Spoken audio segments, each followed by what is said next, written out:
The narrator reveals that the Sainbrit Tower has produced hundreds of magicians, making it the most powerful tower in the country. The Pala Empire, with a history spanning 1,000 years, is named after its first emperor, Sainbrit I Pala, who established the foundation of this millennium-old empire.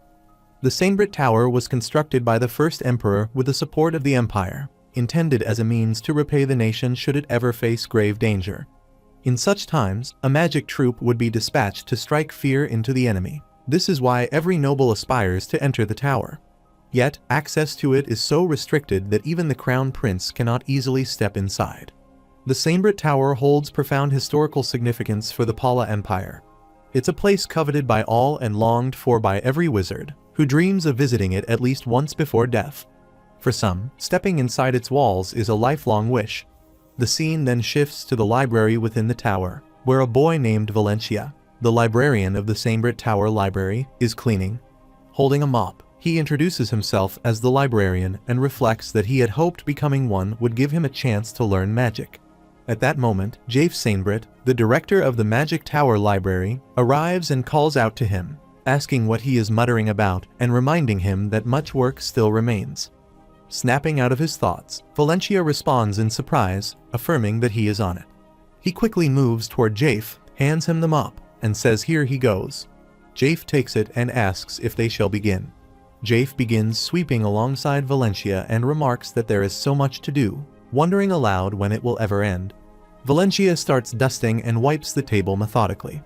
After a while, Jafe grows frustrated, complaining that he is already behind on his extra work, and now, on top of that, there is a sudden major cleaning. Startled by his outburst, Valencia glances back at him. Jafe mutters that this is not how things are supposed to be. He lights a lantern and places it on the table. The two of them sit down, and Valencia slumps forward, resting his arms on the table, admitting that he is always exhausted on the days when they carry out major cleanings. Jafe, also worn out, agrees, noting that days not originally planned are usually the hardest. Valencia leans his head down on the table, and Jafe adds that it will be even worse if tomorrow's lunch happens to be Mrs. Sophie's potato dish, his tone carrying a touch of dread. Valencia reacts in shock, repeating the name of the dish with irritation as he stretches and creaks his body. He then suggests they should simply go out to eat instead. Jafe laughs at the idea. He explains that the reason for today's cleaning is the expected visit of the princess tomorrow. If she were to frequent the Magic Tower, they would be forced to carry out major cleanings every day. Performing that on top of their daily duties would lead them to collapse from exhaustion. However, he reassures Valencia that such a thing will never happen, so there is no need to worry. Valencia then asks what kind of person Princess Elise is and whether she is truly as beautiful as the rumors claim. Jafe replies that he has only seen the two princes and Princess Priscilla from afar a long time ago, but he has never seen Princess Elise, so he cannot say for certain. Valencia responds with a simple acknowledgement. Jafe picks up a book from the table and taps it against his head. Valencia scratches his hair and remarks that he has indeed done a great job today. Jafe agrees, adding that he has worked hard as well. He says he intends to read books tonight and advises Valencia to take it easy, reminding him not to offend the princess when she arrives tomorrow. Valencia gives his assurance. He lifts his lantern, its light flickering, and asks which book he plans to read tonight. Beginning his search among the shelves, he says that he is looking for an encyclopedia on the monsters of the Iban continent. He wonders whether the monsters his father once fought are also recorded in its pages. Selecting a volume, he begins to read. After a while, he places books on the shelf and notes that all the books he has already finished should be returned to their proper places. While arranging them, his eyes catch sight of a small, hidden button embedded in the bookshelf. Curious, he clears away the surrounding books and presses it, revealing a concealed drawer. From it, he withdraws a single book. Examining the cover, he questions who might have hidden it there and reads the title aloud. It is the Magical Book of Bonnivard. The name strikes him with shock. Bonnivard? Could it be the same Bonnivard from 1,000 years ago in the Pala Empire? The legendary Archmage hailed as a grand hero and founder of the nation. A thought occurs to him: if this is a magical book, could he learn magic from it? Yet he quickly recalls that it is strictly forbidden for non-magicians to read magic books. He opens the book and begins flipping through its pages when his devil appears, urging him that he would be a fool not to seize this opportunity. He agrees, acknowledging the truth in the statement. His angel then appears as well, affirming that he will never find another chance like this one. His eyes fall upon a handwritten note within the book. It warns that whoever discovers this volume must be prepared. Once the next page is turned, countless fates will converge upon them. Yet the note promises one certainty: the reader will ultimately share the same glorious destiny as the one described within these pages. He turns the page, and a brilliant light bursts forth. Instinctively, he closes his eyes, shielding them from the glare, and wonders aloud what this is. The words before him read, "May his fate be blessed."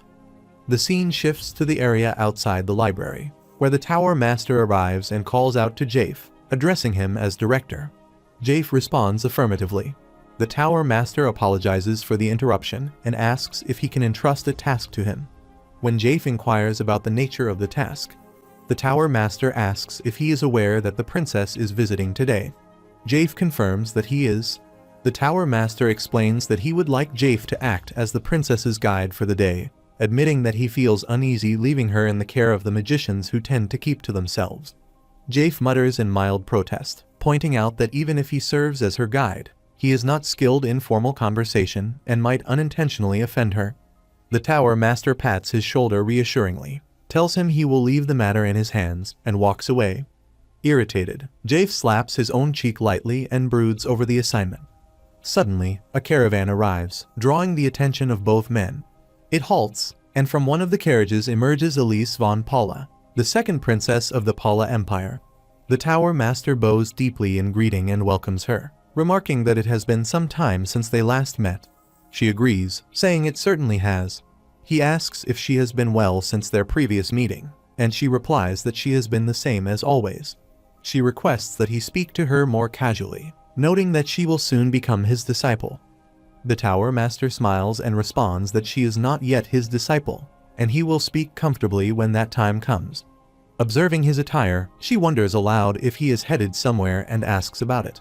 He confirms that he is and apologizes, explaining that he has business to attend to at the palace today, so he will be unable to accompany her. She is taken aback and asks if it is because the National Founders' Day festival is approaching. He confirms that it is and adds that he has been somewhat deprived of sleep because of it. She acknowledges that there is nothing to be done, and he thanks her for her understanding. He assures her that he is leaving someone he trusts in his place. With a wave of his fingers, he calls Jafe forward and introduces him as the library director. Jafe, startled, trembles as he greets her. She asks if he is the director of the Sainbrit Library, and Jafe, his voice still shaking, confirms that he is indeed the library's director, introducing himself as Jafe. She greets him politely, remarking that if she begins living in the tower, they will be seeing much more of each other.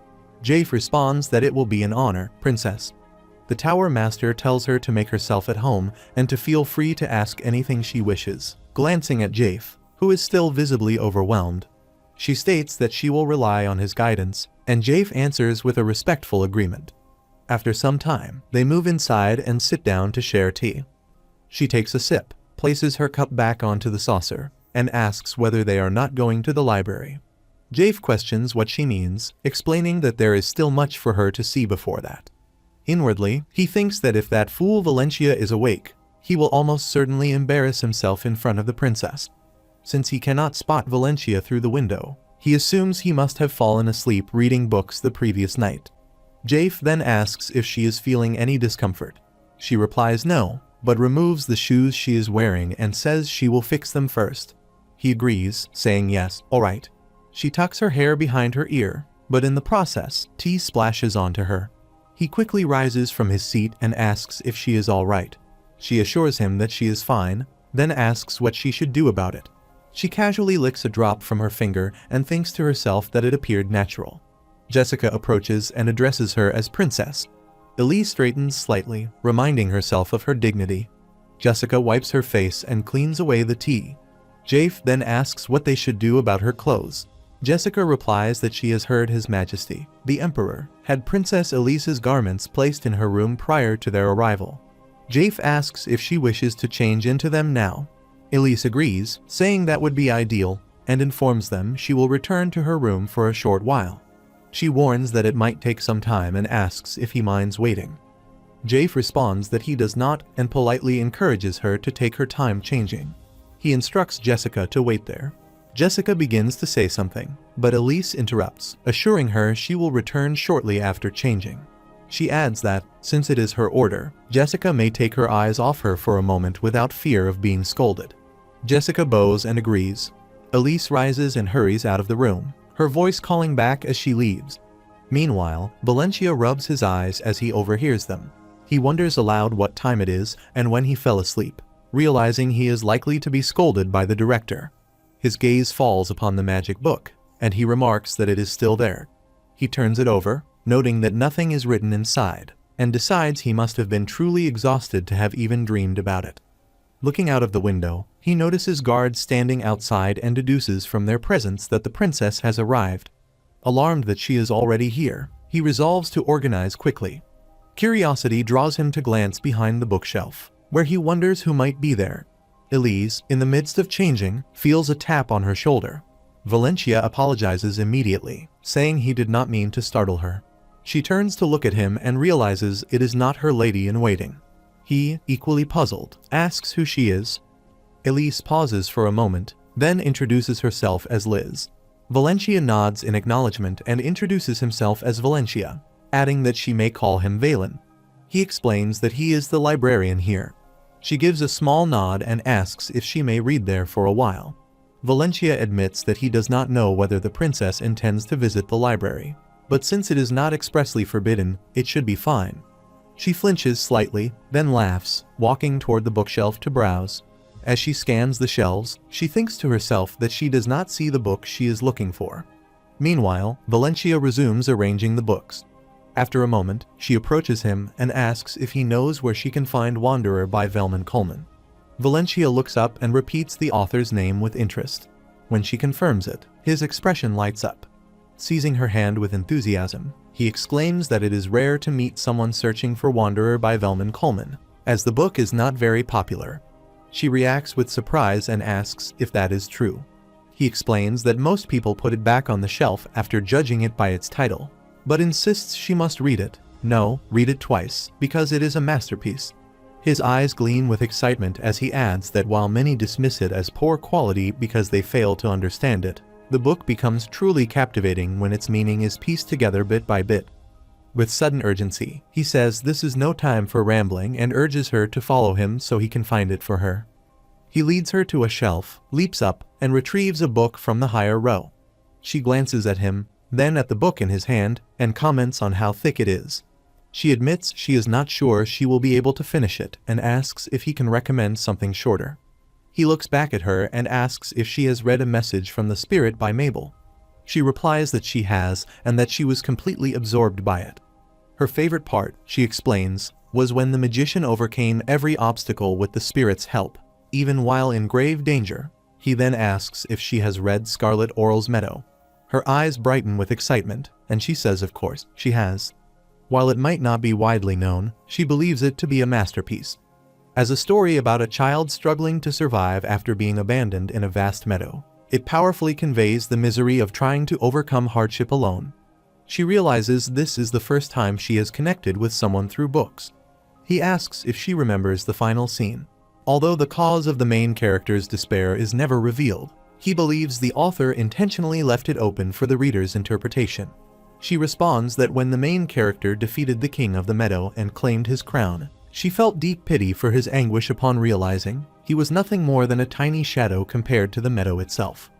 Valencia nods, saying he had thought the same, that the character's loneliness had not changed, even after becoming the king of the meadow. He is pleased to see that she shares his interpretation. After a while, they sit together, having tea, as she remarks that he must have read many books and that she never thought she would meet someone who had read the same books as she had. He replies that he thought the same. He then asks if it is not quite loud outside and whether something has happened. Suddenly, Jafe arrives with Jessica. Valencia looks at them, stands, and tells Elise to stand as well, saying that the princess must have arrived. Elise remains seated calmly, taking a sip of tea. Jafe turns to Valencia in anger and demands to know what he has been doing. Valencia replies that he was just talking with Elise, explaining that he had just met this magician named Elise and now has a magician friend, gesturing toward Elise. She smiles. Jafe and the other guards glare at him furiously. Valencia introduces Elise to Jafe, stating that he is the library director. Elise bows politely and says she is aware. Jafe shouts at Valencia to watch his words and whispers that she is Princess Elise. Valencia, confused, asks what is wrong. Jafe shouts again, declaring that the person before him is Princess Elise. Valencia is shocked upon hearing this and asks what he means, wondering if this is some sort of misunderstanding and calling it a harsh joke. With a trembling voice, he asks her to say that Elise is truly Princess Elise. She laughs softly and says she will introduce herself formally. She is the fourth daughter of the king and soon to be a magician of the Sainbrit Magic Tower. She is Elise von Paula. He quickly kneels down and apologizes, asking her to excuse his discourtesy, as he had not known she was a princess. She calls his name, and when he responds, she tells him he may stand. He rises and stands beside Jafe. She assures him there is no need to apologize, saying she had enjoyed herself today and will visit again soon. Extending her hand toward him, she suggests they be friends from now on. Valencia is stunned, uncertain whether it is proper to take her hand, especially as he feels the piercing gazes of those around him. She asks if they have a deal. He shakes her hand and answers yes. The scene shifts to the next day. Valencia is holding a box when Jafe arrives and asks if he has heard the news.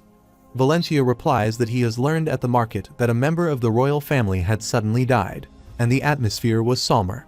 Jafe explains that the cause was said to be poison. Valencia asks what he means by poison.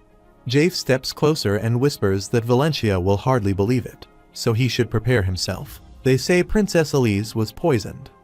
Valencia is taken aback, repeating in disbelief that Princess Elise was poisoned. Jafe admits he does not know why, though he notes that disputes over succession are not unusual in the royal family. However, Princess Elise had already given up her claim to the crown, which made the incident all the more shocking. Valencia is left stunned. Suddenly, they overhear a guard refusing someone entry without permission. Both turn toward the gate as Valencia asks what is happening. 3 royal guards arrive and demand to know who is named Valencia. He raises his hand and identifies himself. One guard orders the others to arrest him immediately. 2 guards rush forward, seize him, and acknowledge the order. As they restrain him, another guard declares that he is under arrest for poisoning the second princess. Valencia, bewildered, asks for pardon. Valencia is captured and thrown into prison, where he is beaten mercilessly. Blood drips from his wounds as he regains consciousness and coughs weakly. He insists that he was only with the princess and that they merely drank tea together. One of his captors replies that yes, after sharing tea with him, the princess had passed away. The man picks up another torture tool and states that the princess had only drunk tea in the magic tower twice. He heats the iron and continues, explaining that it was once in the drawing room and once in the library, nothing more. Out of those 2 occasions, the only time she had been alone was when she was with him. He asks Valencia if this is correct. Valencia replies that such an accusation is nothing more than speculation. The man presses the searing metal against him, burning his skin. Valencia screams in agony. The interrogator remarks that since he refuses to talk, they will have to raise the level of torture to awaken his memory. He then picks up a blade, ready to inflict further pain. At that moment, footsteps echo through the chamber. The interrogator turns toward the sound as the king of the Paula Empire enters, accompanied by Gabel von Paula, the first prince, and Aruz von Paula, the second prince. The torturer bows deeply and pleads for a moment's pause. The king approaches Valencia, seizes his face, and studies him coldly. He declares that this is indeed the fool who poisoned his youngest child and demands to know whose orders he had followed. He asks if Valencia will not confess even once. Tears stream down Valencia's face as he begs for mercy. He insists that he has been framed and grievously wronged, imploring the king not to do this to him. He swears he is merely a librarian and that yesterday was the first time he had ever met Princess Elise. He pleads for them to believe him. Gabel trembles with rage and slaps him, calling him a fool and demanding how he dares to think he could survive after attempting to destroy the royal family. Gabel demands to know who paid him. Valencia insists it was not him and begs them to believe him. explaining that it was his first time meeting Princess Elise when she came to the library yesterday. He claims he did not even know she was the princess because she was wearing one of the magic tower's robes, and questions how he could have poisoned her. Aruz interjects, addressing his older brother and father, saying they have no evidence and he does not believe it is right to torture him. Gable shouts at him to be silent, leaving Aruz disheartened. The king turns to Gable and asks if he had said there was evidence. Gable confirms, explaining that when they examined the teacup in the library, the silver spoon had turned black. Servants and guards had also confirmed it was the teacup Elise drank from, as he presented the cup and spoon. Gable shouts at Valencia again, accusing him of trying to escape responsibility, questioning how it could be that his own teacup was normal, and warning that this is his last chance to reveal who ordered him to do this. Valencia maintains that he is telling the truth, pleading with the king to save him, insisting he has been framed. The king asks if he has any last words. Valencia becomes emotional and pleads with the king to spare him, insisting that this is not fair and that he is innocent. He says he is merely a librarian and has no reason to poison Princess Elise, having only just met her. The king orders Gable to personally execute him, startling Aruz, who immediately tries to intervene. The king commands that the backstabbing criminal be executed on the spot, and declares that anyone who dares to challenge the royal family, regardless of who they are, will face immediate consequences. Gable accepts the order from His Majesty while Aruz desperately tries to stop his father. Two guards arrive, untie Valencia, and drag him out. The scene shifts to the Central Plaza execution grounds, where Valencia is tied to a pillar before the gathered crowd. Gable reads aloud the royal punishment order. Valencia mutters that this is impossible. Gable declares that, as per the king's orders, he, First Prince Gable von Paula, will personally carry out the execution. The man before him is Valencia, a commoner born in Aola village under the domain of Duke Nambarun, currently serving as the librarian of Saimbrit Magic Tower. This man, he announces, has secretly poisoned his younger sister, Princess Elise, while conversing with her yesterday. As a result of the poison, this very morning, Princess Elise, another voice interrupts, shouting in anger at Valencia. Valencia retorts that he should be the one crying. The crowd erupts in fury, calling for the death of the high criminal. They begin throwing stones at him, shouting for him to die. A rock strikes his head, and blood begins to flow. The guards step forward to prevent the crowd from continuing. Gable asks if this criminal has any last words. Valencia shouts that he has been wronged, insisting he is truly innocent. He cries out that he did not do it and pleads for them to believe him. Gable orders the sentence to be carried out.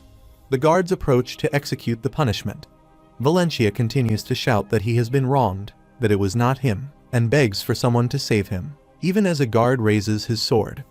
The guard delivers the fatal blow. An announcer calls for the assassin who poisoned Princess Elise to be found. The scene shifts back to cleaning day, where Valencia is mopping the floor. He suddenly collapses, touches his body, and wonders if his wounds are gone, questioning in confusion what just happened. Jafe arrives and asks about his mumbling, reminding him that there is still work to do. He notices Valencia's pale face and asks if he is sick, pointing out the cold sweat.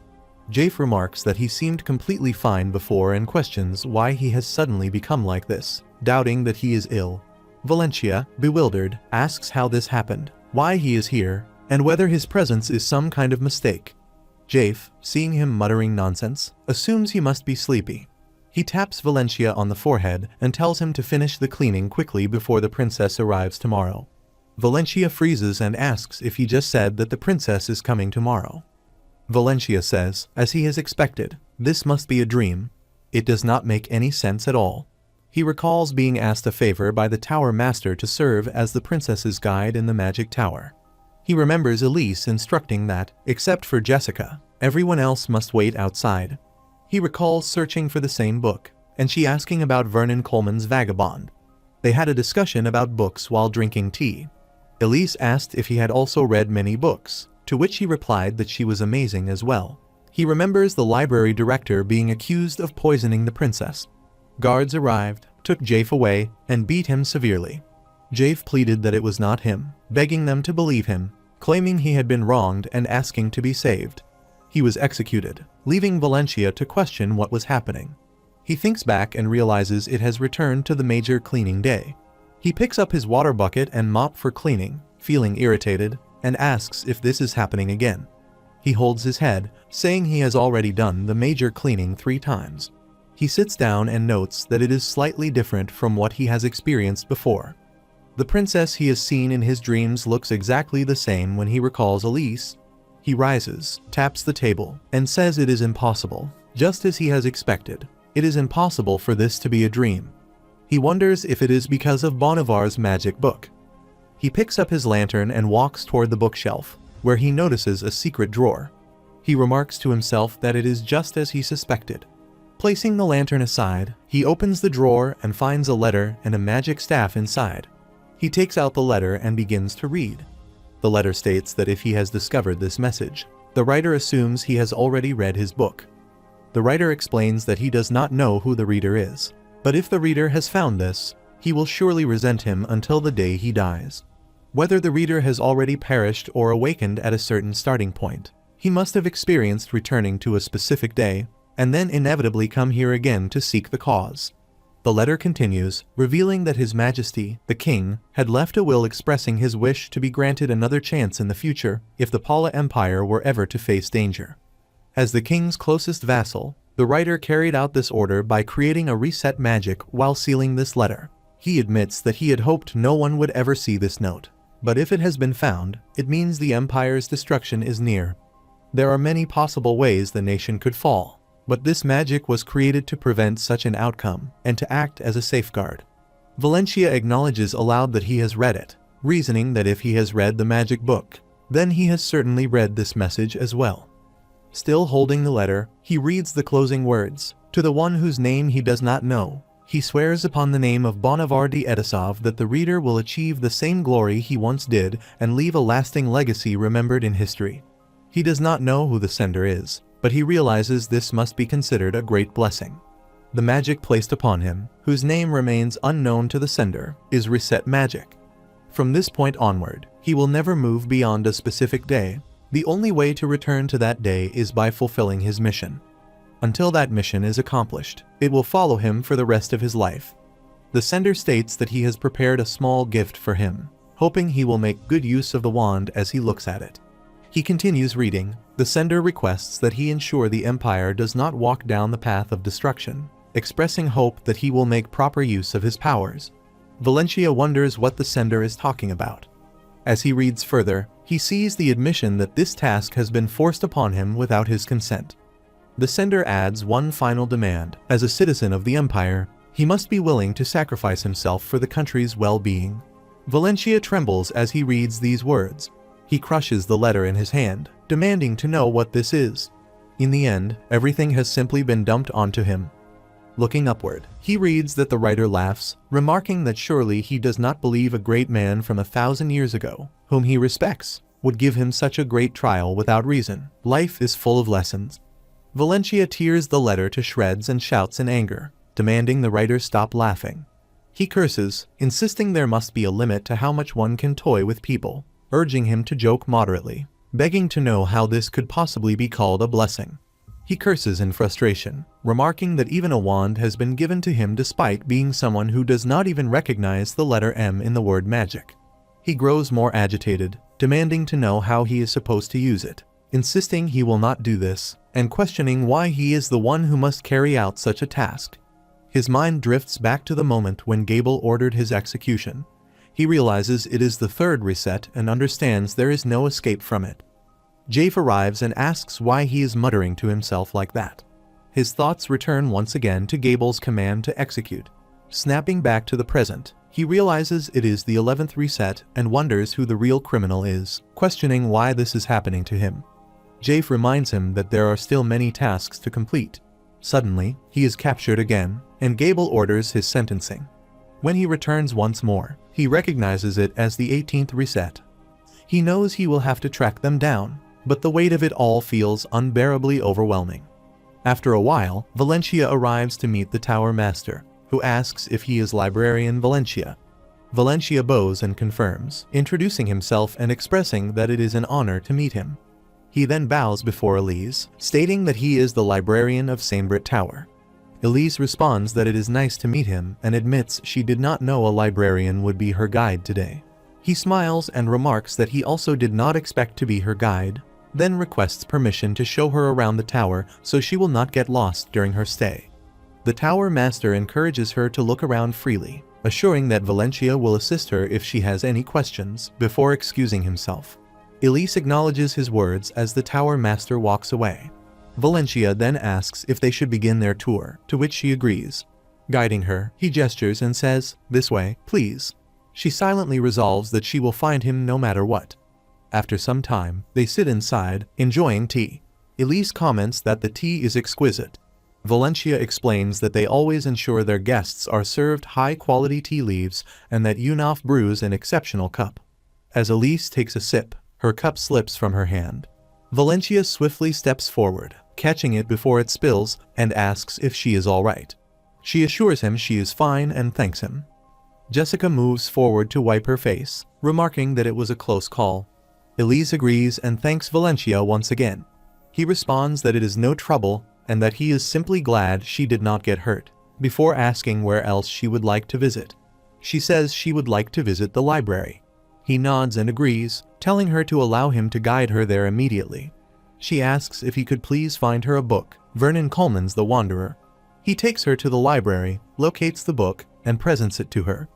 She expresses her surprise that he found it so quickly.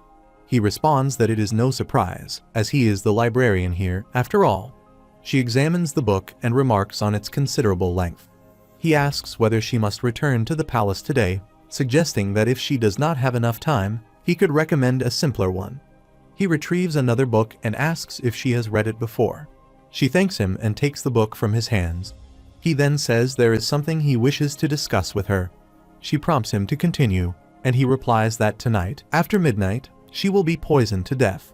She demands to know what he means, asking if this is some sort of joke, warning that he is taking it too far.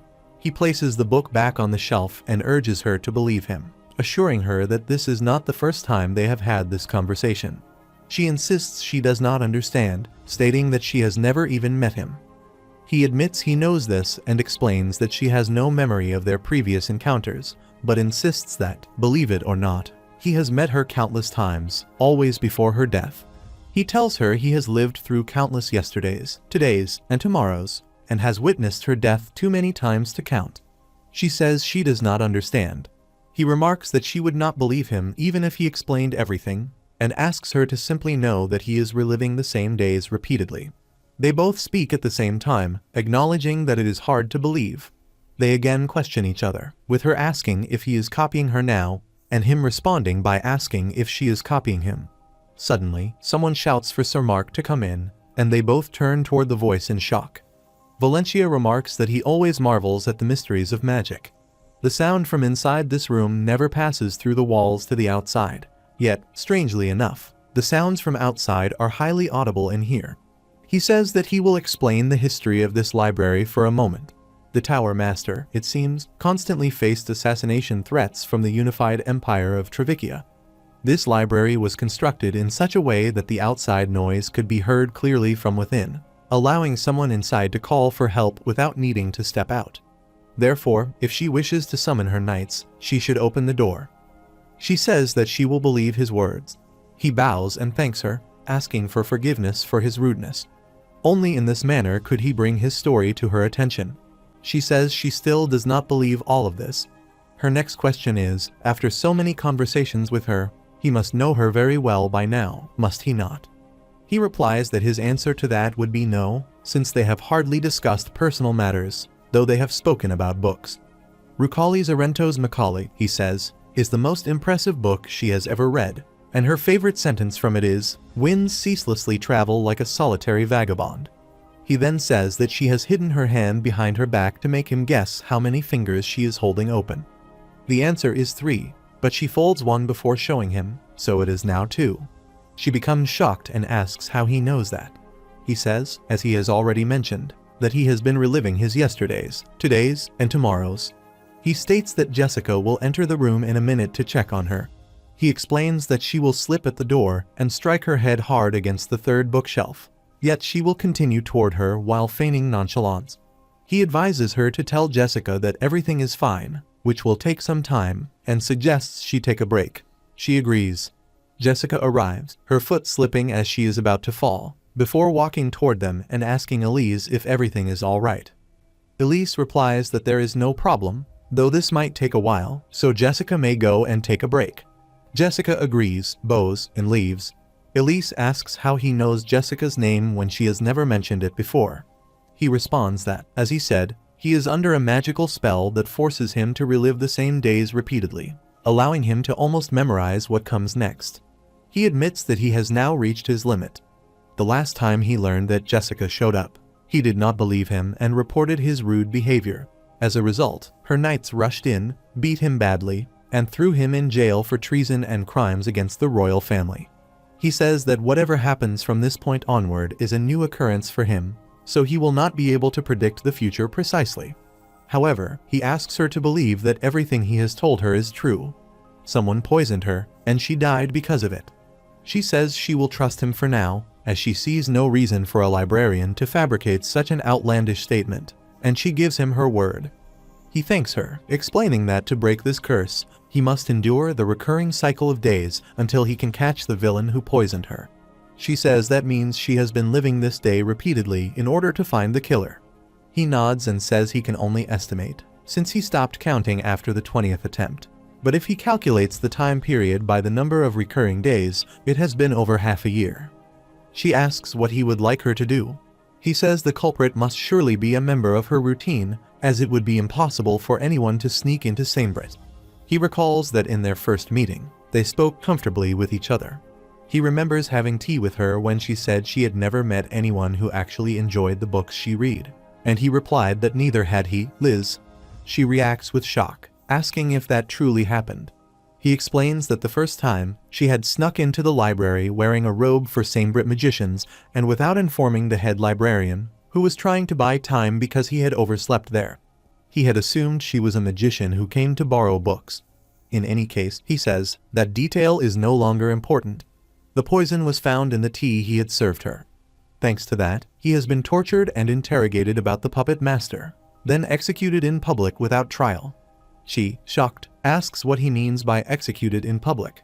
He tells her not to concern herself too much, as he has already grown accustomed to it. She protests, asking how she could possibly not be concerned. He explains that after numerous attempts, he has reached one conclusion: the culprit must be someone who has served her for the longest time. She responds that those would be her courtiers. He confirms, naming Jessica, Alex, Mordant, and Fred as the four in question. With excitement, he declares that it is likely the culprit is among them, and that they are finally drawing closer to the answer. She asks what she should do. He instructs her to tell one of them that he has said someone intends to poison her. If the culprit truly is among them, that person will report the matter to the mastermind and attempt to kill him. He suggests starting with Jessica and stresses that it is crucial she does not share this information with the others, otherwise, they will be unable to identify the true assassin. She asks what will happen if Jessica is not the assassin. He replies that they will move on to Alex, then Morton, and finally Fred. If all of them prove innocent, she can continue trusting them while he searches for the culprit elsewhere.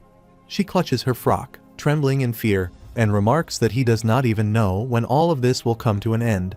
She says his story still sounds far-fetched, but if it is true, why should he endure all this distress alone? He replies that it does not concern her. She shouts in protest, asking how it could not concern her when her subject is constantly tortured for something he has not even done, her voice trembling with anger. He tells her not to worry, explaining that although she may believe him for now, when another yesterday arrives, she will see him for the first time again. She asks why he refuses to seek her help when she has told him she trusts him. She questions why he insists on bearing the burden alone, pointing out that he must be in pain. No, he is suffering. He admits that he is suffering, but now that he has seen how genuinely she cares about him, he promises that he will save her by any means necessary. She says fine, then asks him to make one more promise, if she later understands his story again, that he is repeating the same day over and over. He must tell her what happened today. He assures her that he definitely will and promises her. After a while, time resets again. Valencia sits in the library, reflecting on the rumors he has heard. Princess Elise is indeed kind and compassionate toward the pain and suffering of her people. Could it be that Jessica is not the culprit? He wishes she would arrive soon. It is already close to the end of the day. His lantern flickers and goes out just as Jessica arrives, pressing a dagger against his neck. Another voice warns him not to make a sound, instructing him to raise his hands, stand slowly, and turn around. He follows the instructions, moving carefully as Jessica keeps the blade at his throat. Recognizing her, he remarks that she is late. She demands to know how he discovered her plan to poison Princess Elise. He responds with a smirk, confirming her suspicion and asking how the princess is now. Jessica ignores the question and presses further, insisting that he answer her. How did he know? She points the dagger at him, declaring that he is not an ordinary man and demanding to know his identity. He repeats her question, thinking that perhaps she has misunderstood something. He tells her to consider him her collaborator and warns her to stop threatening him. Drawing a wand from his pocket, he explains that, in truth, he is a magician who could blow her to pieces with just a flick of his wrist. She observes that he is not merely an ordinary librarian and calls him cunning. He remarks that it is considered bad manners in their line of work to snatch someone else's game and wonders aloud if this was her way of luring him out here. Surely she must have a good reason for interrupting him. He then asks if she has any idea how surprised he was to see her use poison in this very room. She remarks that he is quite shrewd, as ordinary people would not notice when or where she uses poison. She asks if he liked how she used a handkerchief. He keeps glancing at the imperial princess to see if there is anyone else besides her, though it makes little difference. He calls her an idiot and says she almost killed him, asking if she intended to frame him. She gives a slight cut to his neck and asks if he wanted her to come here just for that, pointing out that it is common for people like them to frame someone else. Because of him, Princess Elise went to take a shower immediately, ensuring that her precious amnarch poison was wasted for nothing. Now, she says, he will have to pay the price for his interference. He realizes aloud that it was the handkerchief, deducing that she had poisoned the princess when wiping her lips earlier. She becomes shocked and demands to know what he is saying, declaring that he is not her collaborator. She attacks and kills him. Time resets again, and he returns to cleaning day, where Jafe asks what he is mumbling about, reminding him they still have a mountain of work to do. He replies that he has just remembered something and will be back in a few minutes, leaving the cleaning supplies behind. Jafe questions what he means by that and where he is going. He runs out and sits near a bookshelf. Princess Elise arrives, looks at the books, and comments that they are nice.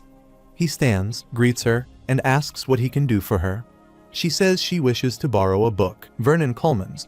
He asks, the Wanderer, right, and offers to find it for her. The scene shifts to hours later when he hands her a cup, telling her to have some water. She thanks him, saying she was feeling thirsty. He mentions he has a steamed potato as well and asks if she would like it. She accepts and says sure, then asks if they can eat food in here. He explains that it is normally not allowed, but since magicians rarely come to the library, and it is usually empty, he often has meals there after work. He tells her she can put the potato peels there, but warns her to be careful not to spill anything on the books. She asks if all librarians are like him, and if they do not have to strictly observe the rules of the library. He replies that others might, but he believes flexibility is sometimes better than rigid adherence to rules. She eats the potato and drinks water, which spills on her. He hands her a handkerchief, pointing out that the cup has a tendency to drip. She takes it, says it is her fault, and thanks him. She wipes her face. He then says that last night, at a bar, he heard a rather shocking story. It was about a plot to poison the imperial princess. She immediately gets up and asks what he means by that. Valencia says he has not told anyone else because no one would believe such an outrageous story, and nobles would never take a commoner's words seriously. However, they might listen to a magician, so if she can warn them about him, it could make a difference. She asks what he is saying. He tells her to listen, explaining that the people he overheard were all hooded and whispering to each other in a corner. They had said that since the princess has a habit of licking her lips, they would kill her by putting something called amnarch poison on them. He says he could not simply shrug it off because they were disturbingly specific about her habit. She nods, and he adds that he is personally acquainted with Princess Elise and will inform her as soon as he can. They may not actually follow through with the plot to poison her. but his anxiety over the matter has left him unable to remain silent or inactive. She asks if he remembers what they looked like. He apologizes, saying they were all wearing hoods and left the bar before he could catch a glimpse of their faces. She says she understands. He writes something down on a piece of paper, folds it, and hands it to her. She asks what it is. He requests that she deliver it to Princess Elise, along with his message that it is for her eyes only. It is secret information she must be aware of. She takes it and agrees. She says she is certain the princess will appreciate what he is doing for her. She adds that she should go now, as she has just remembered an important task. He agrees and mentions that he has read that potatoes are an antidote to amnarch poison. She asks in surprise if he really said potatoes. He confirms. She looks at the potato and says she will certainly tell the princess that as well. He adds one more request, asking if she will pass a message to the lady-in-waiting from a desert tribe. She asks who this lady-in-waiting is. He smiles and explains that he briefly saw her through the window, thought she was beautiful, and would like to ask her out.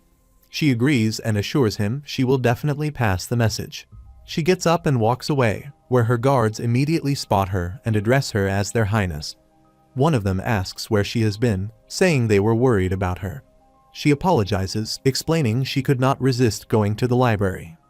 Another reminds her that they have repeatedly told her not to wander outside the imperial palace without an escort, warning that they will be in serious trouble if His Imperial Majesty finds out.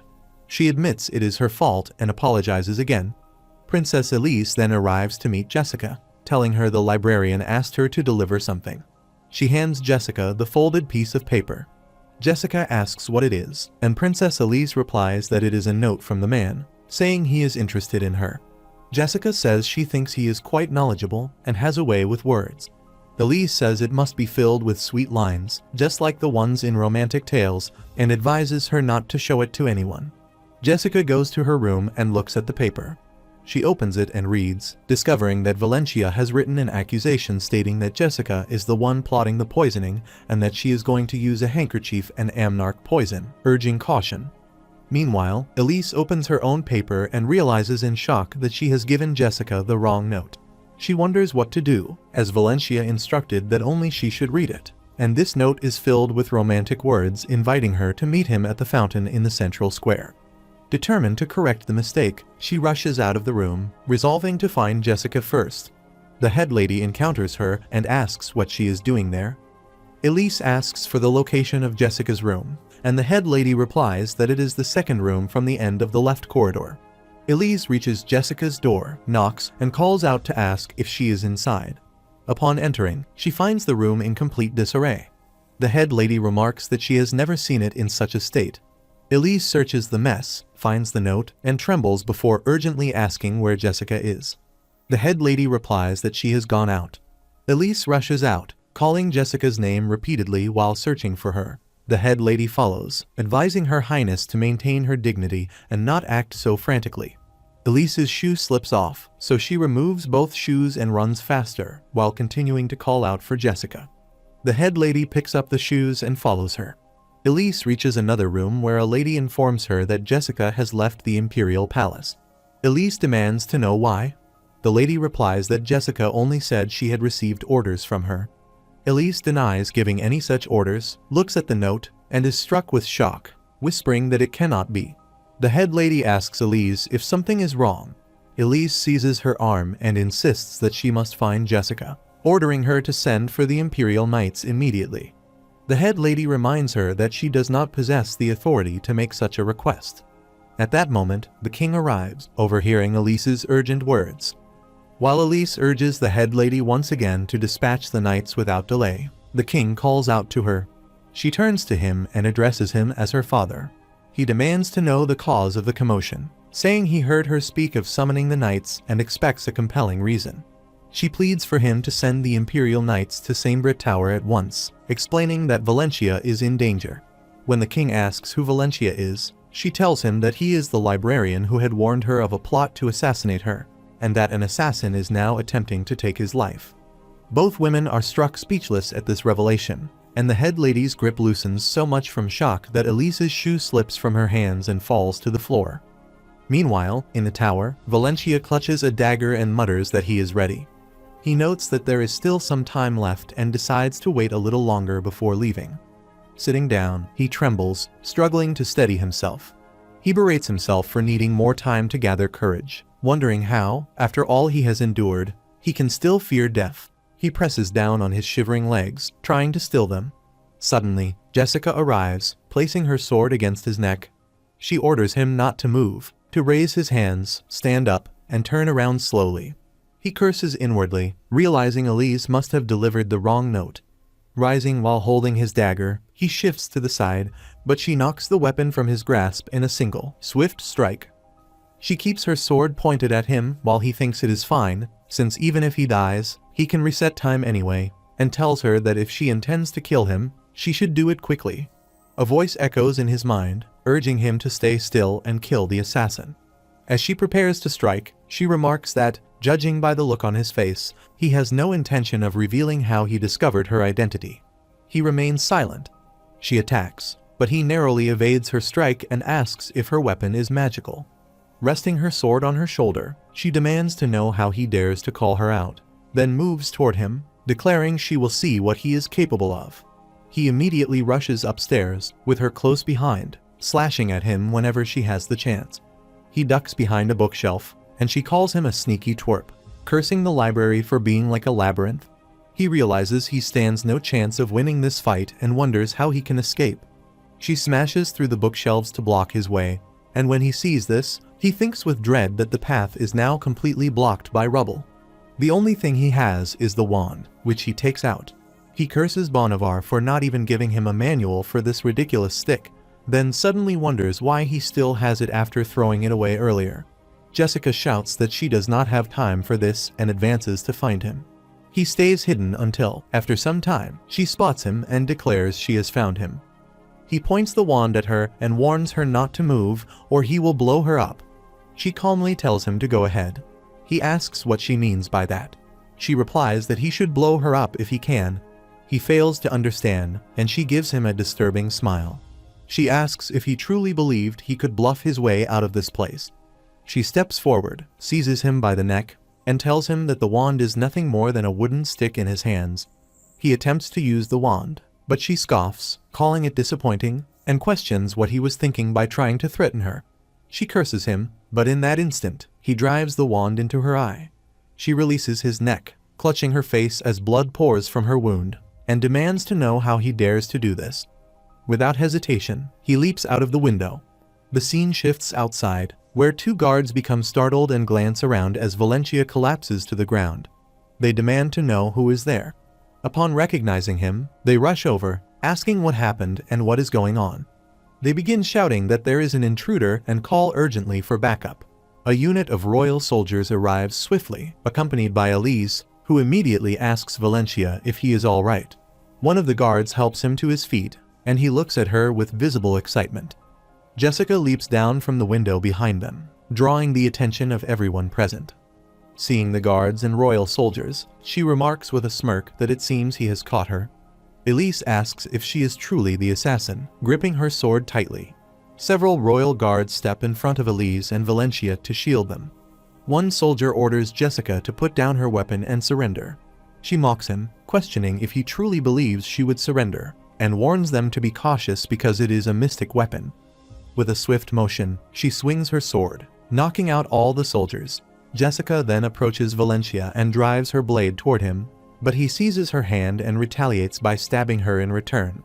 She spits blood, muttering in disbelief that he managed to wound her, before calling him an idiot. Both of them are injured, and Valencia collapses. Elise sees this and calls out to him in alarm, ordering that priests be summoned immediately. Valencia regains consciousness, forcing his eyes open, wondering if he has returned to the library. He glances upward and notes that he does not recognize the ceiling. He quickly rises and asks if he has made it past the third day. Overcome with emotion, he begins to cry bitterly, then wipes his tears and declares with relief that he has finally reached the fourth day. He rolls on the bed in excitement, declaring farewell to the hellish cycle of days. He says he is so happy. Elise arrives and asks if he is awake. He quickly gets up from the bed, but she tells him there is no need to rise and asks how he is feeling. He assures her not to worry, saying he feels great and has full motion in his arms, as if he is completely cured. She says thank goodness, explaining that she asked the priests to use their sacred healing magic on him. He touches the spot where he was stabbed and thinks that it's no wonder he has recovered so unusually fast from such a wound. She moves closer and pinches his cheek, asking why he is suddenly being so formal with her. He asks for pardon. She reminds him that he called her Liz in the library, even though he knew she was the imperial princess. He asks what she means, wondering how he could say such a thing. Elise gives him a piece of paper. Valencia takes it, unfolds it, and reads where he has addressed her as Liz. He remarks that he sees now that he has called her Liz both in this note and in the library. Still, he insists he must not be disrespectful to her. She replies that if he puts it that way, then he was already being disrespectful to her in the library. When she returned to the tower with the Imperial Knights, he addressed her as His Highness, which means he had known from the beginning that she was the Imperial Princess. He smiles and says that is simply how the story goes. She requests that he call her Liz when it is just the two of them, as he did in the library, since she is more accustomed to it. Once she enters Sainbrit, she will not require her title anyway, because there her position as an Imperial Princess is secondary to her position as a magician. He still hesitates, asking how he could possibly dare to call her Liz. She responds that this is an order. When they are alone, Valencia must call her Liz. She takes his hands and says she is overjoyed to see him safe and sound, adding that he has no idea how frightened she was when she saw the extent of his injuries. He says that as long as His Highness was safe, then quickly corrects himself. Right, as long as she was safe, Liz, he is happy. He is glad that both of them have come through that ordeal unharmed. She then says she has a question. When he asks what it is, she asks why he acted so recklessly to save her life. He replies that it is because he made a promise. She asks what promise that was. He says he has made a promise to save her by any means necessary, and he has kept his word. She asks what this promise is and what it has to do with her. There may come a day when she discovers his secret. He says if that day comes, he will tell her everything. Marcel Drihen arrives and opens the door. Valencia looks at him, wondering who he is, while Marcel studies him and thinks he appears very refined and elegant.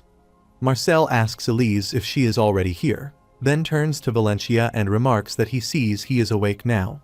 Valencia asks who he is. Marcel introduces himself as Marcel Drihen, an aide to His Imperial Majesty. Valencia apologizes for not recognizing him, but Marcel assures him it is nothing to worry about. He explains that he has come to assist Valencia at the behest of His Imperial Majesty and is to serve him with the utmost care and respect. Whatever Valencia needs, it is at his disposal. Valencia asks in shock what he means by His Imperial Majesty. His mind flashes back to when, in the past, the king asked if he had any last words he wished to say. The memory makes Valencia tremble. Marcel continues, saying that during Valencia's stay here, he will assist him along with 3 other valets. Valencia asks, now realizing where exactly he is. Elise admits she has not yet told him where they are because she did not want to alarm him. Marcel says he understands and asks if he may answer on her behalf. Elise replies that he may. Marcel explains that Valencia is in the Imperial Palace, within one of its guest chambers. Valencia quickly moves to the window, pulling back the curtain to look outside. He has never even dreamed of setting foot in the Imperial Palace. His gaze sweeps over the royal guards and the vast royal garden. He thinks this is the best thing that has ever happened to him. A criminal falsely accused of high treason becoming a hero overnight. Perhaps, for a while, he will be spared the torment of Bonivar's curse. He reminds himself that he called this a glorious blessing, then wonders how deranged he must be to consider it as such. Shaking his head, he clenches his fist, questioning whether he will ever be free of this curse without dying or completing every quest. Marcel asks how he is feeling now. Valencia, raising his arms, replies that he could not be better. Marcel notes that it seems the elixir vitae has worked. Valencia, startled, asks if he truly just said elixir vitae. Elise smiles, while Valencia marvels that such a rare magical potion of healing was used for him. Elise then asks Marcel if he does not have other matters to attend to. Valencia grows emotional as Marcel informs him that His Imperial Majesty wishes to see him. After some time, Valencia arrives in the royal court and stands before the king. The king greets him warmly. while Gable and Aruz are also present. Valencia bows deeply and offers his greetings to his Imperial Majesty, thinking he cannot bring himself to raise his head. The king remarks that he has heard Valencia tipped off the Imperial Princess about an assassin and saved her life, though he acted recklessly. He asks why Valencia did not report the matter to the Imperial Knights or Guards. Valencia thinks to himself that he did, of course. He explains that he was forced to act personally because no one would have believed such an absurd claim. He recalls that, as a result, he was severely beaten for supposedly committing treason against the imperial family. The king observes that Valencia does not seem to trust his guards. Valencia responds that he had to proceed with extreme caution since the assassin's target was Her Highness, concluding that any rash action would have been dangerous. The king notes that his actions still sound reckless, yet he agrees with his reasoning. He declares that what Valencia did was extraordinary and worthy of praise, and thus he shall be rewarded. He asks what Valencia desires. Valencia humbly requests His Majesty's aid in restoring the library of Saimbrit Tower, which was destroyed during the assassination attempt. Everyone in the court looks at him in puzzlement.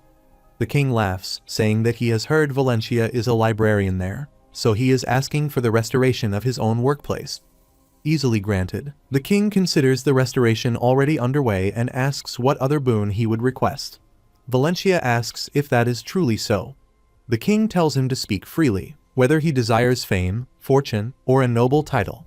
Valencia thinks that if he could ask for anything, he would like to become a magician.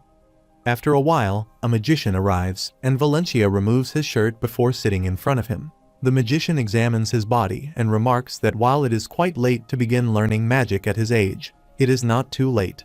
Valencia exhales in relief. Elise congratulates him. As he puts his shirt back on, Elise mentions to the magician that there are a couple of problems. The magician explains that Valencia's mana gate is almost closed, and his mana channels are quite narrow. Valencia wonders what a mana gate and mana channels are, then asks for clarification. Elise explains that a mana gate is the point where mana, or magical energy, is emitted or absorbed. Once it passes through the mana gate, it moves through the body via passages called mana channels.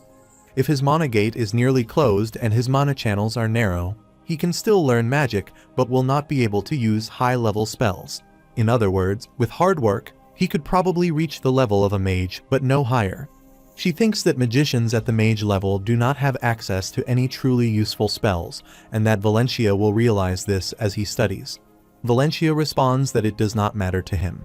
He is still happy simply to learn about magic, as mastering the knowledge itself is a worthy pursuit. Elise wonders whether he is truly content with so little, or if he simply values the opportunity that much.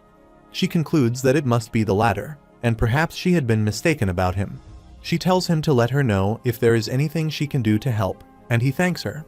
After a while, Valencia walks alongside Elise while carrying a box. He thinks that all of these people are cheering for him as if he were returning as a glorious hero, and, indeed, it feels that way. In his hands is the reward of 30 gold coins from His Imperial Majesty. They return to Saimbrit, where the Tower Master greets him, welcoming him back as Librarian Valencia. Valencia addresses him as the Grand Elder Headmaster. They shake hands, and the Tower Master commends him for doing a great job. Valencia thanks him, stating that he simply performed his duty. The Tower Master remarks that his actions were still far too reckless, taking on an assailant wielding a mystic weapon entirely on his own. Valencia laughs inwardly, thinking he can blame the sudden quest that appeared, directing him to survive and kill the assassin when he had been counting on the time restoration magic for another chance. The Tower Master then says that His Imperial Majesty has requested Valencia's cooperation in learning magic. Valencia asks in surprise if he truly did. The Tower Master confirms it, explaining that although this is unprecedented in Saimbrit's history, in recognition of his distinguished service, he himself will tutor Valencia and grant him access to the 3rd floor of the library. Valencia is shocked to hear this and repeats in disbelief, "Did he say the 3rd floor?" He thinks about how that area is strictly off-limits, even for librarians, and can hardly believe this is happening. The Tower Master then takes something from his pocket and hands it to him. He asks what it is. The Tower Master explains that it is a badge bearing the symbol of Saimbrit, instructing him to keep it on him at all times, as it serves as the key to the 3rd floor. The Tower Master adds that he may enter that floor only after his work hours. Valencia responds with excitement, assuring him not to worry about it. The Tower Master then says that he is personally grateful to Valencia for saving his pupil and wishes to give him something as a token of gratitude. At that moment, a masked man arrives and hands a box to the Tower Master, who takes out a ring and presents it to Valencia. Valencia asks if it is a ring, to which the Tower Master replies that it is a protective artifact. Valencia is stunned and exclaims that it is an artifact. He thinks about how artifacts are magical objects that allow one to use magic even without being a magician. Due to their rarity and immense value, even aristocrats struggle to obtain them, and even those with limited magical power find it difficult to acquire them. He slips the ring onto his finger, while the Tower Master explains that it possesses 1 use of shield and 3 uses of fireball. Unfortunately, it is not rechargeable, but it will undoubtedly prove helpful in a critical moment. It is very simple to use. One must simply speak the magic word, and it will activate. Valencia looks at the ring, thinking it appears slightly too large for him, but then it vibrates and adjusts to fit snugly on his finger. He smiles inwardly, thinking it now fits perfectly. He expresses his amazement, while the Tower Master advises him to use it well in times of crisis. He thanks the Tower Master. After a while, he arrives at the library and begins making some lists. Jafe asks if he is so happy to be back. Valencia confirms that he is. At last, he can learn magic. New books have arrived today, and the library has been completely restored as of yesterday. However, he admits he feels a bit tired from all the cleaning. Jafe agrees, adding that he is glad Valencia is happy nonetheless. Meanwhile, Elise arrives and calls his name. He turns to look at her and addresses her as Liz. Jafe steps forward to greet her and bows. Elise asks if he is busy. He responds that he is almost done and only needs to add the titles of a few books to the list, pointing toward them. He quickly writes down the titles and completes the list. Stretching his body, he says he is finally done. She praises him for his good work. He replies that it is not quite over yet, as they still need to place the books on the shelves, and he grabs a few. She offers to help, explaining that the Tower Master is busy today, so she is supposed to tutor him in his stead. He asks if that is so, and she confirms, suggesting they get it over with. Jafe tells her there is no need for that, but she carries some books anyway, saying there is no problem since he is now a magician of Sainbrit. She warns him to stop, or she will get angry, though she smiles as she takes the books away. He recalls reading Introduction to Basic Magical Concepts and thinks to himself that he must work hard after all. The more he learns, the more he realizes he has no talent for magic. Resting the book on his face in frustration, he decides to wrap it up for the day. Placing the book back on the shelf, he notices several others out of place and questions why this has happened, wondering if the magicians are responsible. He begins arranging the books, remarking that their selfishness is nothing new, and that, as a librarian, he cannot leave such a mess untidied. After finishing the task, he notes that there is only 1 book left. Suddenly, a book falls onto his foot, causing him pain. He looks down at it and curses whoever installed such a poorly placed object, wondering if it fell from the second shelf. Examining the cover, he reads the title, Maxif's Book of Magic, The Mana Engine. The author's name is written in bold, prominent letters, Maxif La Daylon. The name strikes a chord with him, for it belongs to the first Grand Elder Headmaster. The narrator explains that when Bonivar served as the first Grand Elder Headmaster, the Vice Grand Elder Headmaster of Sainbrit was Maxif. Known as an ambitious man, Maxif had always coveted the Grand Elder Headmaster's position. His wish came true after Bonivar's death. Possessing a magic power second only to Bonivar's, he naturally ascended as the second Grand Elder Headmaster, only to die of natural causes within a few years. The narrator adds that only a few history books even mention his name. While searching for a book, Valencia thinks the history volume should be nearby. Finding it, he says that he has located it. The narrator continues, explaining that even then, Maxif remained in Bonivar's shadow, whose influence endured long after his death. Many likely do not know of Maxif at all. During his lifetime, he was notorious for his eccentricity, and became involved in numerous controversies. Meanwhile, Valencia grabs another book and hesitates, wondering if he might fall under a curse after opening it. He reflects that Maxif's magic rivaled Bonivar's, and his eccentricity was unparalleled. A curse from such a man would be unlike any other. A shiver runs through him at the thought. He wonders aloud what a mana engine is, realizing he has never heard the term before. After thinking for a moment, he remarks that at worst, he will simply die, and one more death would hardly matter. He tells himself to take a look and opens the book. The first line he reads states that Maxif hates Bolivar. Startled, he quickly closes the book. He wonders whether it is a magic book or a personal diary. Looking at the title, he reads, Maxif's Book of Magic, the Mana Engine. He decides to continue reading to find out more. The text declares that Bolivar is an idiot who believes himself superior, with everything about him, his arrogant tone of voice, and his haughty expression reeking of self-importance. It states that for more than 4 decades, Maxif had been developing a magic that would surpass Bolivar's. At last, he succeeded in creating a new magical concept, but to his great frustration, Bolivar died before he could witness it. The entry curses Bolivar for not giving any warning, calling him an arrogant wretch. He pauses, debating whether he should keep reading.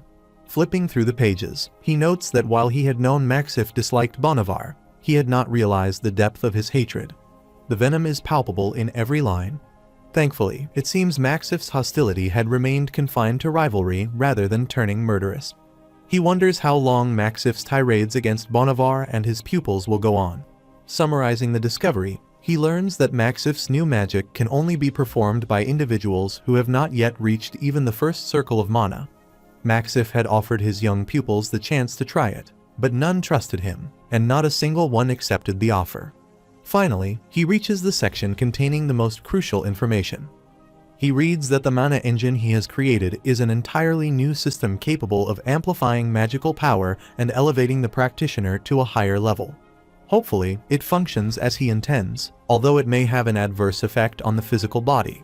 He remarks that it will completely open his mana gate, even if he is a slow-witted magician. He finds the claim ridiculous. Completely opening a mana gate sounds implausible. Yet he decides to read further. After going through more of the text, he closes the book and concludes that the core principle of the mana engine is its ability to augment the mana within the body. It keeps the mana gate open and strengthens the mana channels, which, in other words, can expand his mana pool. Clenching his fist, he reflects that this could develop the magical power lying dormant within him, an extraordinary prospect. Although Maxif might have been somewhat eccentric, no one can deny that he was a remarkable magician whose work significantly influenced modern magic. Still, he acknowledges that theory is one matter, but applying it in practice is entirely different. Moreover, he has no idea what adverse effects might occur. Sitting in thought, he recalls that despite Maxif's great skill, he made many mistakes, such as the infamous time he summoned a dragon into the capital. Grabbing his head in contemplation, he wonders what he should do now, before finally deciding to give it a try. He creates a magic circle, sits inside it, and begins meditating. Elise arrives and comments that it is the same as how he performed it yesterday. Sit still and try to sense his mana. He admits that he has no idea what it is like to feel mana.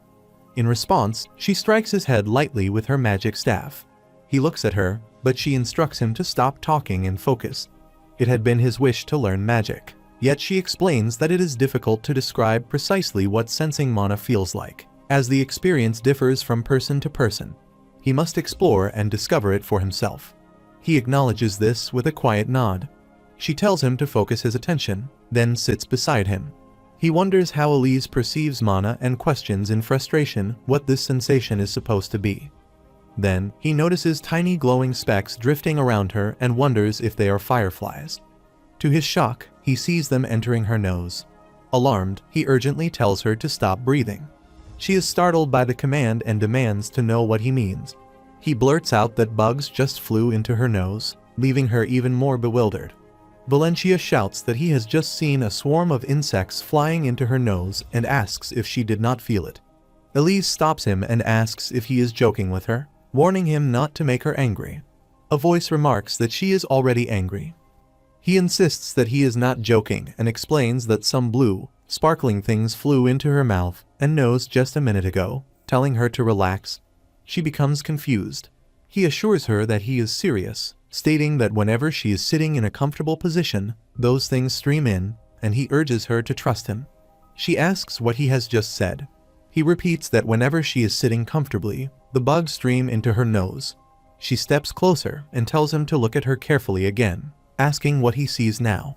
He replies that they are not moving. She inhales, and fireflies appear again around her face. He asks if they are going in again and wonders why it is different.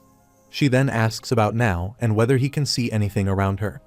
This time, the sparkles begin to rise. He asks if it is like a heat haze. She observes that whenever she absorbs or emits mana, he sees something and questions whether he is already sensing mana. He looks at her in amazement and says that it is incredible. She remarks that she cannot believe it. He is indeed sensing mana. He asks what she means by that and whether it means he is becoming a magician. She explains that people sense mana in various ways, and for him, he senses it through smell, as that is the easiest way for him to feel mana by instinct. Valencia says he understands. He thinks he uses his eyesight extensively, as he enjoys reading so much, and since he is a keen observer, that must be the reason he senses mana visually. She remarks that it is strange, only a week has passed, and yet he can already sense mana, which is far from common. He asks if it is truly that unusual. She shouts at him, saying that, of course, it is, and demands to know how on earth he can sense mana so soon. He responds that perhaps it is simply instinct.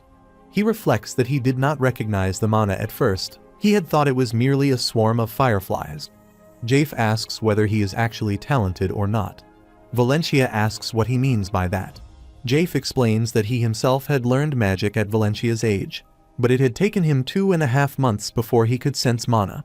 Jafe points out that even a genius like himself had needed more than a month, while Valencia had achieved it in just a week. She thinks to herself that he might truly be a genius. He admits that he also wonders how it happened, adding that the Tower Master was very surprised as well. They had even administered another aptitude test, yet the result remained the same. He does not possess a magical gift. According to him, the only possible explanation is that he was exceptionally lucky. How curious. Elise then says that, come to think of it, causing both of them to look at her. She asks whether the anniversary of the Imperial Empire's founding is only a week away. She asks how the populace usually celebrates. He explains that they eat, drink, watch circuses, and so on. During this period, street vendors are temporarily permitted to conduct business, so endless lines of food stalls can be seen late into the night, along with merchants selling intriguing goods from overseas. He asks if she has never attended the festival outside the palace. She replies that she has not, as she has always been required to remain in the palace to meet foreign envoys and attend banquets. She recalls that once, she was caught sneaking out to the festival, which made her parents furious. Since then, they have kept her under strict watch during this time of year. He asks if she was not rather rebellious. He then asks if she can go out now, to which she responds that she can. She is a same-bred magician now, so she is free to wander the streets. Recently, because of the ongoing celebration, the headmaster has been away more frequently, which is how she is able to be here at this hour. He thinks to himself that the headmaster would likely disapprove of her idling about in his absence. He then asks if Her Highness is truly as sincere as people claim. She laughs and says that she is enjoying her life while pursuing her studies, so there is no problem. After a while, Valencia begins reading a book and says that the first step is to gather mana around the mana gate, and then form a shape. He thinks he cannot quite grasp what this truly means, at least not until he attempts it himself. He begins meditating, and sparkling fireflies start revolving around his body. He focuses his thoughts, directing the mana to flow through the mana channels toward the mana gate. It is not easy, but he urges himself to keep going a little longer. A shiny pattern appears on his hand, and he thinks that it is good. Finally, he is ready to create the mana engine. He works on refining its shape and solidifying it. Suddenly, he hears a deep noise from within himself and wonders what the roar inside him was, questioning if he has succeeded. Valencia clenches his fist and says that it is great. He thinks that although it is faint, he can feel the mana engine pumping just like a heartbeat. Yet he does not notice any other differences for now. He groans and remarks that at least it is pumping, so he guesses he has done it correctly. The next morning, he goes to the library again, takes a book, and begins reading. Elise notices him and says that he looks cheerful today, asking if something good has happened. He replies that he believes he discovered something about magic yesterday. She asks if he has already learned something and congratulates him, adding that his next step is to work toward creating magic circles. He remarks that it will not be easy. She agrees, explaining that magic circles are not easily attained. Still, once he learns the basics, the process will become easier as he progresses. He nods in understanding. All these magical terms are difficult for him to grasp. There are so many concepts he thinks he understands, but actually does not. He wonders if this is why people say that being a magician is not for everyone. If it were not so difficult, the world would be overflowing with magicians. He comments that some people claim the world was full of magicians in ancient times. She responds that no one truly knows. Perhaps people only felt that way because the population was much smaller back then. They might have actually lived during the golden age of magic, when everyone learned the art. He thinks to himself that it sounds like a dream world. She remarks that, by the way, she has noticed something in his pocket. He always seems to keep something there. He takes out his wand and shows it to her. She asks if he already owns a wand, wondering if he bought it, and calls him an enthusiastic student. He thinks to himself that, in truth, this is the wand Bonnevard gifted him, a soul-bound artifact that somehow always finds its way back to him, no matter where he leaves it. She observes that it appears to have some imbued magic and guesses it must have cost him a fortune. She wonders if he has any idea what it can actually do. He reflects that being bound to him seems to be the only magical property it possesses, and he laughs quietly. He recalls having tested it several times, suspecting it might have a limited number of uses like the ring the Grand Elder Headmaster had given him. Yet, whenever he tries to use his wand, nothing works at all. He even attempts to create a firebolt shield, but it fails. He says that he naively paid its full price, so he hopes it is a good one. She asks how a magic wand with so much mana could possibly be bad. She then glances out of the window and notes that it is already getting dark.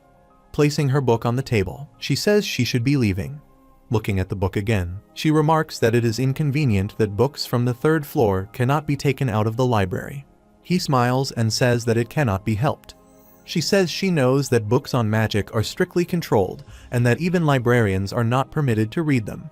She then suggests that they go out tomorrow. He asks what she means by out, and she replies with a simple yes. She explains that throngs of people are currently arriving in the capital from other regions and countries. He asks if it is for the anniversary of the empire's founding.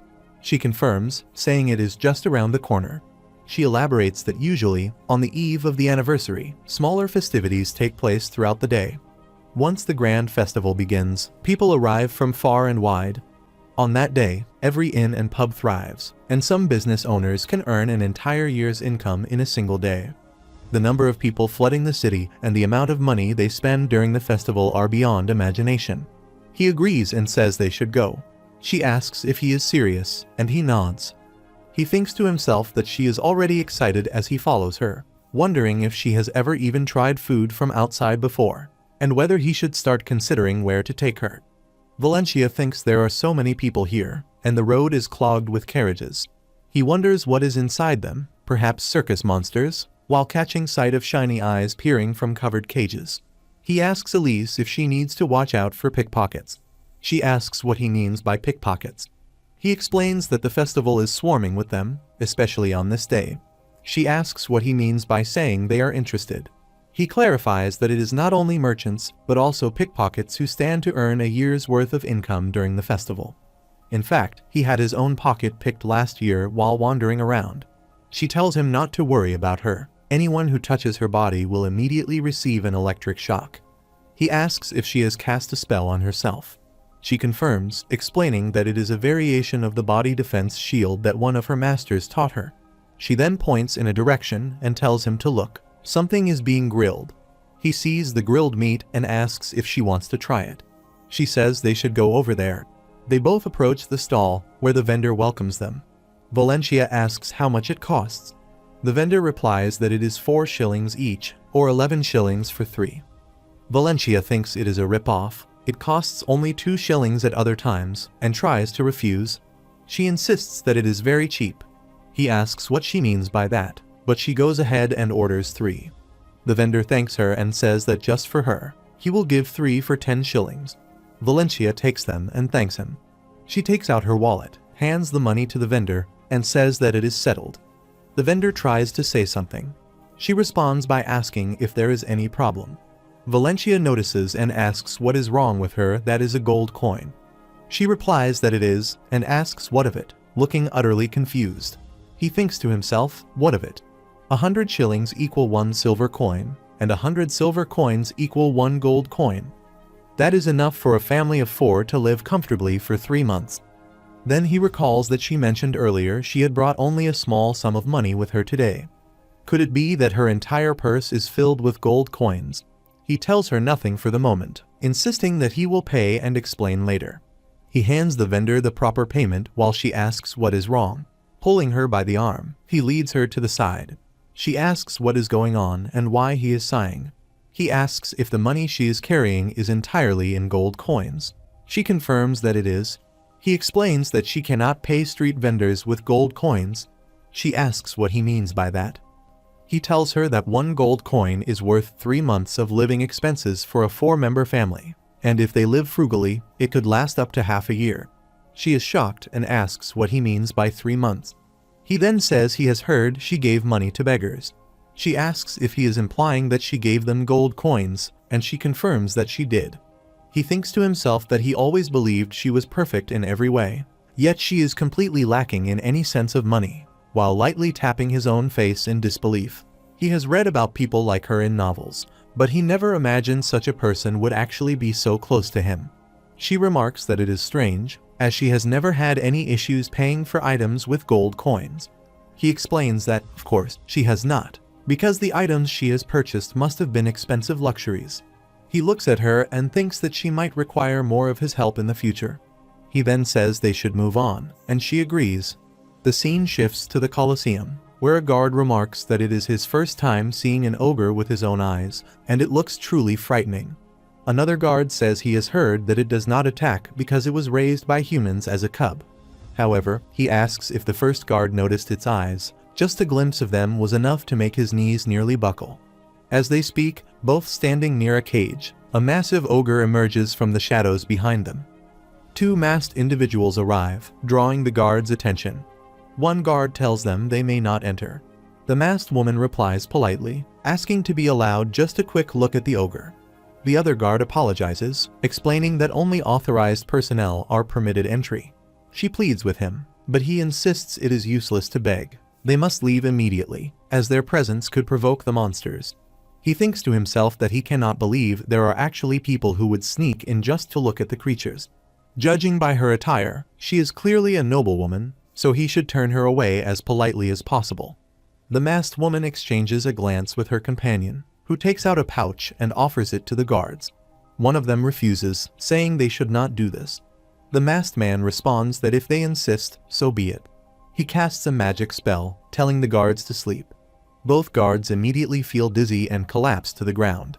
The masked woman remarks that the artifacts are truly remarkable. They allow her to use magic so easily. The two approach the cage and notice several pairs of gleaming eyes inside.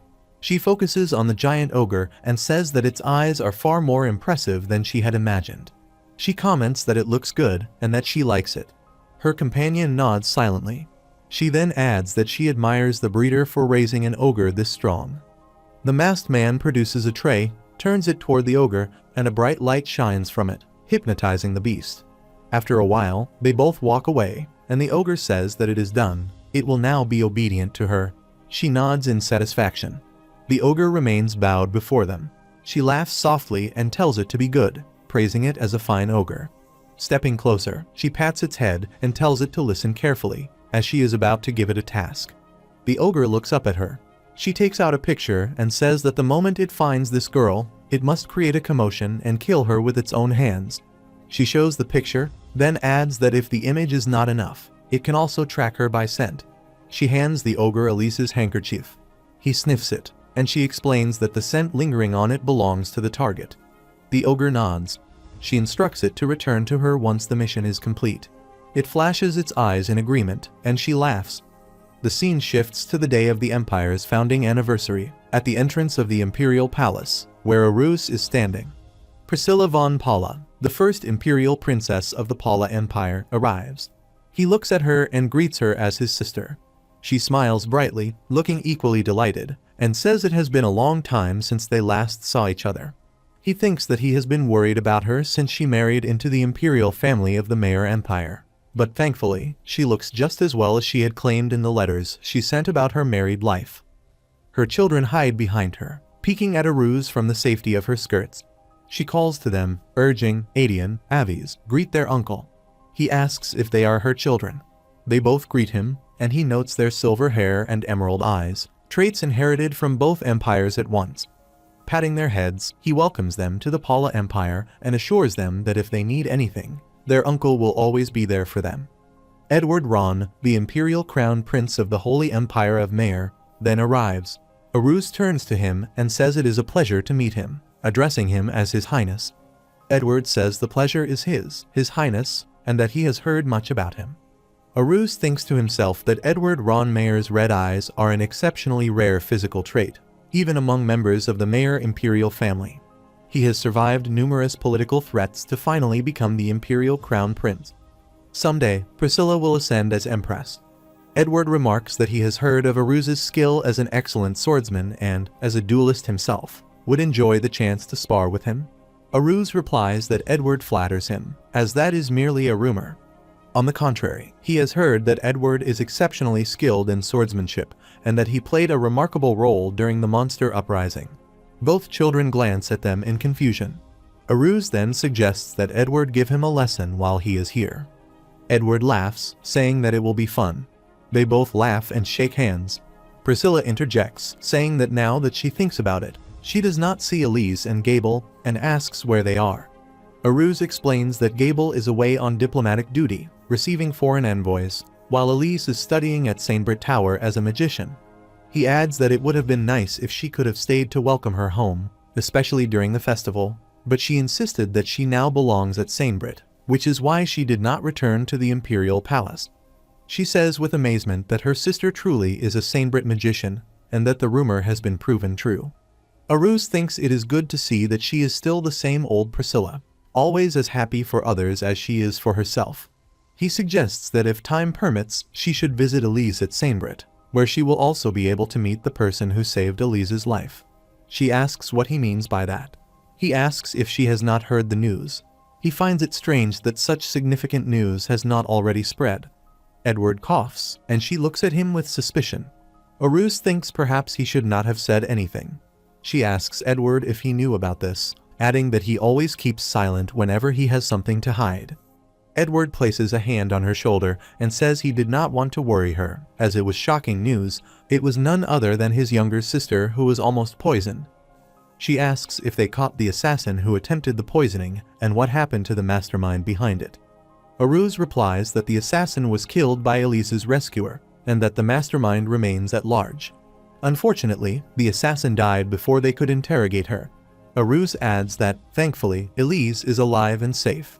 He explains that he had attempted to investigate the case, but besides confirming that someone had given the order to poison Elise, they found no further clues about the one responsible. When investigators reached Jessica's hometown to discover who had trained her as an assassin, they found the entire village already burned to the ground by an unknown party. Consequently, the hunt for the mysterious mastermind is still underway. She says that, in any case, she is glad Elise is safe and intends to visit her after greeting their father. She asks Edward if she can go there.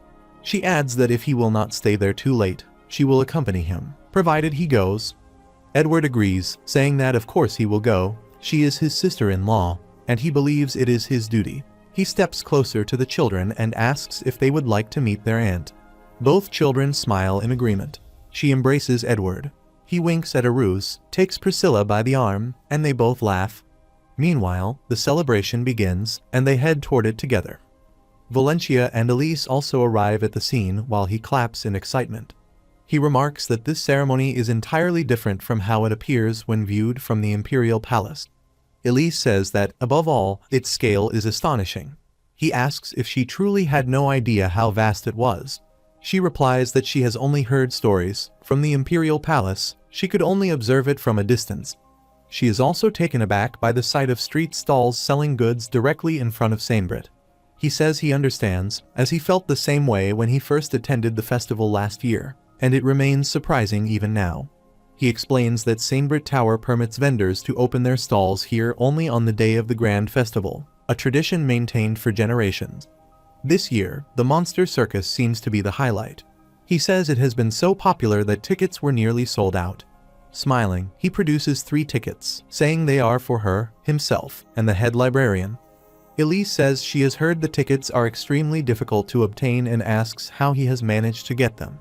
She adds that she has seen an endless queue outside the circus tent. He explains that when he arrived, all the tickets had already been sold out, so he had no choice but to buy them from a ticket scalper. He remarks that he has been fortunate to get 3, though he has had to pay more than double the original price, 1 silver and 50 shillings for each ticket, which he finds outrageous, trembling with irritation. He thinks that if it were not for the 30 gold coins granted by His Majesty, he could never have dreamed of going to the circus, yet he still feels compelled to do it. He thinks about his precious coins while crumpling the tickets. He asks if it is not exciting, noting that the show is tomorrow night, and says he is truly looking forward to it. He adds that he cannot wait, while she comments that he looks far more excited than she is. He says they are going to see an ogre and asks if she can believe it. She observes that she does not see the head librarian and asks if he is coming with them. He says the head librarian is going to meet them later after finishing some work in the library. She acknowledges this, and they both walk together. Priscilla arrives with Edward and her children and asks Elise if it is her. Elise turns to look at her. Valentia wonders who is calling her so familiarly and is struck by the sight of their armor. Elise exclaims Priscilla's name in shock. Valentia wonders who Priscilla is, recalling that he has heard the name somewhere before. The scene shifts to the reception room in Saimbrit Tower, where Elise and Valentia arrive. Valentia is sweating profusely and wonders if she is indeed Imperial Princess Priscilla. Elise asks, in any case, what has brought her back to Paula. Priscilla explains that this is her husband's first official visit abroad as Imperial Crown Prince and Envoy, so she thought she would accompany him. Elise asks if that means she is the future Empress of the Maya Empire and congratulates her. Valentia freezes in shock, realizing that he is the Imperial Crown Prince. Elise looks at the children and remarks that they are adorable, greeting them and asking their names. Priscilla prompts them to greet their aunt properly. Avis introduces herself, and Adian follows with his own introduction. Elise exclaims that they are incredibly cute, while the children shyly respond. Priscilla hands Elise a book, saying it is a gift for her. Elise takes it and asks what it is. Priscilla explains that it is the most popular novel in the Maya Empire and asks if she has read it yet. Valentia glances at the book and thinks it is meant for Endra. Elise says she has not read it, though she has wanted to for a long time. Back in the palace, she has heard from envoys who visited Mayor that it is a fascinating story, and she thanks Priscilla. Priscilla says she is glad Elise still enjoys books, admitting she had been a little worried she might have lost her interest in reading. Elise says she misses her and adds that she should have stayed behind to finish her work instead. She insists there is no way she could have stopped reading, as she reads every day here as well. Valentia feels the awkwardness of sitting with the imperial family. Meanwhile, Priscilla and Elise recall moments from their childhood and enjoy the warmth of those shared memories. Priscilla looks at Valentia and thanks him, saying she has heard that he saved Elise's life. He becomes surprised and replies that it is nothing at all, as he has simply done his duty. Edward tells him he can be proud of himself, and Priscilla nods in agreement. She adds that he risked his life to save another, and not everyone is willing to do such a thing. His valor, she says, can be compared to that of honorable knights, and his brave deeds are truly worthy of praise. Valentia thinks he has no idea how to respond to a compliment from a foreign imperial prince. Priscilla then remarks on her own lack of manners and asks for his name. He answers that it is Valentia. She repeats his name, calls it a fine one, and thanks him again for saving her sister's life. Rising from her seat, she bows deeply before him. He stands as well, trembling, and pleads that Her Highness need not do this, insisting he does not deserve such honor. She assures him that he deserves far more, for he is her sister's savior. She expresses her deep regret that there is no proper way to repay him and says that if she had known of this earlier, she would have prepared a reward for him. Valentia, sweating, thinks he has already been rewarded more than enough. His Majesty has granted him both the opportunity to learn magic and 30 gold coins. Priscilla then removes her ring and presents it to him, asking him to accept it as a small gift. She explains that the artifact has only one use of fog per day, but it will be useful in certain circumstances. He asks for confirmation if it is indeed an artifact. Becoming excited, he realizes it is another one and whispers to Elise, asking what he should do. Valencia takes the ring and examines it.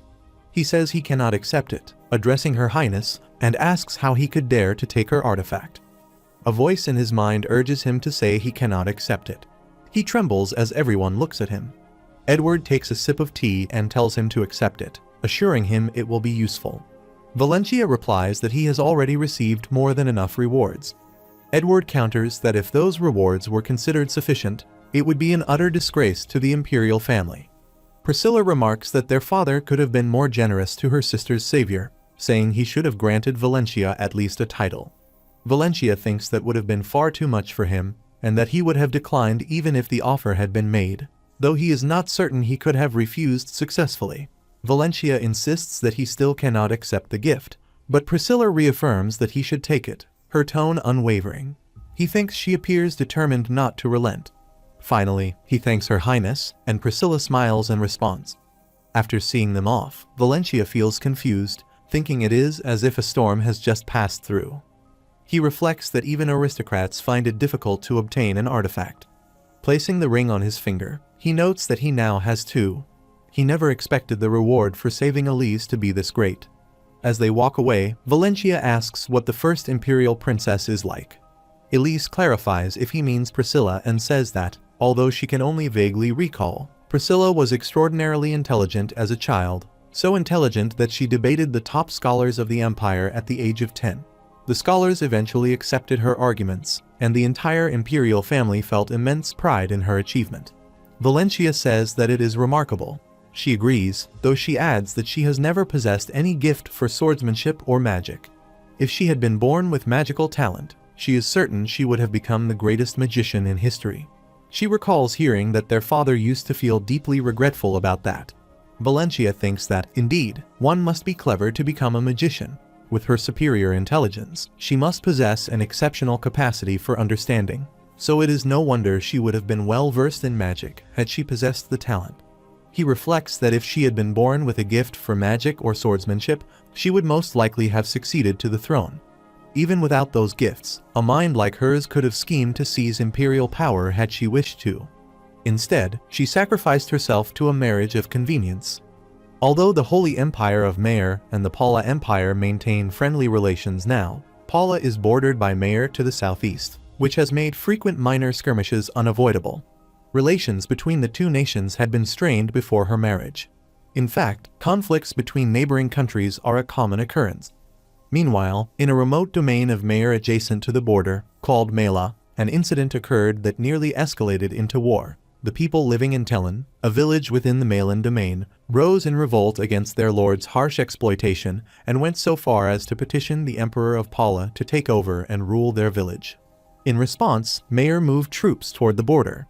Pala was perceived as having instigated the rebellion, which resulted in a volatile situation. However, it was clearly a meaningless conflict. Pala, unwilling to be outdone, dispatched a large army to its side of the border. With nothing at stake but the pride of each empire, any war between them would have inevitably caused extensive damage to both sides. Moreover, there was the looming threat of invasion by the allied forces of neighboring kingdoms, which had long been waiting for such an opportunity. Both empires found themselves in a dilemma over whether to proceed to war. Eventually, a matrimonial alliance with Maer was proposed as a preventive measure against potential conflicts, a solution that would prove decisive for the next generation. The former emperor of Pala suggested the idea, and since the Maer imperial family had only sons, while Elise was too young to marry at the time, Pala decided to marry off Priscilla instead. As Priscilla departed for Maer to be wed, both empires withdrew their troops from the border, extinguishing the embers of war entirely. Meanwhile, the rebellion in Mela was crushed by the soldiers who had originally been mobilized to fight Pala. The village of Tellin was ultimately burned to the ground and erased from the map. She remarks on how curious it all is, and he becomes surprised to hear this history. She then notes that all her siblings possess different talents. He reflects that, from what he knows, the first imperial prince is average in both swordsmanship and magic, the second imperial prince is an exceptional swordsman, and the first imperial princess has no talent for either discipline. In contrast, he thinks Elise is a gifted magician. They truly are very different, and to him, they are all highly fascinating. The next day, the monster circus takes place at the Colosseum, where Valencia and Elise arrive. He remarks with astonishment that there are so many people, and she responds that she knows and that the line is very long. Jafe arrives and mentions that he will sit with his family over there. Valencia agrees and tells him to enjoy the show. They move forward, and Valencia observes that even the stairs and the aisles are packed with spectators. She comments that the show truly is very popular. As she squeezes past someone, she politely excuses herself. Upon reaching 2 empty seats, he notes that these must be theirs. They sit, and he thinks they have an excellent view of the stage, feeling that the tickets are well worth the high price. She asks for his thoughts, explaining that this is her first time both coming to the Colosseum and watching a monster circus. He replies that she must be excited, as everyone who has seen this show has said it is great. She reflects inwardly that it is Valencia's first time as well. He begins eating a sausage and wonders when the performance will begin, noticing that the seats are almost full. Suddenly, the lights go out, and the crowd falls silent. He looks around, puzzled, wondering why the lights have gone out. She quietly remarks that she supposes it is starting. An announcer arrives and greets the audience, welcoming them. Valencia wonders if he is using sound amplification magic, as it feels as though the man is speaking right beside him. The announcer declares the beginning of the Monster Forest segment. A giant wolf appears behind him, and Valencia and Elise watch in shock as Valencia wonders if it is a great wolf. The announcer asks if something is wrong, addressing the crowd. He greets the wolf and instructs it to follow along, and the wolf obeys, bowing to the audience. A spectator exclaims that the great wolf is a real charmer. Another says it is unbelievable. A third adds that they can say that again and wonders how such a monster has been tamed. Valencia thinks he is glad they have come here, and the crowd applauds with excitement. Next, a crocodile arrives, balancing on a large ball while playing with several smaller ones. The wolf leaps gracefully through a ring of fire and then walks across a rope. Various performances are presented in succession. The announcer declares that, last but not least, it is time to meet their final monster companion. He announces its arrival, calling for the ogre named Denny. Denny greets him, and Valencia and Elise watch with excitement. She wonders aloud if its name is Denny, finding it adorable. The announcer encourages Denny to greet the audience as well, instructing him to wave to the people on the left. Acting almost like a human, Denny sniffs the air near Elise and fixes his gaze on them. Valencia quietly remarks that it seems to be looking directly at them, and she nods in agreement. The announcer jokingly asks Denny if he has spotted a pretty lady, glancing toward Elise. He then adds that, if so, those ladies must look like pretty ogres, a comment that is less than kind. In sudden retaliation, Denny slaps him and sends him flying across the stage. Valencia watches in shock, thinking that the man has been launched through the air. Denny roars loudly at him, and both Valencia and Elise are stunned by the display. Valencia realizes something is wrong and thinks he must protect the second Imperial Princess. Without warning, Denny charges forward, preparing to attack and kill them. Time resets once again, and Valencia finds himself back in the library, where a book falls onto his foot, making him cry out in pain. He sits down to check his foot and mutters that it hurts, wondering what has just happened. Picking up the book, he reads the title and notes that it is Maxif's Book of Magic. Realization strikes him that he has returned to a week before the Grand Festival. He runs his hands through his hair in frustration. He recalls that, by the time he realized the ogre's fist was flying toward him, time had already reset. This time, he returned before he even felt the pain. He remembers reading in the illustrated book of monsters that ogres can shatter rocks with ease or uproot trees with their bare hands. To have been punched by such a creature is no small thing, and even now his foot still feels numb. He questions why he must always reset to this exact moment and why Maxif's book always falls onto his foot each time. Leaning against a pillar, he asks himself whether he needs to protect the second Imperial Princess. The answer, in his mind, seems simple. If he wants to move on to the next day, all he needs to do is protect Elise. Avoiding the ogre should be enough. He does not even need to face that terrifying creature directly. Rising to his feet, he admits he is curious about why the ogre turned so aggressive so suddenly. His foot feels better now as he moves it, and he picks the book up from the floor. He wonders why the monster reacted so violently to the sight of Elise in particular. He says that, for what it is worth, he knows one thing for certain. pulling at his hair. He shouts that this is undoubtedly Bonavar's curse. If he had not read that wretched book, he would never have been forced to endure this. The book slips from his hand again and falls to the floor as he waves his arms in frustration, yelling that curse or not, his life has been ruined since that moment. His foot bumps into the pillar once more, and he quickly sits down to inspect it. He mutters in exasperation that nothing is going right. He thinks about what to do next, deciding that he must prepare several options in case Elise goes to the circus without him. Looking at his feet, he complains that now both of them hurt. He considers that the first option is simply not to go to the circus at all. The second would be to inform the Imperial Knights about what is going to happen. Grabbing his lantern, he looks around and admits that those are the only two ideas he has for the moment. He prefers the first option because it would remove any chance of encountering the ogre in the first place. Besides, the knights would hear the commotion at the Colosseum and rush over immediately. However, he wonders how he could protect the other people there. The knights would never believe him if he warned them about an event that has yet to occur, and he cannot go to the General Guard either, as they would certainly throw him into prison again. There is, however, one more possibility, a way to save both Elise and the other spectators, as well as himself. The third option would be to reach a higher magic circle and fight the ogre personally. He admits that even he can hardly believe how absurd that sounds. He has only just begun to sense his mana, and he has not even created the mana engine yet. Even if he manages to obtain a higher circle somehow, it would vanish once time is reset. Spotting a faint, shining pattern on his hand, he wonders aloud why he is seeing this and questions whether he has mistaken the date. That seems impossible. It was certainly a week before the Grand Festival when Maxif's book fell on his foot. He admits he does not understand and wishes he could confirm the date. But at this hour, there is no one to ask. As he paces, a thought occurs to him: there is someone. He opens the door and steps outside, where two guards glance at him.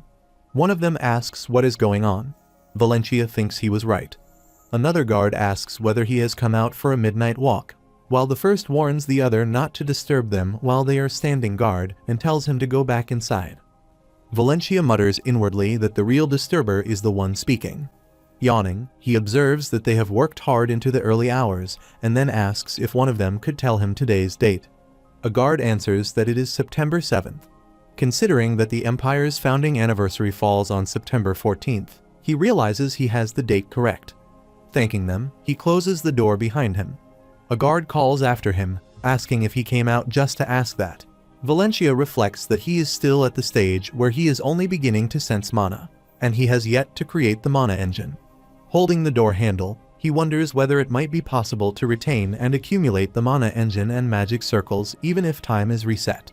Valencia reflects that, once again, he has returned to the eve of the anniversary. The scene shifts to the festival, where he notes that although it is still Elise's first time attending, she is once again showing interest in grilled skewers. She offers a gold coin to the shopkeeper, while Valencia remarks that she is embarrassing the vendor by paying with such a large denomination. He begins explaining the local currency situation to her. Leaflets advertising the circus drift through the air, and he catches one.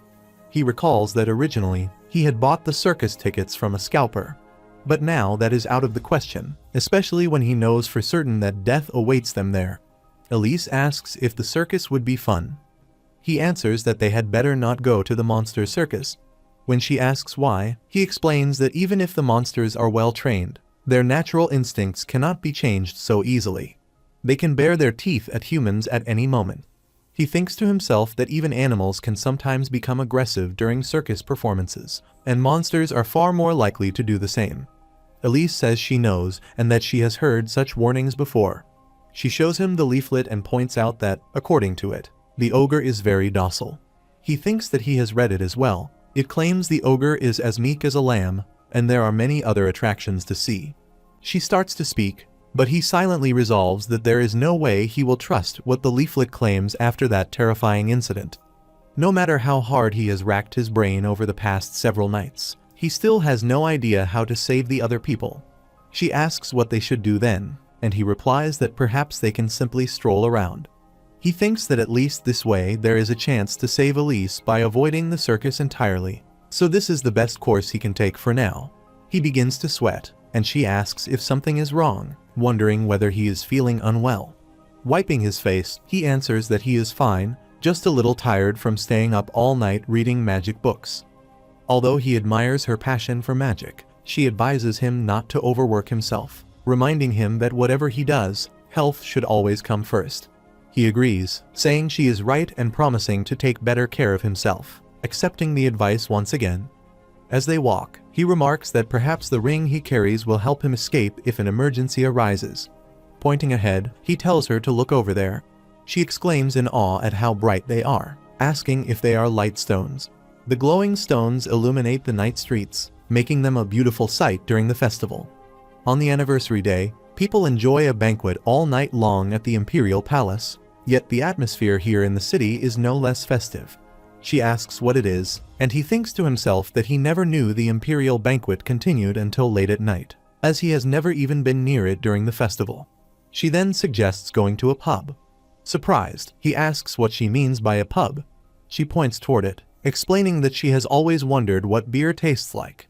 He asks if she has never had beer before, and she replies that they do not even serve it in the palace. She remarks that, come to think of it, why would he bother when he already has access to high-quality, expensive wine?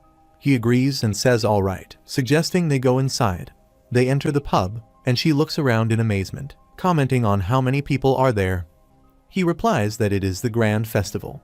A waiter approaches and greets him warmly, saying it has been a long time and that a table has just become available. Valencia returns the greeting, agreeing it has been a while, and places their order, 2 beers and 1 lamb roast. The waiter nods and tells them it will be ready in a moment. Valencia tells Elise that this place serves the best lamb roast he has ever eaten. She asks if that is true. When the food arrives, the waiter sets it down and tells them to enjoy. Valencia encourages her to dig in. She lifts her jar of beer and asks what he means by dig in and how she is supposed to do it. He looks at her in confusion and asks what she means by how. She points out that there is no fork or knife. He explains that she should simply grab the bone and eat the meat directly from it. She looks at him incredulously and asks if he is telling her to eat with her hands. He picks up his piece and starts eating. She hesitates for a moment before taking hold of her own rib, but quickly says she cannot do it. He thinks to himself that it makes sense. Aristocrats never eat with their hands, as such behavior is considered uncivilized, something he has read in aristocratic etiquette. Deciding she can try again later when she feels ready, he excuses himself to the waiter, explaining that the food is too hot for his friend and asking if he could bring her a fork, a knife, and something to wipe her hands with. The waiter agrees with no problem, while she looks at him in mild confusion. The scene shifts to the circus, where the ogre appears and the announcer greets him, calling out, Denny. Denny recalls Elise's picture and begins scanning the crowd for her. He greets the announcer in return, causing everyone to stare in shock. Sniffing the air, Denny searches for Elise, thinking to himself about where she might be. He sniffs one person after another, dismissing each. This one, no. Next one, no. Not the last one either. A memory flashes in his mind of the masked lady instructing him to return to her after completing his mission, with a firm got that. The announcer calls to Denny again, noticing him trembling, and asks what is wrong. Denny suddenly grabs the announcer, lifting him high into the air as she continues calling his name. Without warning, Denny devours him and lets out a thunderous roar. The audience gasps in horror, with some asking aloud if he really ate him.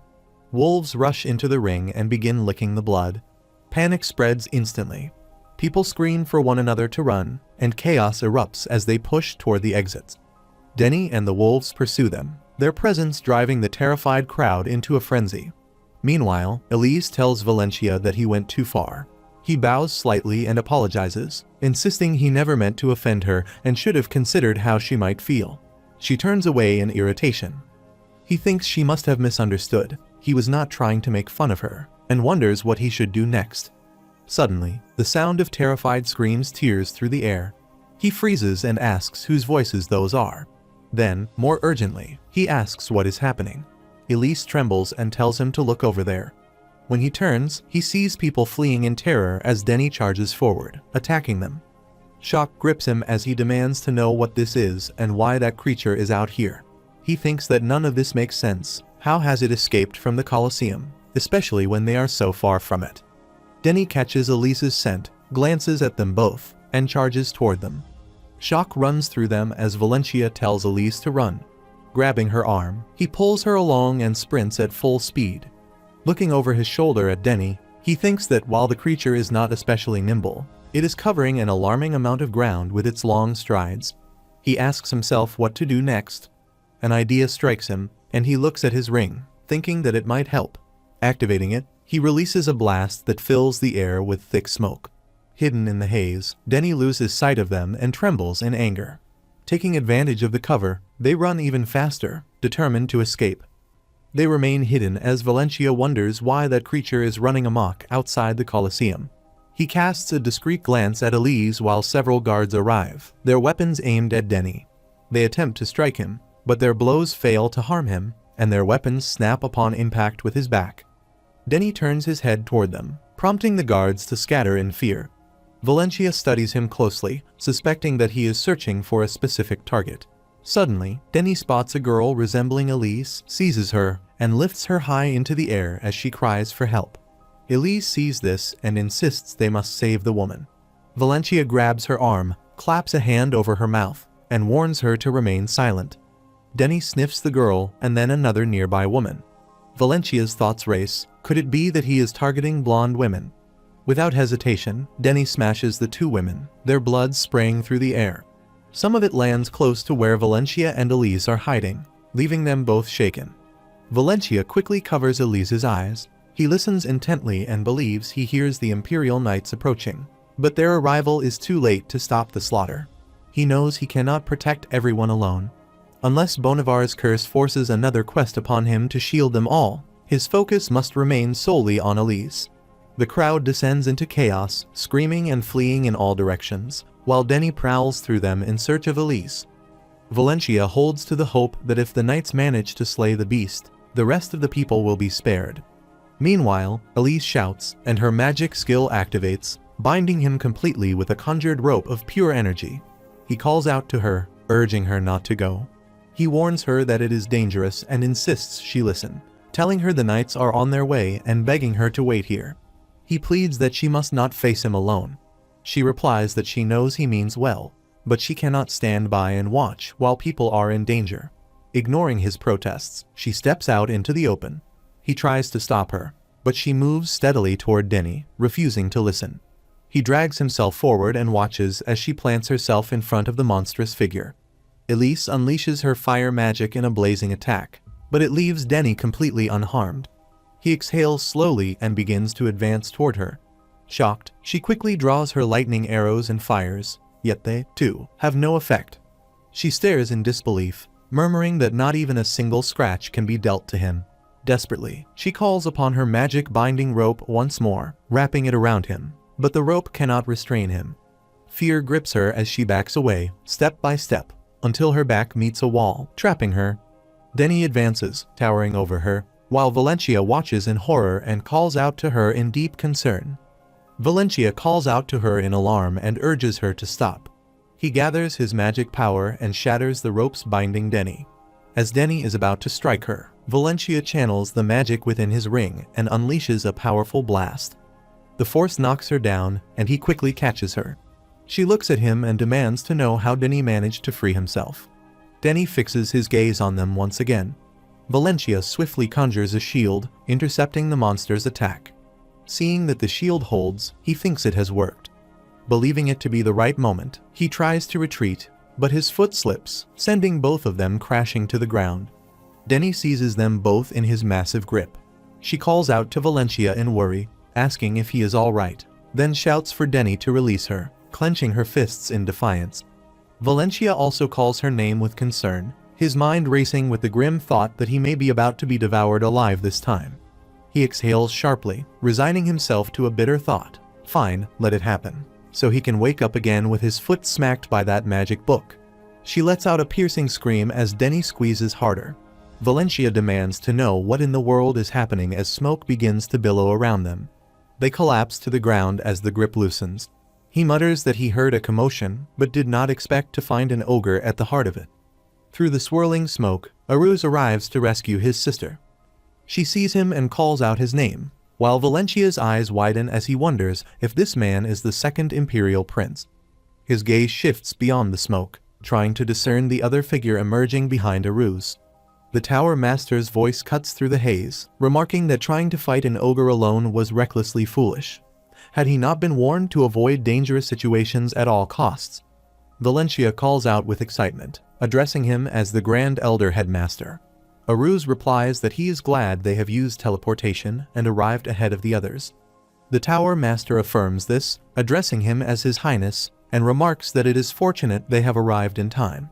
He explains that he had not only come close to losing his pupil, but had also nearly failed to carry out His Imperial Majesty's order to teach magic to this librarian.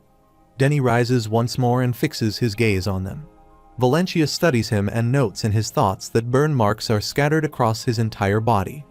The Tower Master observes aloud that although the creature has been bred by humans, it remains an ogre at heart. Denny roars at them, and they meet his glare. The Tower Master raises an absolute shield, intercepting the beast's attack. Valencia is left in shock, realizing that the shield conjured by his own artifact cannot even compare to the power of this one. Aruz draws his sword to strike. Valencia notices and wonders if it is a mystic weapon, its mana radiating with a golden light. Aruz charges forward, launching a relentless assault on Denny, yet his strikes have no effect. Valencia watches this in shock. The Tower Master activates his blink skill, vanishing and reappearing on Denny's back. He unleashes his ice prison technique, pressing his hand against the creature's spine. Frost begins to spread rapidly across Denny's body.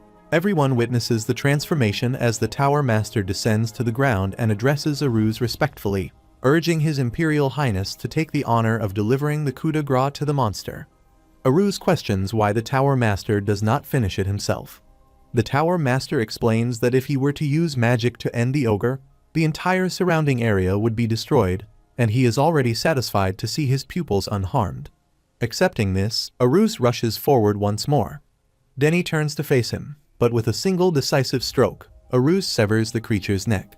Valencia observes the scene as the Tower Master praises the feat, calling it a remarkable strike from His Imperial Highness. Aruz humbly responds that it was only possible thanks to him. Valencia looks at them in astonishment. The narrator notes that, due to the tragic calamity brought about by the ogre, the grand festival concludes abruptly under a pall of gloom. The banquet at the Imperial Palace, which would otherwise have continued throughout the festival's duration, ceases entirely.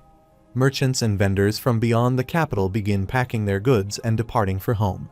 The entire city is overcome with grief. In yesterday's turmoil, 56 people have lost their lives or gone missing, and even more have been injured. All this pain and loss is caused by the ogre. As a result, the authorities have arrested the key personnel of the monster circus, demanded compensation for damages, and launched an investigation. The monster circus has also been found guilty of gross negligence and permanently banned from performing. After some time, Valencia returns to the library, where Jafe is engaged in paperwork. He assists him, placing books on the table beside him. He reflects on his fortune in escaping serious harm, though the discomfort of a sprained ankle continues to trouble him as pain radiates from it. A sudden noise draws his attention, and he looks outside, wondering if it could be Elise at this hour.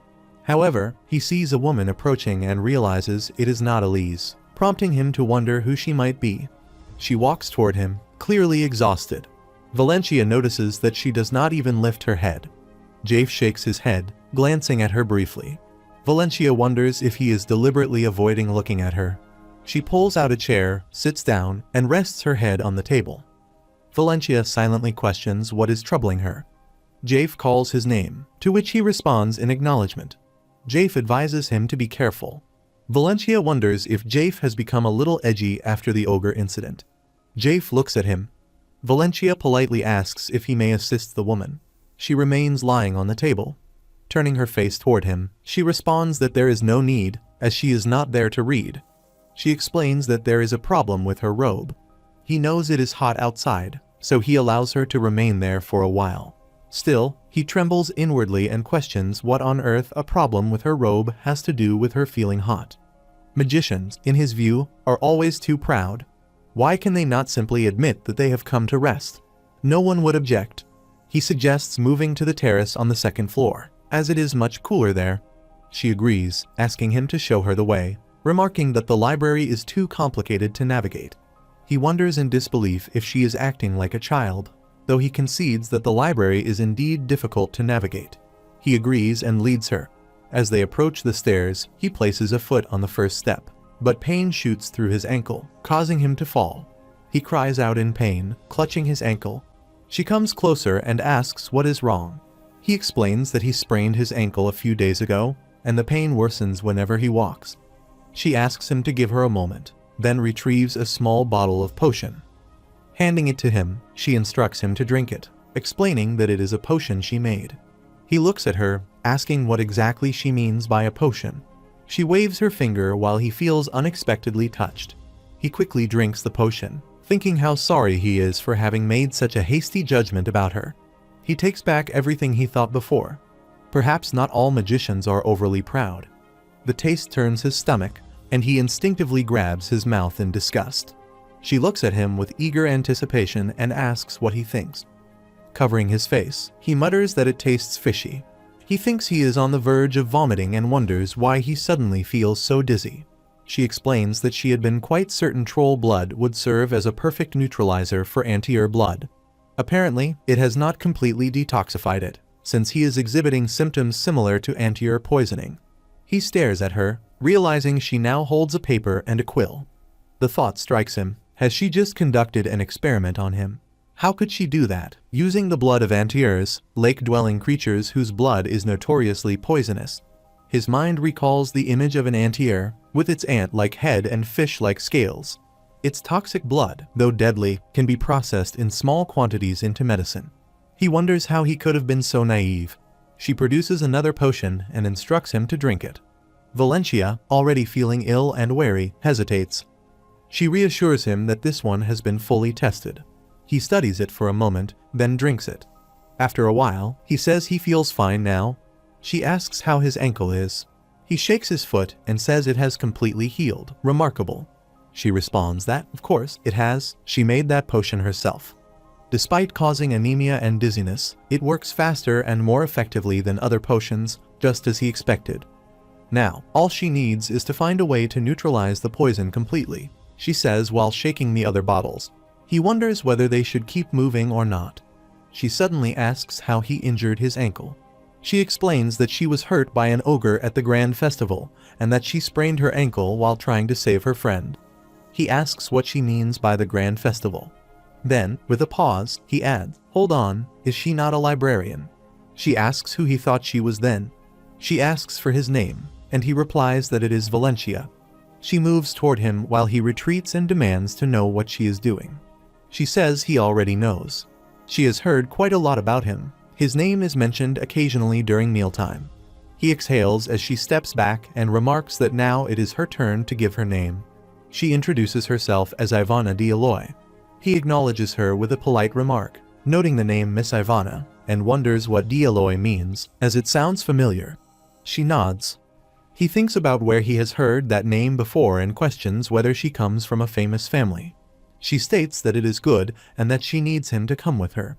He excuses himself, explaining that he has work to do. She assures him not to worry, promising to obtain permission from the head librarian for him. She pulls him along until they arrive in front of Jafe, telling him she is borrowing Valencia for a minute. Jafe advises Valencia to be careful. Valencia wonders why he says this. He addresses him as Sir, while Jafe pretends not to understand. She takes Valencia into a room. He looks around in amazement, remarking on its grandeur. He compares it in his mind to the dingy little night duty room where he stays, wondering if all magicians live and study in such spacious chambers. His gaze falls on a potion jar, and he asks what it is. She explains that it is a test substance, a concentrated extract of balon fruit juice, and that she is testing its effectiveness as a neutralizer. From her estimation, it can instantly neutralize weak poisons, though not deadly ones. She intends to use it to counteract the anti-air blood contained in the potion he drank earlier. He expresses admiration, saying it is remarkable and will undoubtedly prove useful. She remarks that he cannot know whether her invention will be useful when he understands so little about magic. He replies that although he may not know anything about potion making, he can still recognize an extraordinary experiment when he sees one, his attention caught by a collection of shiny stones. Picking one up, he asks what these gleaming stones are. She startles and orders him to put it down immediately. She explains that their power has not yet been tested, but they should be only slightly less explosive than a fireball. He quickly places it back and questions why she is creating something so dangerous. She admits that she does not know, confessing that even she sometimes wonders why she is doing it. Her grandfather always tells her that she possesses an admirable experimental mind, if nothing else. Who knows, perhaps one day her inventions will prove useful. After all, nothing exists without a purpose, as he knows. He concedes that although he does not yet know what purpose it will serve, he asks why she has brought him there in the first place, privately deciding not to touch the stones again. She explains that there is no particular reason, only that she was curious about him and wished to thank him. He asks why she wants to thank him, wondering if it is for serving as the subject of her potion experiment. She asks if he is dwelling on that. She admits that she thanks him for that as well, but her gratitude is for something else. Besides, she adds, they are going to see each other frequently from now on. He asks what she means by they, for what reason, and says he does not understand what she is implying. She is about to explain when a knock sounds at the door. Both turn toward it as Elise's voice calls for Ivana, asking if she is inside. Ivana quickly moves to the door, remarking that they have spoken of the devil, though this devil has arrived before being mentioned. She invites Elise to come in. Elise opens the door and enters, her eyes falling on Valencia as she asks what he is doing there. He is equally surprised to see her and demands to know what she is doing there. Elise explains that she has been looking for Ivy and him. The head librarian informed her that Ivana had dragged him away, so she had been searching everywhere for them. He turns to Ivana and asks if her name is Ivy, wondering if she had given him a false name and questioning what she has been up to, his tone betraying a trace of apprehension. Both women laugh, and Ivana clarifies that Ivana is indeed her real name, while Ivy is simply the nickname Elise gave her long ago. He acknowledges this, but notes that she mentioned long ago and asks what she means by that. Elise explains that she and Ivy have been friends since childhood. When the headmaster visited the Imperial Palace, he would often bring Ivy along. Ivana nods in confirmation, and he responds with an understanding he sees. He then asks why the Tower Master took Miss Ivana to the Imperial Palace, silently noting that he has been bombarded with questions today. Ivana asks if he has not realized it yet, if her name does not sound familiar. He repeats her name, Ivana D'Aloy, and asks what of it. She emphasizes D'Aloy and says he should understand by now. He thinks over the name, finding it familiar yet elusive, until suddenly the name Brett D'Aloy flashes in his mind. He exclaims that Brett D'Aloy is the name of the Tower Master. She confirms this, stating that the Tower Master of Sainbrit is her grandfather, and remarks that he has finally understood. He feels foolish for not realizing it sooner, and both women laugh at him. Ivana then asks Elise if she had mentioned she was looking for them. Elise affirms and explains that the headmaster wishes to see Ivana. Since both of them are here, they can go together. After some time, they arrive to meet the Tower Master, who is occupied with organizing several documents. He remarks that their arrival has taken longer than he expected. Elise explains that she had to search for Valencia, as he had been with Ivana in her room. The Tower Master turns to Ivana and asks what she means by in Ivana's room, questioning whether she has been conducting strange experiments again. Ivana quickly waves her hand in denial, assuring him that she has not. She explains that upon learning Valencia was the one who saved Elise, she merely wanted to thank him. Valencia glances at her, thinking that this was her real purpose. Ivana adds that Elise entered even before she could say it. Elise nods in confirmation. The Tower Master observes that it seems the two have already introduced themselves. Rising from his seat, he states that this is good, as it spares him the trouble of making introductions himself. He then asks if they know the reason he has summoned them.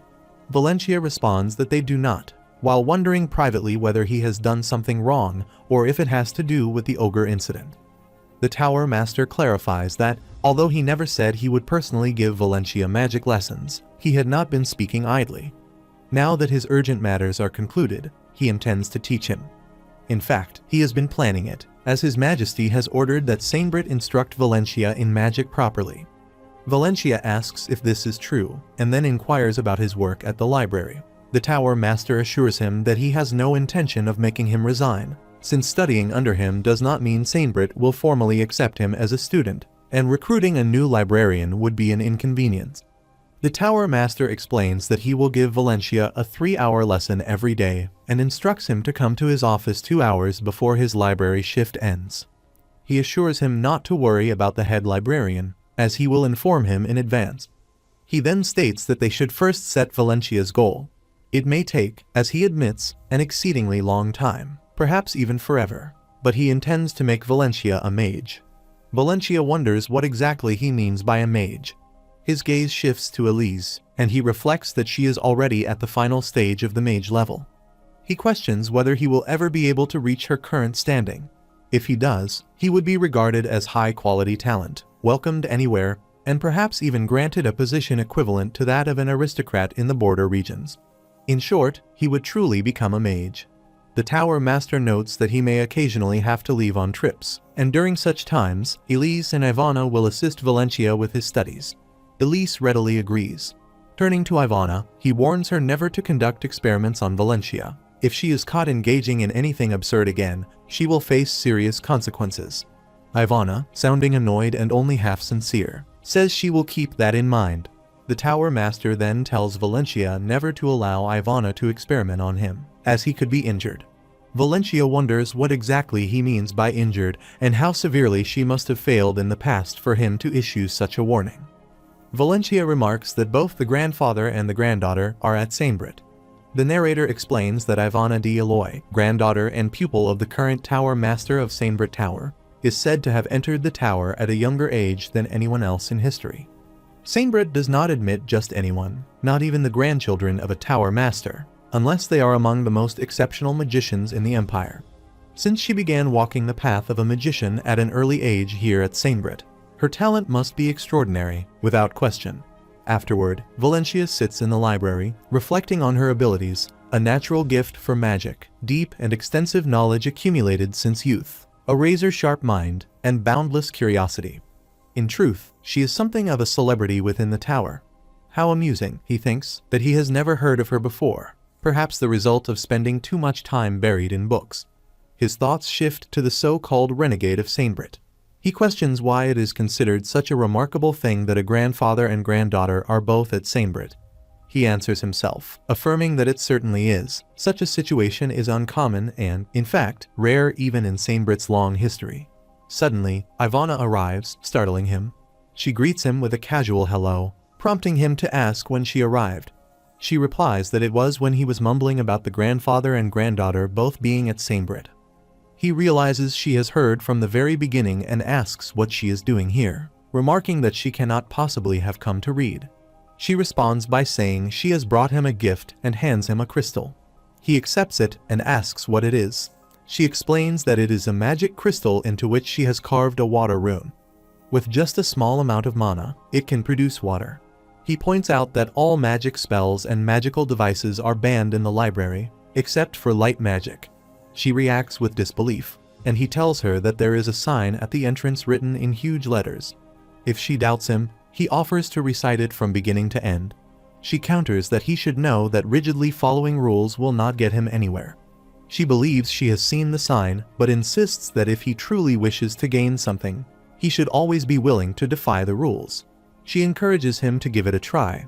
He looks at the crystal and wonders if she is testing him because the Tower Master has forbidden her from conducting experiments. He explains that he has only recently begun to sense his mana and does not know how to use the crystal, even if he wanted to. She asks if that is the case. He questions whether this is truly the reason she has come. She admits it is not, and that her real purpose is to have a conversation with him. She then asks if he likes Elise. He demands clarification, unsure of what she is talking about. She asks if she has misread the situation.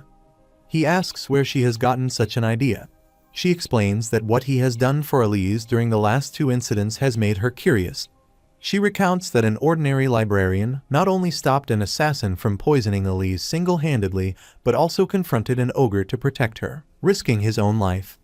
In her view, anyone can see that those actions are far from ordinary. She asks if he is, by any chance, the kind of person who cannot tolerate injustice. He replies that not only is that completely wrong, but he is also not brave enough to throw himself into danger for someone he likes. Never, not him. She nods and says that is what she thought as well. She simply needed to confirm it. He feels deeply embarrassed. She continues, saying that this only makes her more curious. Even a knight sworn to protect his lady or master would hesitate to do what he did, risking his life in the process. He wonders how he should explain it to her. She warns him to be careful not to grow too close to Elise, or he will find himself in serious trouble. He thinks to himself that they are close friends, so why is she saying this? She clarifies that he should not misunderstand her. She is not saying it out of jealousy or any disregard for Elise. Rather, Elise is a dear friend to her, regardless of her position. He remarks that he knows Elise well. Ivana explains that while Elise has a gentle heart, she is also very strong, never hesitating to help those in need and showing genuine sympathy for them. Although Elise has renounced her right to the throne, she is still facing a threat. Ivana mentions that she has heard he enjoys reading and asks how much he knows about the Empire's history. He replies that he does not know as much as a historian, but he knows enough. She says that means he cannot match a historian's expertise, yet he possesses considerable knowledge nonetheless. As he is aware, the Pala Empire has experienced its share of political upheaval. For example, she explains, a member of the imperial family who had renounced his right of succession once schemed in secret against his siblings, inciting conflict between them so he could seize the imperial throne. She asks if he is familiar with this story. He is shocked to hear it. The narrator explains that the story is an undeniable historical fact, and Valencia nods in acknowledgement. It was the worst and most shameful episode in the history of the imperial family. After seizing power, the emperor neglected state affairs and indulged in reckless extravagance. He plunged the empire into chaos by waging war against neighboring nations, a course of action that ultimately led to the financial ruin of an imperial dynasty that had enjoyed centuries of prosperity. Fortunately, one of the imperial princesses successfully overthrew her tyrannical father in a revolution and ascended the throne. The new ruler rebuilt the nation's foundations, and her reign restored peace to the empire. However, ever since then, public mention of that disgraceful history has been strictly forbidden. Valencia says that he is, of course, aware of it, but urges her not to speak of it in front of others, as it is an extremely dangerous subject. Ivana reassures him that it is only the two of them now, and that she would never raise the matter elsewhere. She notes that it is good he is aware of this history, as some people fear the same pattern might one day repeat itself. She suggests that Elise could be biding her time at Sainbrit, waiting for the right moment to seize power. This, she speculates, might be part of a plot orchestrated by Prince Gable and Prince Aruz or their retainers. Although Elise has firmly denied such an intention, who can say for certain? In terms of talent, Ivana believes Elise possesses greater potential to become a remarkable ruler than any of her siblings in the imperial family. He taps his forehead and says that he does not understand why they are having this conversation. She insists that she is certain there are people who fear that Elise may be aiming for the imperial throne. Since he has saved Elise's life multiple times, it is only a matter of time before someone attempts to harm him to remove him from their path. She warns that such people may already have their eyes on him. He protests that he is merely living in the night duty room of the library. She tells him he is being too complacent, explaining that staying within the walls of Sainbrit does not always guarantee safety. Magic can only do so much. Even though protective spells are tightly woven around the tower, there are always small gaps. Skilled assassins can exploit those weaknesses. He recalls that this is exactly how Jessica managed to infiltrate the library. When she broke in, the magic meant to summon the guards failed to trigger the alarm. Ivana expresses her gratitude for his attempts to protect Elise, but urges him not to endanger himself for her, as that is a matter of concern to her as well. He thinks that he has no choice. He says he cannot let Elise face danger alone. He knows she would not want him to get hurt, especially not for her sake, but he feels the same way. He does not want her to be harmed either. Although she may not remember it, she has helped him as well.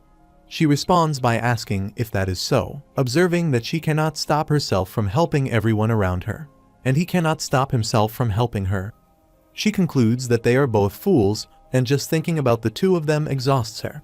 He looks at her and wonders why she appears so excited, while she simply says it is no bother and nods her head. She asks if it were her life at risk, would he still come to her rescue? He replies that he would have to think about that. She reacts with mock offense, asking what he means, so only Elise deserves his special treatment. She reminds him that she is Elise's friend and calls his answer disappointing. He watches her as she smiles and says that, in that case, she will give him some useful objects to protect Elise with. He remarks that this is the real reason she came. He tries to slip away, but she places a hand on his shoulder to stop him and asks where he is going. She explains that these magical items are impossible to obtain elsewhere. He asks if that means he should accept her goodwill, and she tells him to come closer. She takes several items from her pouch and places them on the table. Holding up a bottle of potion, she explains that it is meant for self-defense. If he throws and shatters the flask, the blue liquid inside will emit a powerful light that will temporarily blind an attacker. It will be invaluable when he needs to escape or defend himself. He thinks she sounds like a street peddler, but at least her words inspire some confidence, and he admits that it does sound useful, especially for repelling attackers. She points out that it can catch opponents off guard, as no one would imagine it to be a weapon. The only drawback, she notes, is its cost. Due to the high price of the raw materials, the completed potion is very expensive. Still, she reasons that if safety is costly, accidents are even more costly. She reveals that she actually invented the potion by accident while attempting to create a permanent source of light. He compares it to a light stone, and she affirms his observation. The narrator notes that although her statement is technically true, Ivana chooses not to reveal the full story behind the potion's invention. The narrator explains that although she has indeed invented the potion based on her own theory, the outcome has not turned out as she expected. If it had produced a light that could last for a sufficient duration, even if not permanently, her experiment would have been considered a partial success. However, instead of achieving her intended effect, the potion emits a light of extreme intensity. When she first tests its performance in her room, the Tower Master happens to stop by. Both of them panic as they are temporarily blinded by the flash. Later, the Tower Master arrives in the library and calls out to Ivana. Upon seeing her potion bottle, he warns her not to repeat such an incident. She is shocked and addresses him as her grandfather. Following that event, Ivana is placed on probation for a week. She is fortunate, however, that the Tower Master does not go so far as to forbid her from developing magical items altogether. Valencia comments that she seems to invent many curious objects, and that it is almost as if, rather than being a magician, she is. He stops himself, realizing he nearly says a word magicians hate to hear. She asks if he meant to say she is more like an alchemist. He is surprised to hear her guess correctly. She affirms that she believes she is an alchemist rather than a magician. The narrator explains that alchemists are known for their eccentricities. They create various devices intended to make life more convenient, yet their work often produces the opposite effect. Some of their inventions can even cause explosions, injuring others as well as themselves. It is no wonder that they are often shunned by people. She remarks that, unlike black wizards, at least they possess good intentions. He thinks to himself that this is true, except for the truly unhinged ones. At the very least, Ivana is not among those who deliberately cause harm. She explains that her grandfather was strongly opposed to her pursuits at first, but now, aware that he is powerless against her stubbornness, she knows he will continue trying to dissuade her, without question. He considers that she must have endured considerable distress and wonders if he should offer her some words of comfort. She declares that she will see. Clenching her fist, she vows to prove herself to all the other magicians. Her grandfather, for now, may not recognize her achievements, but the day will come when her inventions change the world for the better. She will prove her worth to him. He smiles at her determination. She suddenly tosses a small ball toward him. He catches it and asks what it is for, noting that it appears to be nothing more than an ordinary glass sphere. She explains that if he breaks it, it will release an electric current. Irritated, he places it on the table and tells her she should not bring dangerous objects like this into the library, warning that if it were to break, it could damage the books. She responds that the real problem is that it can only be used once. He realizes she is not even listening to his warning. She then adds that she has yet to test it and has no idea how powerful the shock might be. He tells her she should have tested it before giving it to him. He says it would be a serious problem if the device did not function as she expected. She admits she knows and should have tested it, but her grandfather has forbidden her from conducting any experiments within the tower. Moreover, even when she recreates the same type of items, their performance always turns out to be drastically different. He asks why she does not simply test them outside the tower. She agrees that he is right. but explains that she would then need to find a deserted spot near the outer castle walls. Unfortunately, she rarely goes out alone, so she is unfamiliar with the area, except for the route to the Imperial Palace. He tells her that if she walks straight along the main street leading to the Imperial Palace, she will eventually reach the outer castle, and it will take her less than 10 minutes. She begins sweating profusely and says that if she walks for as long as 10 minutes, she is certain she will pass out before even arriving. He thinks to himself that she cannot even be bothered to make such a short walk, which is absurd, and at the same time feels foolish for expecting otherwise. After some time, Valencia sits within a magic circle beside the Tower Master, who channels his magic into him. The Tower Master instructs him to try moving his mana in sync with the movement of his fingertip. Placing a finger on Valencia's back, he causes shimmering particles to revolve around them. Valencia thinks this task is incredibly difficult. The Tower Master tells him he is not concentrating enough and instructs him to maintain his focus. He adds that Valencia's posture is too loose and orders him to straighten up again. Valencia responds with agreement. The Tower Master then slaps him lightly and declares the lesson over for the day, telling him he may relax. Valencia, now tired, sniffs and notices an unpleasant odor coming from his handkerchief. He asks about the smell. The Tower Master laughs and explains that it is the result of his body releasing toxins and waste. It is a desirable physical reaction, but it will cause him to smell bad for a while. He reassures Valencia that with consistent mana breathing practice, the odor will naturally disappear. However, he warns him to wash his clothes immediately, otherwise the stench will linger, and he might have to throw them away altogether. He then asks if Valencia has any questions about the day's lesson. Valencia asks when the best time to practice mana breathing is. The Tower Master replies that the more he practices, the better. However, since he cannot spend the entire day doing nothing but practice, the most effective times would be before and after sleeping, aside from the scheduled lessons. Valencia then says he has read that it is possible to create a magic circle using a medium to force mana into the body, and asks if this is true. The Tower Master answers that humans, by nature, look for easy and comfortable solutions, but magic does not work that way. If it were possible, even animals would have learned magic. He compares it to making fine clothes, explaining that one must put heart into every stitch. In that process, a tailor might prick their finger a few times with a needle, but that experience eventually makes their fingers skillful.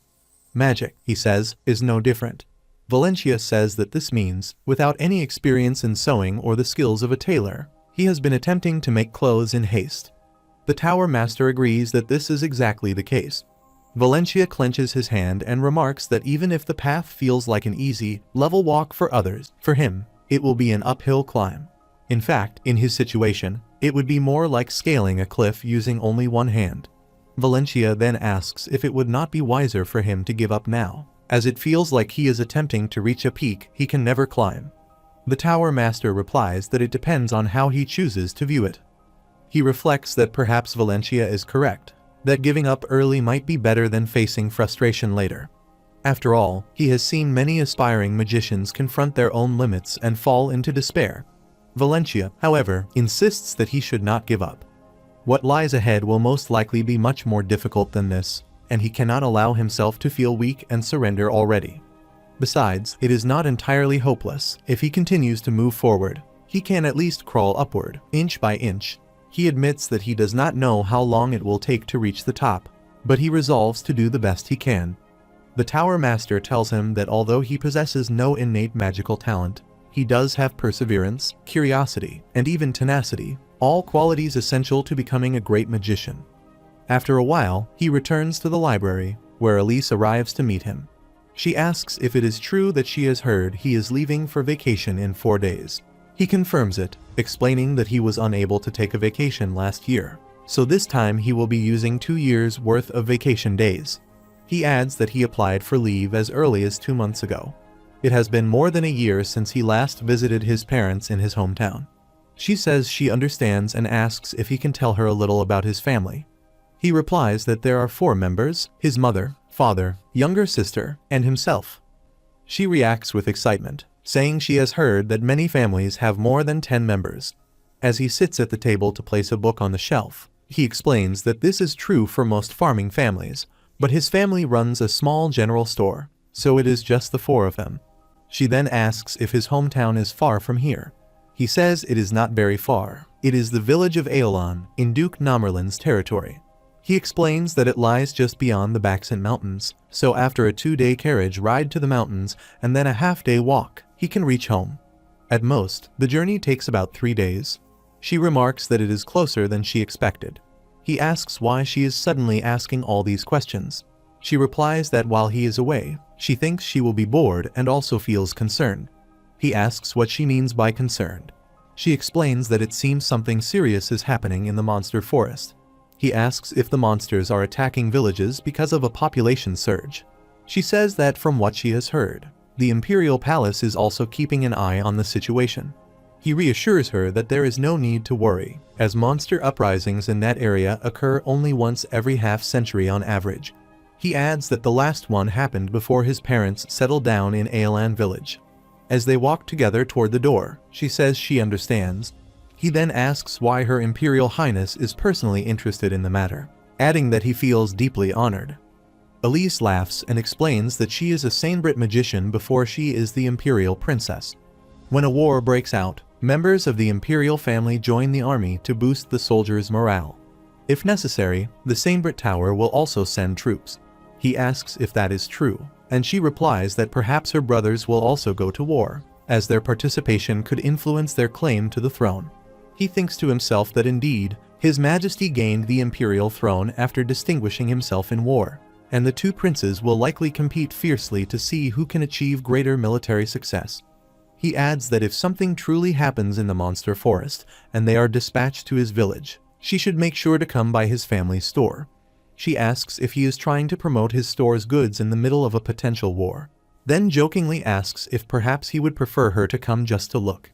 He says that while they may not have any special items, they carry only high-quality goods. She opens the door, laughing, and says she will visit his store if they ever come to Aeolon village. He says he would be grateful if she also told the other magicians. She tells him he is amusing.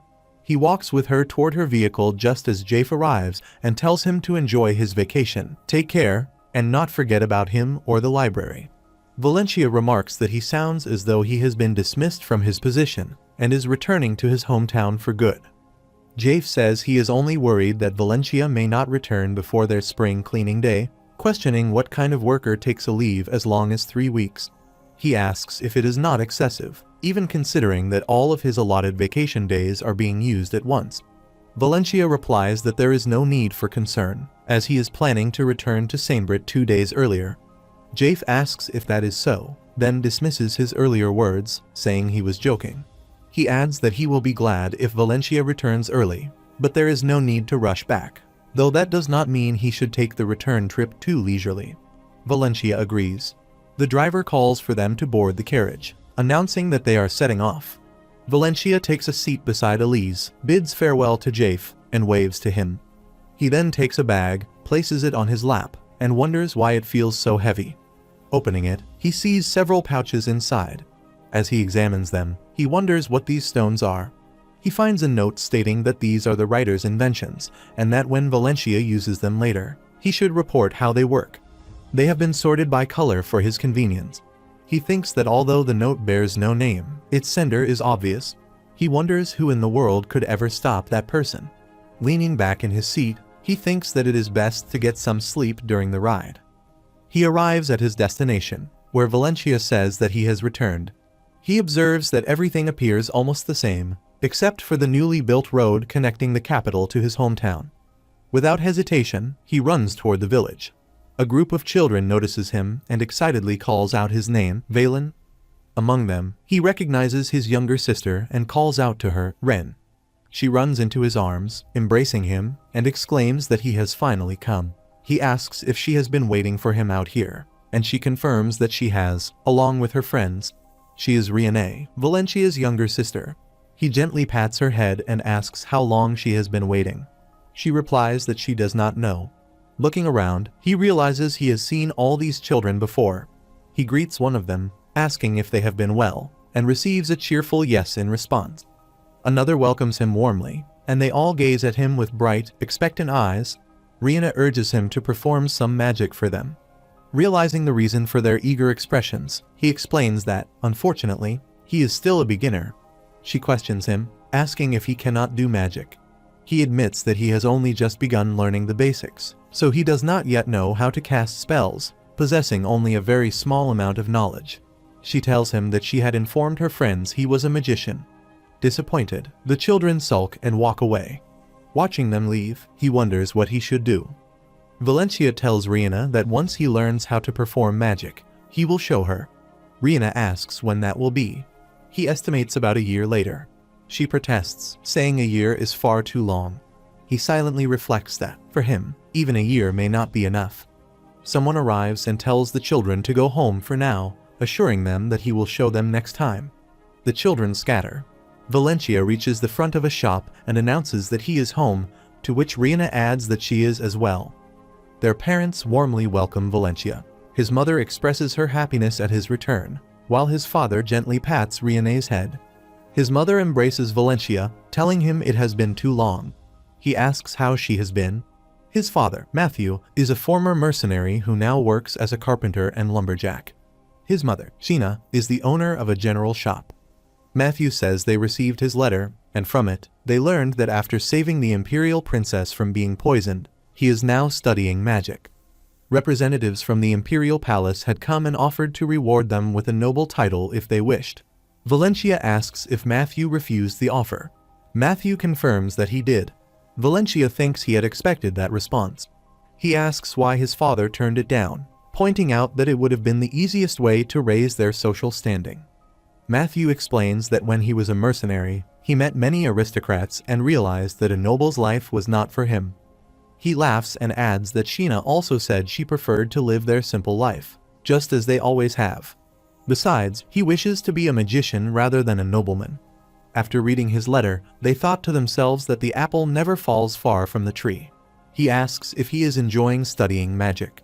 Valencia replies that he is, although he has only learned the elementary basics for now. Since he has no natural gift, his progress is slow, yet he continues to push forward, clenching his fists with determination. Matthew asks if he is still happy. He answers that he truly is. Becoming a magician has always been his dream, and for him, learning magic is happiness itself. Matthew grips his shoulder, tells him he is proud of him, and pulls him into an embrace. Valencia hugs his father back, thinking that being home feels so comfortable. Matthew tightens his hold while Valencia tries to wriggle free. Matthew studies his face and wonders why he suddenly appears so stern. He warns him never to do anything so dangerous again, explaining that when his former mercenary comrades told them he had nearly died, both his mother and he had been worried sick. Valencia reflects that, since the village is not far from the capital, the news must have reached them quickly. He feels deeply sorry for causing them worry and silently resolves never to let it happen again. Matthew grips his shoulders firmly. Valencia looks at him and says he is sorry, father. After a while, he changes into cleaning clothes, grabs a mop, and declares that it is time to get to work. He checks the inventory, restocks the shelves, and cleans the shop. Sheena thanks him for making her work much easier and says she is grateful. He replies that she is welcome and asks if his father has already left for work. She tells him that Matthew said he would be going logging today and had left very early. After putting the mop back in its place, he looks at his mother and says, "By the way." She asks what the matter is. He tells her she looks as beautiful as ever. She smiles and asks what he is suddenly talking about. He reminds her that whenever they went out together, people often mistook them for siblings or even husband and wife. He recalls the time when a lady asked if she was his older sister, and he replied that she was his mother. Sheena asks if she really looks that way. Valencia tells her she looks so much younger than her age that he is sometimes curious about her secret. She asks if he is not too young to be curious about such a thing. Valencia tells Sheena that she knows she has good hair and no wrinkles on her face. Zook, the patrol company commander of Aelan village, arrives and says he heard Valencia returned yesterday. He remarks that it has been a long time since Valencia last came home and asks if he is helping his mother with the store. Valencia recognizes him and greets him, and Sheena does the same. Valencia walks toward him, saying it truly has been a long time. He still remembers when Zook rescued him from a wolf attack in his youth, and he remains grateful for it. He asks how Zook has been. Zook pats his shoulder and asks if he is still dwelling on that event after all this time. He says Valencia is always the same and assumes he greeted his parents first upon returning to the village. With a cigarette between his teeth, Zook adds that he is rather disappointed Valencia did not visit him afterward, claiming it broke his heart. Valencia laughs and apologizes, explaining that he was very tired after traveling in a carriage and then crossing the Baksan Mountains on foot. He asks what brings Zook here so early in the morning. Zook replies that he came to ask if they could supply some goods. Recently, several watchtowers have been built outside the village, and their materials are running low. Valencia says they are fully stocked, but points out that the Dominion is supposed to provide such supplies. Zook explains that it is, but a messenger arrived to inform them that the supply carriages were robbed by a band of orcs on their way here, so they would have to secure their own materials. Payment will be guaranteed, so Zook asks if Valencia can prepare the goods for them. Valencia agrees without hesitation and tells him to list the items he needs. Zook hands him a piece of paper and explains that it contains the list. Valencia takes it and remarks that it is quite a large order. He notes that their stock of supplies has increased greatly over the past few months, although demand has risen as well. Zook asks if he happens to be short on stock. Valencia assures him that he is not, explaining that they replenished their inventory just yesterday, so they can provide everything immediately. He carries some boxes, remarking that they are heavy, and then looks toward his mother, who is writing something. He asks if she has something to write with. She hands him a pen, saying here he go, and then gives the list back to Zook, pointing out the items they do not carry. She suggests that he try obtaining them at the general store in Josette village, which she has heard is often visited by mercenaries and therefore sells items they do not have. Zook thanks her for the information, and she responds that it is the least she can do, given the large order he has placed. She asks when he plans to collect everything. Zook says he will return after breakfast with some of his men, once they begin their daily duties, and will ensure payment within 3 days, asking her to wait a little.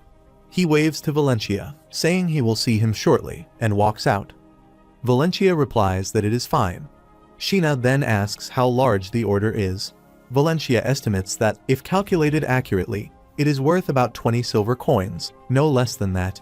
She is surprised and asks if it truly amounts to so much. He confirms it does. She remarks that she has never received such a large order at once since she started the store, and that his arrival seems to have brought them good fortune, as he always brings luck.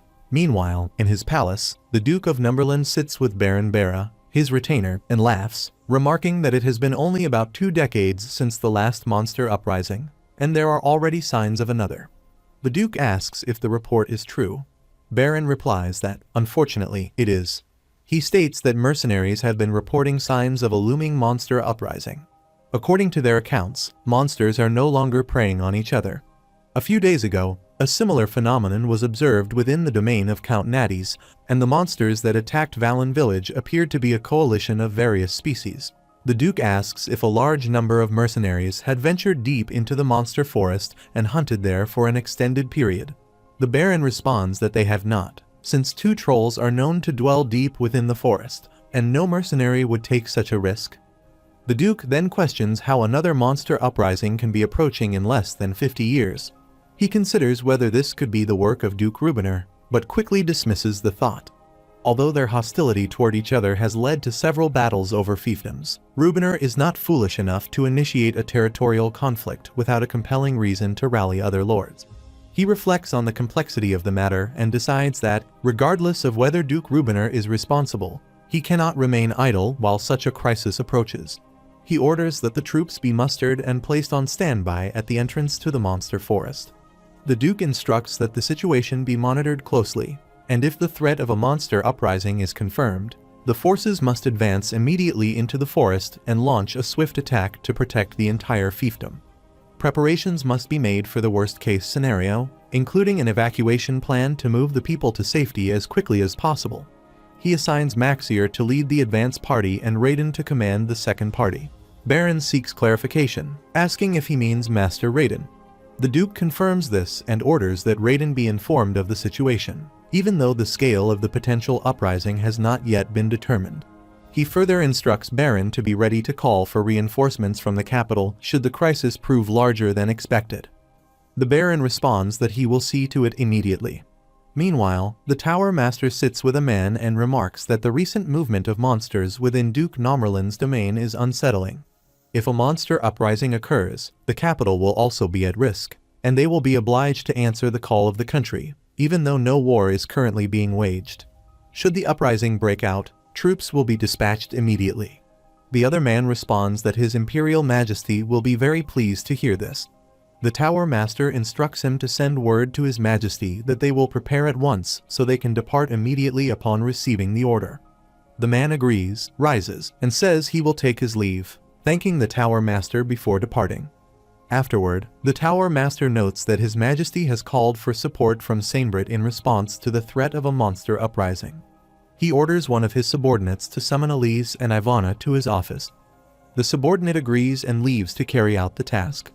A short while later, as the Tower Master is reflecting on the matter, a knock sounds at the door.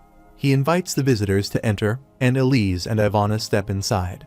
The Tower Master instructs them to take a seat, and they comply. He observes that this is the first time he has summoned them to his office and explains that he has something important to discuss. Elise asks if she may know the subject of the meeting. He replies that he is considering enlisting the two of them into the army of magicians for the current situation. Both are shocked and ask if war has broken out. The Tower Master clarifies that it is a sort of war, not against another country, but against monsters.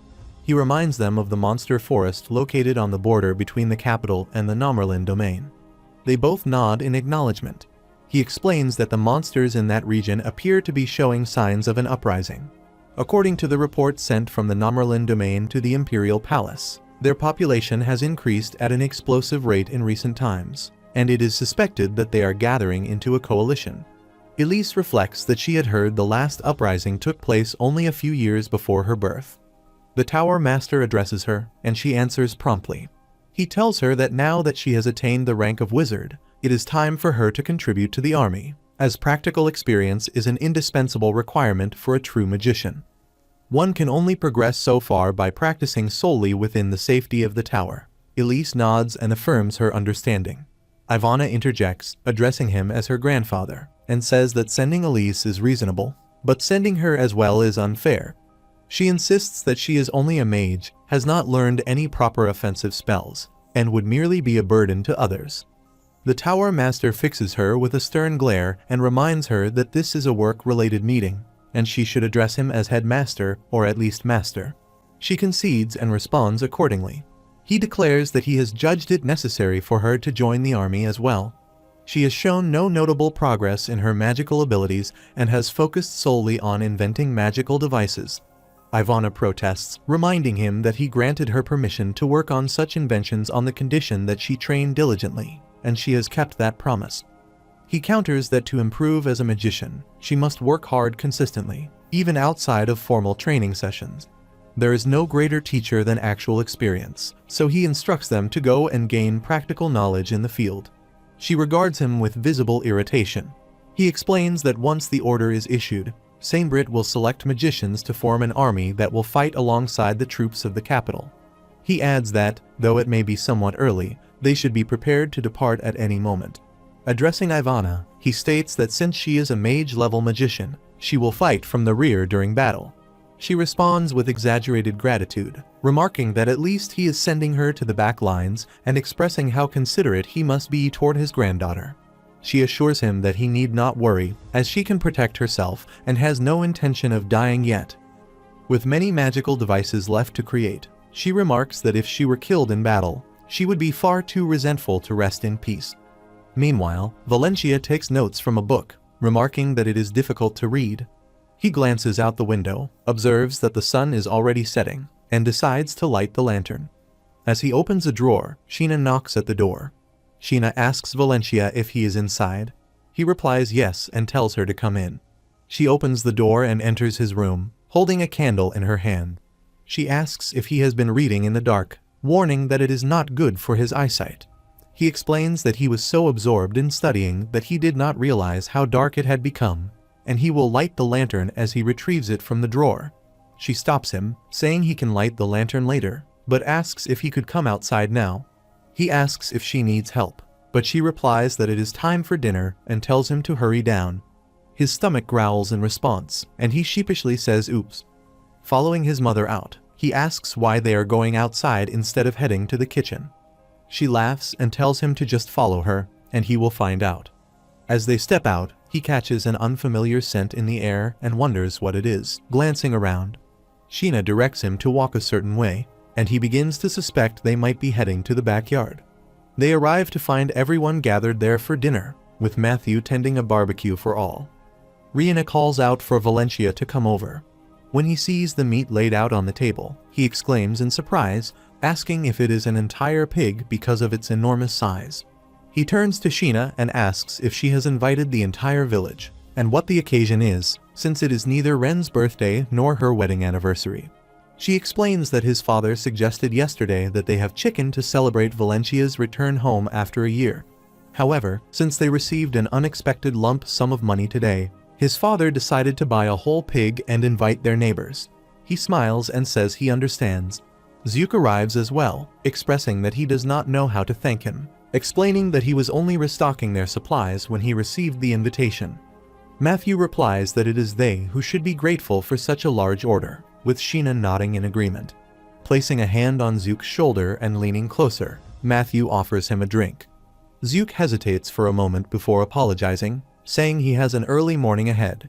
Matthew tells him not to be so stiff, assuring him that a drink or two will not do any harm, and insists that he have at least a little. He pours beer into a glass, and Zook accepts it. Matthew then adds that he will pack some extra meat later for Zook's subordinates, who are on duty and could not attend. Otherwise, he asks, how could they possibly enjoy a proper meal of meat? Zook thanks him, and the two raise their glasses in a toast before drinking together. Valencia watches them and thinks about how good it feels to be back home, surrounded by such peace. Sheena calls out to him, telling him to eat his fill, and he thanks her while enjoying the food. A short while later, the squad commander emerges from the woods and reports that the fog is so dense that visibility is nearly zero. A soldier asks if they can take a break for a while. The commander asks if it is him again and how long they have been patrolling.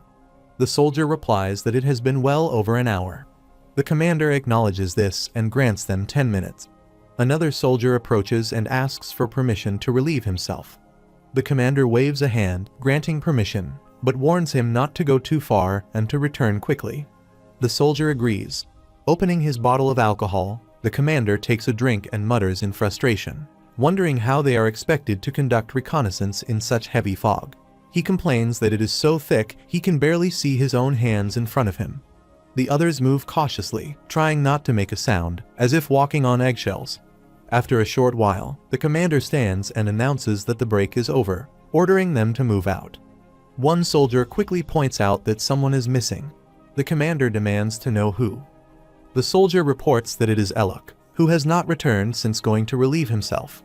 The commander asks in disbelief if Elok has still not come back.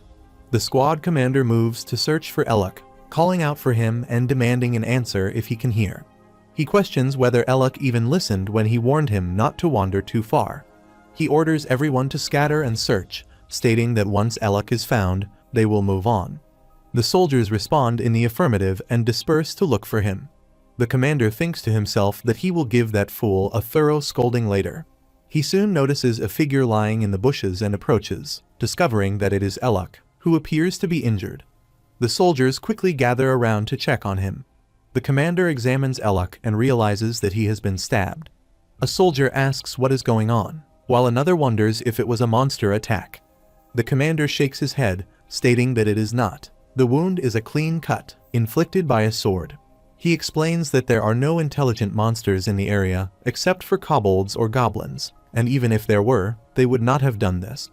When a soldier asks if they might have been responsible, the commander explains that kobolds and goblins use daggers, not swords. The wound is a deep, long slash of consistent width, indicating that it was caused by a long sword. He concludes that someone must have cut Elok down before fleeing. A soldier asks how such a thing could be possible. The commander silently ponders the question, noting that anyone who saw Elok's uniform would know he was a soldier. Even a foreign mercenary would recognize a military uniform. Moreover, there seems to be no clear motive, certainly not robbery, since Elok's sword remains lying next to his body. He checks his pocket and notes that his wallet remains untouched in his inner coat. Even the lowest kind of mercenary is not reckless enough to kill a soldier. But then, what is this expression of sheer terror on Elok's face? It appears as though he died petrified with fear, unable even to attempt fighting back. How could this be explained? He lifts Elok onto his shoulder and orders the others to hurry and carry him back. They answer in the affirmative, and he remarks that he must investigate the incident more thoroughly. A sudden noise catches their attention, and they quickly draw their swords, scanning the surroundings. One soldier asks what the sound is. The squad commander also grows tense and tries to speak, but stops short. Meanwhile, Valencia and Rihanna stroll through the market, purchasing some fruit. Valencia glances around, reflecting that it has already been 10 days since he returned home. Suddenly, a group of soldiers gallops past them on horseback. Observing them, he notes that the soldiers have been behaving unusually of late. He also recalls that Sainbrit Tower has dispatched an army of magicians. Rihanna tugs on his shirt and asks if there is a war or something, wondering why so many soldiers are riding through their village. He thinks that perhaps she and her friends are still too young to hear the real news. He tells her no, explaining instead that they have come to root out monsters and ensure the village remains safe. She nods in agreement and runs ahead, prompting him to caution her to be careful and not to trip. They both return home. She opens the door and steps inside, with him following behind. He announces that they are back and mentions that the fruit was very cheap today. To his surprise, he finds Ivana and Elise already there. Sheena greets him with a smile, saying that he is back, while Ivana and Elise also smile at him. Sheena explains that she has been conversing with his friends. He feels momentarily confused and asks how the two of them managed to find their way there. Ivana replies that everyone in the village knows where his family's store is, adding that he seems to be something of a celebrity here. Feeling slightly embarrassed, he remarks that it is only because he is the first person in the village to secure a job in the capital, and besides, this is a small town where news spreads quickly. Elise agrees and adds that their master assigned them to the army so they could gain practical experience. He responds that he understands. Ivana then pouts and turns her gaze away. Concerned, he asks if she is all right, noting that she does not look well. She replies irritably that she is perfectly fine. Ivana says that, unlike Elise, she has been forced to join the army. Even though she has not yet reached the level of a wizard, her grandfather has sent her against her will. He responds that it is for practical experience. She questions how that is any different from what squires do when assisting their knights from the rear. Rihanna tugs at his shirt to get his attention. When he looks at her, she remarks that they are very pretty and asks if they are his friends, drawing the attention of Ivana and Elise. He confirms this and tells her to say hello, explaining that they are his friends from Sainbrit Tower. Elise steps forward and asks if she is Valencia's sister, introducing herself as Elise. Ivana introduces herself as well. Elise then asks Rihanna her name. She replies that her name is Rihanna and asks Elise if Liz is her nickname, requesting permission to call her that. Elise smiles and says of course, while Rihanna adds that Elise can call her Ren. Valencia thinks to himself that his younger sister becomes close to people far too easily. Rihanna then tells Ivana that she will call her Evie. Elise, rubbing Rihanna's hair, comments that his sister is adorable and easily gets along with everyone. Valencia asks them to understand if she is being a little too forward. Elise responds by asking what he means by forward, adding that such behavior is natural at her age. She says that now that she thinks of it, before she can finish, Valencia asks if she has come to suppress the monster uprising, stating that her destination must be Josette village and inquiring when she will be leaving. Ivana says they are going to stay at an inn here tonight, and their departure is scheduled for tomorrow. He asks which inn, and she replies that it is not far from here. Elise adds that it is a place called the Fairies' Haven. He comments that it is quite close, about 20 minutes on foot, correct? Sheena claps her hands, drawing surprised looks from everyone. She then suggests that they come to their house for dinner, explaining that Valencia always says he is doing well at Sainbrit, but she would like to hear from his friends about how he is actually living there. Valencia looks at her and thinks she does not need to go to such lengths, noting that she is not even looking at him. Elise and Ivana smile, and Elise says they gratefully accept the invitation, with Ivana adding that they will definitely be there. Sheena, looking excited, says that it is great, and that she will unleash her cooking skills for the first time in a long while. He feels confused hearing all this. Later that night, Ivana and Elise arrive at his house and knock on the door. Valencia opens it, and Elise says they have arrived. He welcomes them to their humble home. They both step inside, where Matthew and Sheena greet and welcome them. Rihanna invites them to take a seat at the dining table. Once everyone is seated, Matthew introduces himself as Valencia's father and says they were told that Valencia has made friends with 2 magicians. Elise introduces herself as Elise von Paula, and Ivana follows by introducing herself as Ivana D'Aloy. Matthew tells them to enjoy their dinner and have a pleasant conversation, but then suddenly looks shocked. He asks Elise to repeat her family name. Elise replies that it is von Paula. Matthew asks if those who bear the Paula surname in the Paula Empire are part of the imperial family. She confirms and explains that she is the 2nd imperial princess of the Paula imperial family and is currently a magician studying at Saimbra Tower. Sheena turns to Valencia and asks what this is about. He continues eating and says, as Elise just mentioned, Elise is the imperial princess. He notes inwardly that both of his parents look as surprised as he expected, with even Sheena's expression seeming to change. Elise then asks him if he had not told his parents about them. He replies that he thought they would not believe him if he said the imperial princess was his friend, and even if they did believe it, he assumed they would be just as surprised as they are now. Matthew asks if he has been speaking so informally to the imperial princess. He admits that it just happened naturally, though he cannot do so in public. Rihanna asks if Elise is truly a princess. Elise answers that it is essentially the same, except that her position is slightly higher since she is an imperial princess. Rihanna, excited, says wow and warns her to be careful of dragons, as they might try to kidnap her. Elise, puzzled, asks what she means by dragons. Valencia, Elise, and Ivana think that dragons were exterminated hundreds of years ago.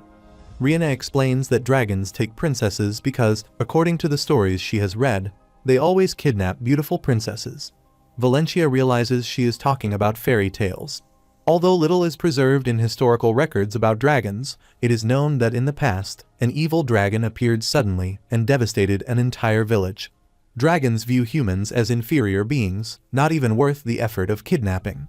Elise laughs and reassures Ren not to worry, saying that even if a dragon were to appear, mighty warriors would come to her rescue. Rihanna asks if that is true, and Elise confirms it, adding that one brave warrior has already saved her life before. She smiles while looking at Valencia. He feels embarrassed, and Rihanna, intrigued, says she would like to meet this brave warrior. Elise laughs and says it will remain a secret for now, but Rihanna will find out in due time. Rihanna turns to Valencia and asks if he knows who this warrior is. He replies that he does not, thinking privately that he could never admit it was him. He insists that he does not know, while Rihanna wonders aloud who it could be. Elise tells everyone to treat her as if she were simply Valencia's friend rather than an imperial princess. She makes this request while Matthew agrees, though in his mind, he still acknowledges that she is a member of the imperial family. He then glances at Ivana, wondering if she, too, is a princess. Ivana finishes her meal and says that her grandfather is Brett D'Aloy, the Grand Elder Headmaster of Saimbra Tower. Sheena clenches her fists in surprise. Valencia thinks he has never seen his parents looking so shocked before and finds it rather odd. The food is getting cold, so it is time to eat. Matthew agrees and says they should begin. Sheena starts eating while Elise watches her, thinking that her bearing at the table is like royalty. After a while, Elise and Ivana step outside, and Elise tells Valencia to see them off. He replies that he will walk them back to their inn, adding that he needs the walk to process everything. She says it is a good idea. As they walk, he remarks that the evenings in September are quite chilly. Elise then asks him what his mother is like. He confirms if she means his mother and describes her as kind, generous, and intelligent. He thinks that his love for reading likely comes from being raised by such a mother. Elise nods but says that is not exactly what she meant. She was asking about his mother's past. He is surprised and asks what she means. Elise apologizes, saying that her question may have sounded rude, which was not her intention. She feels so embarrassed that she notices her own voice sounding different. Valencia tells her it is no problem, but asks why she wants to know. Elise explains that when she saw Sheena at dinner, she found her demeanor somewhat unusual. She has visited many different regions before, but has never seen a commoner display such refined etiquette at the dinner table. Valencia asks if she truly thinks so, remarking that Sheena seemed the same as always to him tonight. She says that she supposes others do find Sheena a bit different as well. Valencia thinks it is probably because he has known her all his life that it never seemed unusual to him. In fact, he admits he does not know much about her past. She asks what he means by that. He explains that Sheena has never spoken about her life before marriage. He has never asked either, not because he lacked curiosity, but because he has always had the sense, even as a child, that he should not ask. When he was young, he once asked his parents why he had no grandparents. His father told him that he had been orphaned as a child, and his mother, smiling, said that she had also lost her parents long ago. In that moment, he thought he saw sadness hidden in her smile. Later, he learned something else. On certain days, his mother would have terrible dreams, screaming in her sleep and calling out words like father, mother, or brother. He wonders if she still does so now. Elise says she understands and will not ask him any further. Valencia replies that even if she does, he cannot give her an answer because he knows almost nothing, except that his mother once served as a mercenary alongside his father for a short period. Beyond that, he knows nothing of her past. Elise nods in understanding. Ivana then asks Valencia if he has ever used the items she secretly placed in his bag. He replies with annoyance that he has not. She asks in surprise why not, explaining that she had even left a message with them. He responds that he cannot risk causing a forest fire. He cannot test them without knowing what they do or how they will perform. He has, in fact, been worried that Rihanna might discover them in his room. He intends to return them to Ivana tomorrow before she leaves, suggesting she conduct the experiments herself in the monster forest. She refuses, explaining that she has been told never to test anything in that forest. He points out that the Tower Master would not be there anyway, but she tells him that her grandfather had ordered Elise to watch her, and that Elise would immediately stop her if she tried. She asks if he thinks she has not considered that herself. Valencia wonders if that was the reason, yet concludes that he still cannot keep such dangerous objects in the house. He decides he will give them back to her tomorrow morning. Meanwhile, Sheena asks Matthew if he will carry Rihanna to her room. He agrees, and Sheena smiles, remarking that Rihanna is sleeping soundly after dinner. Matthew carries her, saying here they go, and takes her to her room. He lays her down on the bed and then returns to Sheena. He asks if she is all right, noting that she seemed very surprised earlier. She replies that she is fine. He remarks that people of such high positions treating commoners as friends is unusual. In all his life, he has seen many aristocrats, yet he has never met anyone like them. She says she is sure they must be kind people.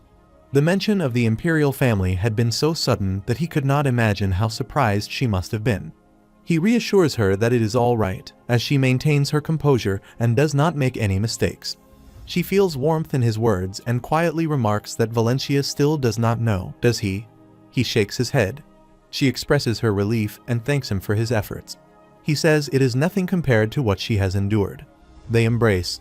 Suddenly, she recalls something and says she forgot an important matter.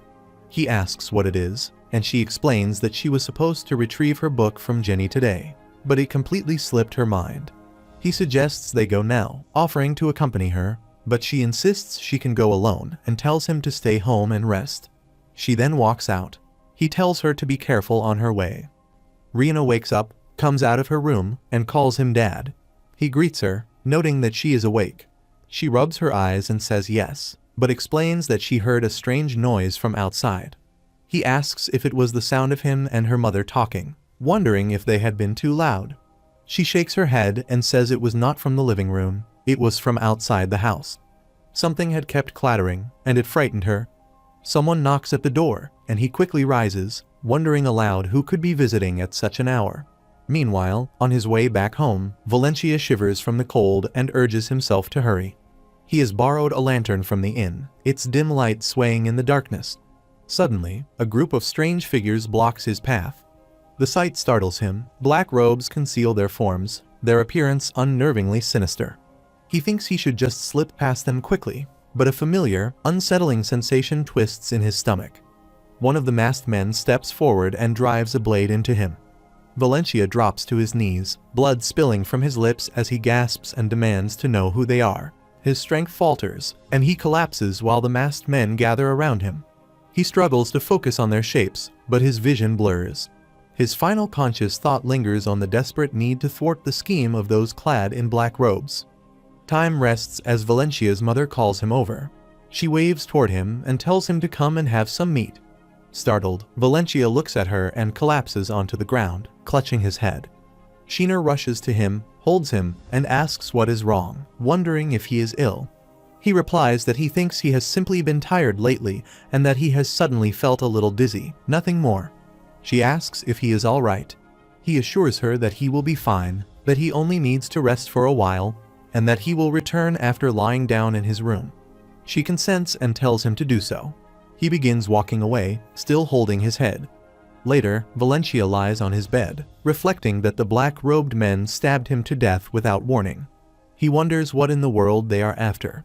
He considers whether they also intend to make an attempt on Elise's life, whether they killed him because he once saved her, and whether what Miss Nana said the other day is true. Outside the house later, Valencia reflects that he has tried to uncover evidence of a dangerous plot for the past week. Yet the village remains peaceful. Concealed behind a tree, he convinces himself that they will certainly pass by the inn tonight. As he observes his dagger, he thinks that although he has brought it for protection, it still reminds him of the incident with Jessica. He rummages through his pocket and thinks that Bonivar's wand is with him. Of course, he does not know how to use it, but it is at least better than nothing. He looks around and convinces himself that they will appear once it is completely dark. Suddenly, he secretly catches sight of a foot and thinks that, finally, they have arrived. He sneaks forward and sees a group of cult members in long black robes walking ahead. Quietly, he follows behind them, planning that when they arrive in front of the inn, he will blind their eyes with the light-emitting potion and then release a roaring signal to summon the troops of Sainbrit Bright. He believes the noise will be heard, the soldiers will come charging, and afterward the magicians will handle the rest, as he keeps the potion tube tightly in his hand. He sees the group stop to examine something and wonders what they are doing. Observing more closely, he realizes it is a map and thinks in shock that their destination is not the inn. As they continue walking, he questions whether Elias is not their target and wonders why. Then, they killed him. He continues to trail them in silence. After some time, he follows them all the way to the cemetery, thinking that instead of pursuing her, they have come here. The place feels unsettling, and he wonders again what these cult members are plotting. Meanwhile, one of them takes out a pouch and begins pouring magical sand onto the ground, forming a magic circle. A member instructs the others to place the hearts, while another member positions them within the circle. Valencia, hiding behind a tree, is secretly shocked as he watches and thinks of the hearts. The cult members begin chanting spells loudly, and suddenly a bright light appears. Startled by the brilliance, he quickly covers his eyes, wondering what has just happened, as the light is so intense that he cannot see anything. He then hears rustling nearby and thinks it seems as if more people have arrived, or perhaps he is mistaken. As the clouds drift away from the moon, its light breaks through and illuminates the surroundings, allowing him to see more clearly. He gasps as he witnesses graves beginning to open, realizing in horror that the undead are coming out of them. He thinks that he had assumed they were merely a group of cult followers, but now it is revealed that they are necromancers. Panic grips him as he wonders what he is supposed to do, faltering at the realization that he is facing true necromancers. Abet rises, spreading his arms wide, and proclaims that their long-awaited plan is finally about to be fulfilled. He declares that the time has come to pour out their wrath upon the Nomerlin Daptum. With a cruel smile that reveals his vampire fangs, he commands his followers not to let a single soul escape and to infuse their enemies with the fear of death. Suddenly, Valencia steps on something that makes a sound. Abet hears it and demands to know who is there, releasing a surge of dark energy into the air. Valencia, trembling, beholds the undead with their red glowing eyes and thinks in dread that this is a horrific calamity. Valencia quickly runs from the place as the undead pursue him in an attempt to capture him. He continues running and thinks that he must inform the patrol company and the St. Bright troops as soon as possible. He has no clear idea of their exact intentions, but he is certain that they are plotting against House Nomerlin. Later, panting heavily, he arrives at the village and sees all the villagers gathered in the street. He shouts for them to run away, warning that necromancers have appeared at the cemetery. He urges them to hurry, insisting that they all need to escape. Yet, as he looks around, he begins to wonder why they are all out in the open at such a late hour of the night. As he observes them walking toward him, he suddenly notices his father and his sister among them. Calling out to them, he tells his father and Rihanna that they should not be outside, warning them that the undead are coming. But then he freezes, trembling in horror, as he sees them staggering forward unnaturally. His heart sinks as he realizes that they have transformed into undead monsters covered in blood. He stumbles backward in despair, his voice faltering as he cries out that this cannot be happening. His eyes fill with tears, and with a broken voice, he whispers again, "No." Later, he coughs, falls to his knees on the ground, and is startled by the sound of the undead clattering nearby. He turns his head slightly and sees them approaching, prompting him to draw his dagger. At that moment, Abed also arrives, laughing cruelly. Valencia rises to his feet, his teeth clenched in fury, and shouts that Abed is the one who has done this to his father and Rihanna. Gripping his dagger tightly, he charges forward to strike. Suddenly, blood begins to drip onto the ground as an undead slashes him with a sword. Abed laughs, remarking that his death throes are magnificent and declaring that nothing is more pitiful than a desperate struggle. Valencia, blood running from his mouth, grits his teeth in rage and vows that he will kill him. But before he can act, the undead stabs him again and hurls him to the ground. Abed walks away, still laughing, and mocks that Valencia talks boldly for someone who cannot even lift a finger, calling it amusing. Valencia remains sprawled on the ground, clutching his wound, and in a trembling voice asks whether Abed has also done this to his mother. He asks how he could possibly know and coldly remarks that she must already be lying dead somewhere. Valencia bites his lip in fury and declares that he will make them all regret what they have done to his father and sister. He vows that he will kill Abed and promises that he will make him pay for everything, no matter the cost. The scene then shifts back in time.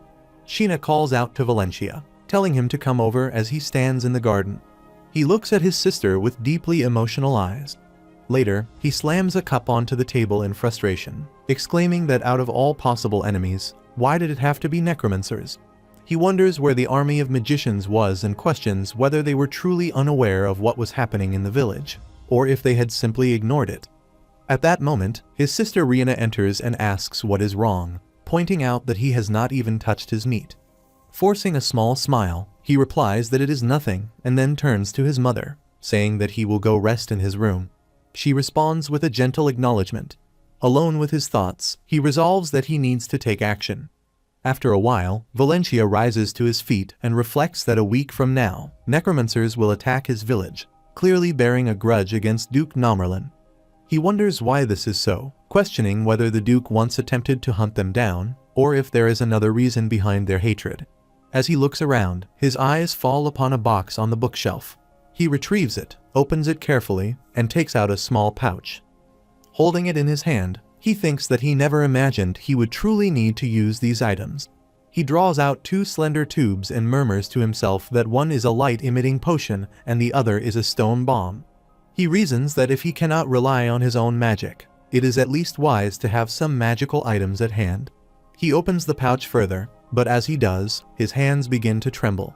Pressing his palm firmly against the table, he thinks with despair that, without magic, without swordsmanship, and without any special skills at all, how could he possibly hope to defeat a group of necromancers? His thoughts turn toward the army of magicians. He reasons that if they are warned beforehand, they should be able to prevent the disaster. At the same time, he realizes that he must also alert the villagers before setting out to warn the army. Yet a troubling question weighs heavily on him. Will they believe him? After a while, he slams his hand on the table and demands to know why they refuse to believe him. He wonders why his warnings are dismissed as mere nonsense, why no one takes the looming threat seriously. When he sounded the alarm, they neither pretended to investigate nor strengthened the guard. He thinks bitterly that Mr. Zook, of all people, should have believed him. Just then, a knock sounds at the door. Sheena enters and tells him that dinner is ready. He shakes his head and replies softly that he will pass, thanking her, but admitting he does not feel like eating. Matthew appears behind her and says that he should come downstairs, as they need to have a word with him. Valencia turns his head to see his father standing there. A short while later, they are all seated at the dinner table. Matthew begins by saying that he was informed Valencia had been in lockup that afternoon for spreading false information. Rihanna is visibly shocked upon hearing this. Matthew then adds that Valencia has carried a dark expression on his face for the past 2 days and asks what is truly troubling him. Valencia looks at both his parents and pleads, asking them to believe him. He declares that 6 days from now, necromancers will raise the undead from the cemetery and bring destruction upon the entire village. Matthew sighs in exasperation and mutters that here he goes again. Valencia explains that he learned this 2 days ago. Sheena looks at him in confusion and asks what he is talking about, reminding him that 2 days ago, he only helped her at the store and then spent the rest of the day reading in his room. He freezes, realizing in frustration how foolish he has been. Now he understands why no one believes him. It is not that they refuse to, but that they cannot. He recalls an earlier memory in which he tells his mother that they should get to work, and later greets a customer, remarking that it truly has been a long time. He realizes that before the timer set, all he had done was assist his mother in the store and attend to customers. Covering his face with his hand, he feels the weight of his mistake. Matthew speaks gently, saying that he must have gone through difficult times since leaving home, and advises him to relax and get some rest. Valencia, however, thinks to himself that there is only one path left to him now, the army of magicians. After a while, as Valencia walks through the village lost in thought, Elise calls out to him and waves. He turns, forcing a small smile, and greets her with a quiet hello, addressing her as Alyssa, and also acknowledging Miss Ivana. Ivana curiously asks why he does not seem particularly surprised to see them. He says that the entire village has already heard the rumors that the army of magicians is coming, accompanied by the Grand Elder Headmaster's pupils. Elise replies that they had intended to surprise him, and then asks if he is unwell. Resting her hand against her chin, she observes that he seems rather down. He answers that, in truth, he has important information for the army of magicians. She asks what it is, but he tells her that he cannot reveal it here, giving her a serious look. She studies him for a moment and thinks that, judging by his expression, it must indeed be something significant. After a while, Valencia inquires about the leader of the army corps, clarifying that he means their commander. Elise answers that it is Commander Teobald, the chief Archmage of the imperial family. Valencia reflects that although he does not know this man personally, the fact that he is a magician serving within the imperial palace and leading the Sambre troops means he must be someone of immense influence. Valencia then asks Elise if she can take him to meet the commander, stressing that it concerns a matter of great importance. Elise and Ivana exchange confused glances. After a while, at night, Elise knocks on the door and asks Commander Teobald if he is there, and if she may have a word with him. Teobald asks who it is and says he has given orders not to be disturbed unless the matter is important. She replies that it is Elise. He coughs and says he must be pardoned, addressing her as Her Highness, and invites her to come in. Elise, Ivana, and Valencia enter the room and see him. Teobald notices their expressions and realizes he has forgotten that he is dressed in pajamas. Elise asks if he was about to go to bed. He laughs and says it is fine, then asks what has brought her there, addressing her again as Her Highness. He asks if her room is not to her liking. She replies that the room is fine, that she has not come for that, and then points toward Valencia. Valencia nods his head and introduces himself as Valencia, a librarian of Sambre Tower.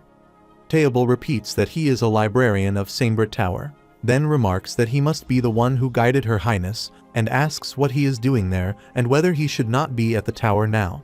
She explains that this is actually Valencia's hometown, and that he is visiting his family, but he has said he has an important matter to discuss with him.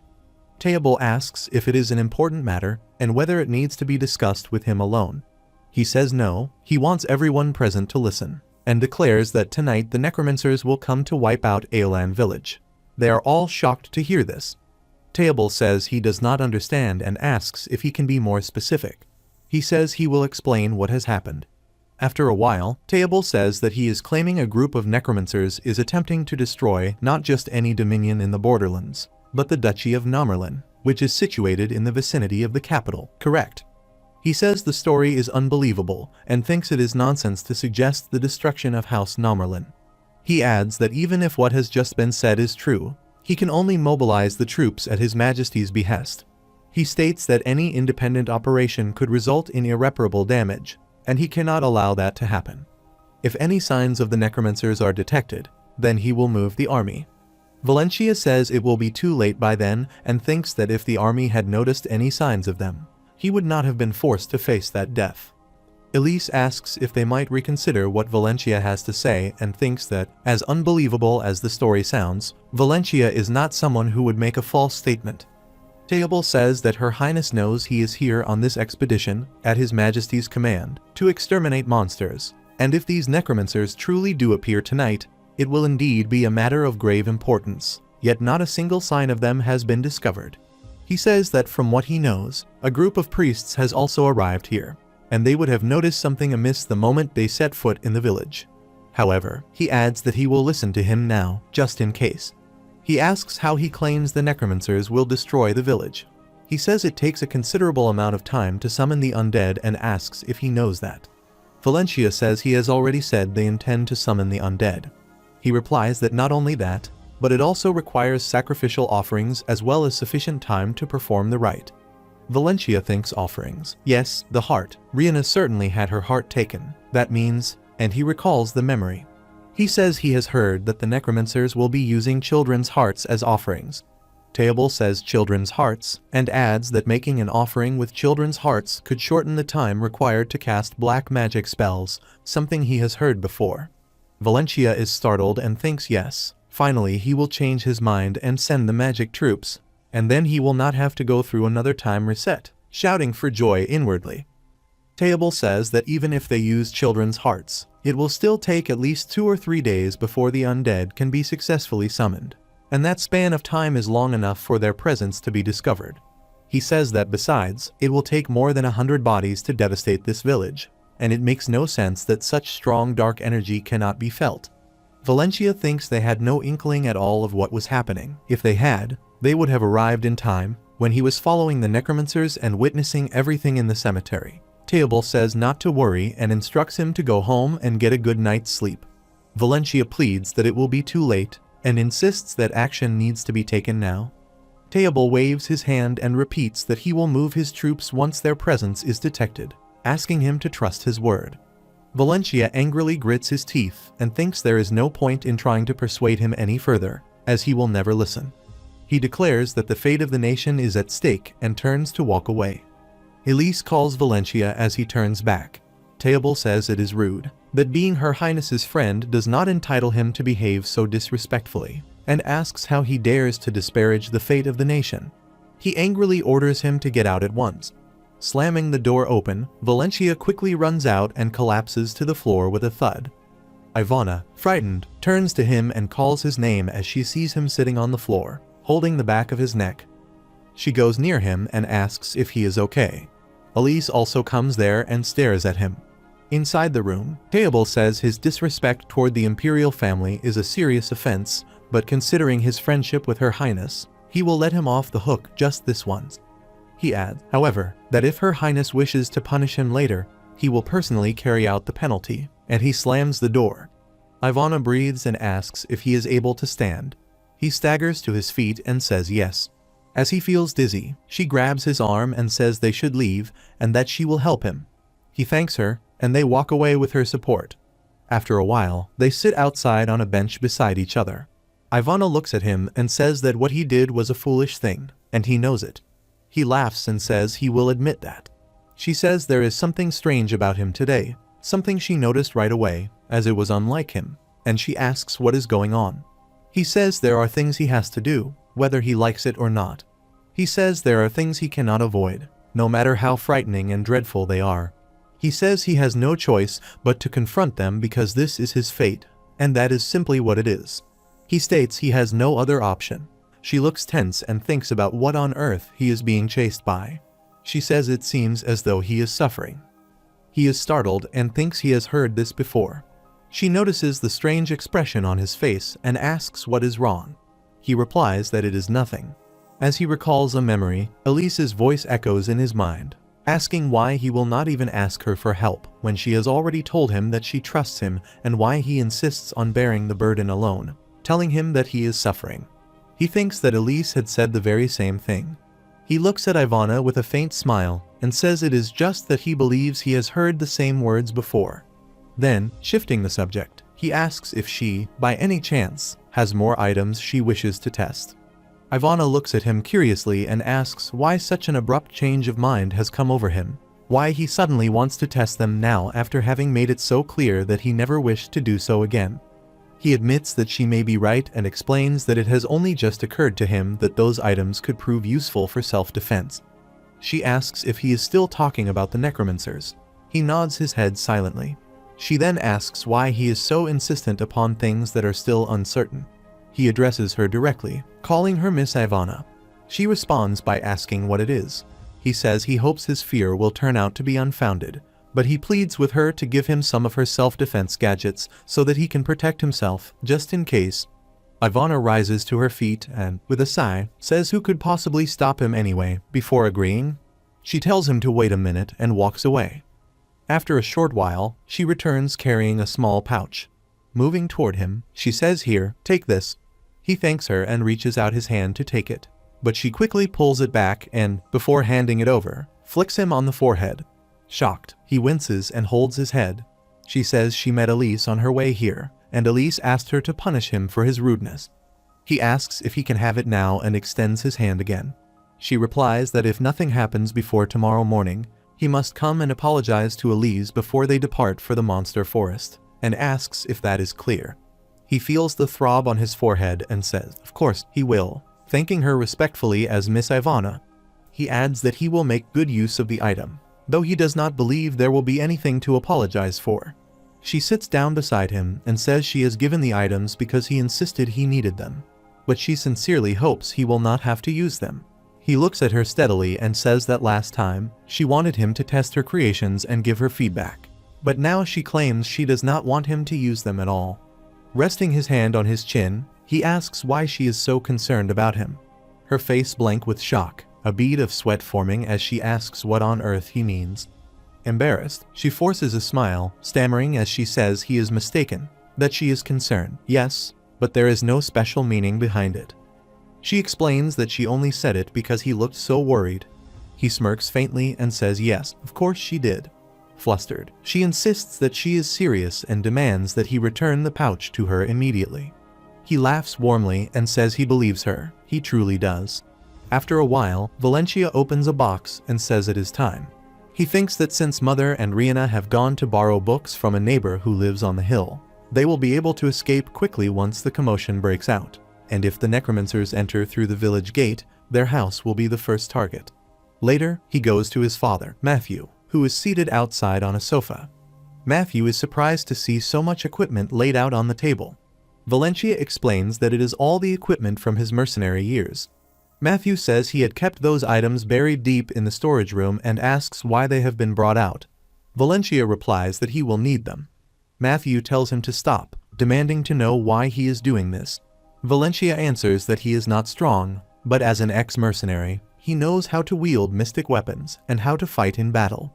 He says that for himself, all he can do is struggle desperately for survival, relying only on the handful of magical items he has received from Miss Ivana. He asks his father to believe him, or at least pretend to believe him, so that he can feel at ease.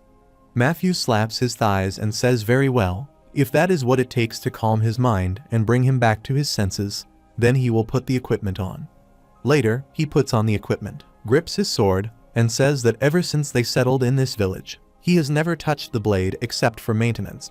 He adds that he guesses his mother must have sharpened it in his place. He then notices what Valencia is holding and asks if that is not his old hammer. Valencia says it is indeed his weapon for tonight, explaining that the only tools he ever learned to handle while helping her with her work were hatchets and hammers. At that moment, they hear a knock at the door. Matthew walks toward it, wondering aloud who could be visiting at such a late hour. Valencia quickly grabs his arm and warns him that they are here. Matthew turns to him in confusion and asks what he means. Valencia thinks to himself that he clearly heard the clattering sound before the knocking and tightens his grip on the hammer. Matthew steps down the stairs, but before he can reach the door fully, it bursts open with a thunderous boom. He quickly hides behind the wall, peering cautiously as an undead skeleton warrior strides into the house. The skeletal figure leaps forward to strike. Matthew immediately moves to the front with his sword raised and commands Valencia to stay behind him. He leaps forward to strike. But the skeleton warrior raises its shield to block the blow, and then lifts its sword high to counterattack. Valencia, shocked by the sight, cries out for his father. Matthew shoves him back, causing him to stagger, and with a swift swing of his blade, he cleaves through the skeleton's head. As the shattered bones collapse to the ground, he sees more skeleton warriors entering and mutters that this is all he has got.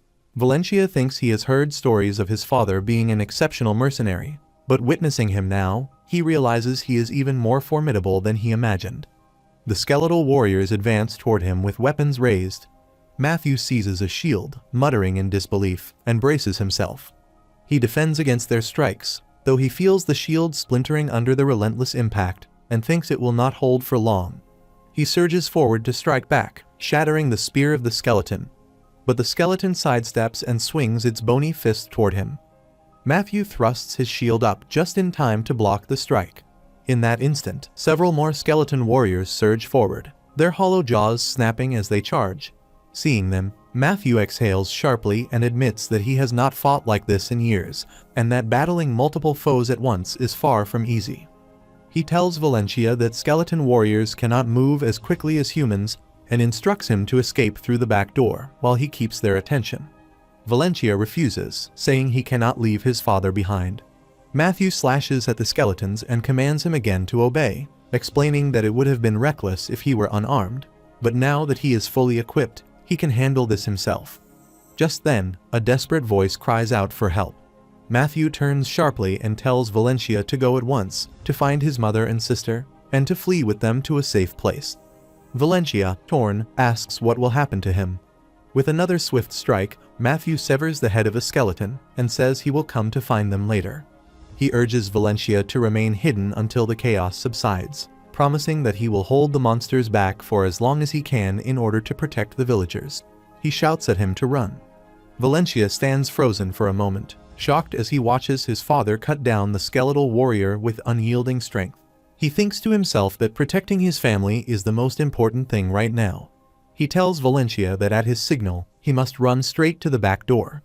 Valencia, however, thinks to himself that after witnessing his father's death the last time, he cannot leave him behind to fight alone. He suddenly notices his father's body surrounded by a faint aura and realizes it is a mystic weapon at work. Matthew grips his sword tightly and declares that with this mystic weapon, he will bring them all down with a single strike. At that moment, Abed appears and shouts that he will not allow a single soul to escape. Valencia's eyes widen in fear as he sees arrows being aimed directly at them. He quickly drops to his knees, and an arrow whizzes past him, striking the door behind. But another arrow pierces Matthew's chest, making him bleed heavily as he collapses to the ground. Valencia cries out for his father, rushing to lift him into his arms, pleading with him to wake. Matthew, struggling to breathe, whispers once more for him to run, and he loses consciousness. Valencia trembles, tears running down his face as he sobs, calling his father's name and blaming himself, saying he has let him be killed again. Gently placing his father on the floor, Valencia rises to his feet, fury burning in his eyes. He declares that this time he will not let Abed escape unpunished. He takes out a potion bottle from his pouch. Abed sneers and demands to know what he intends to do with it. Valencia hurls the vial to the ground, shattering it.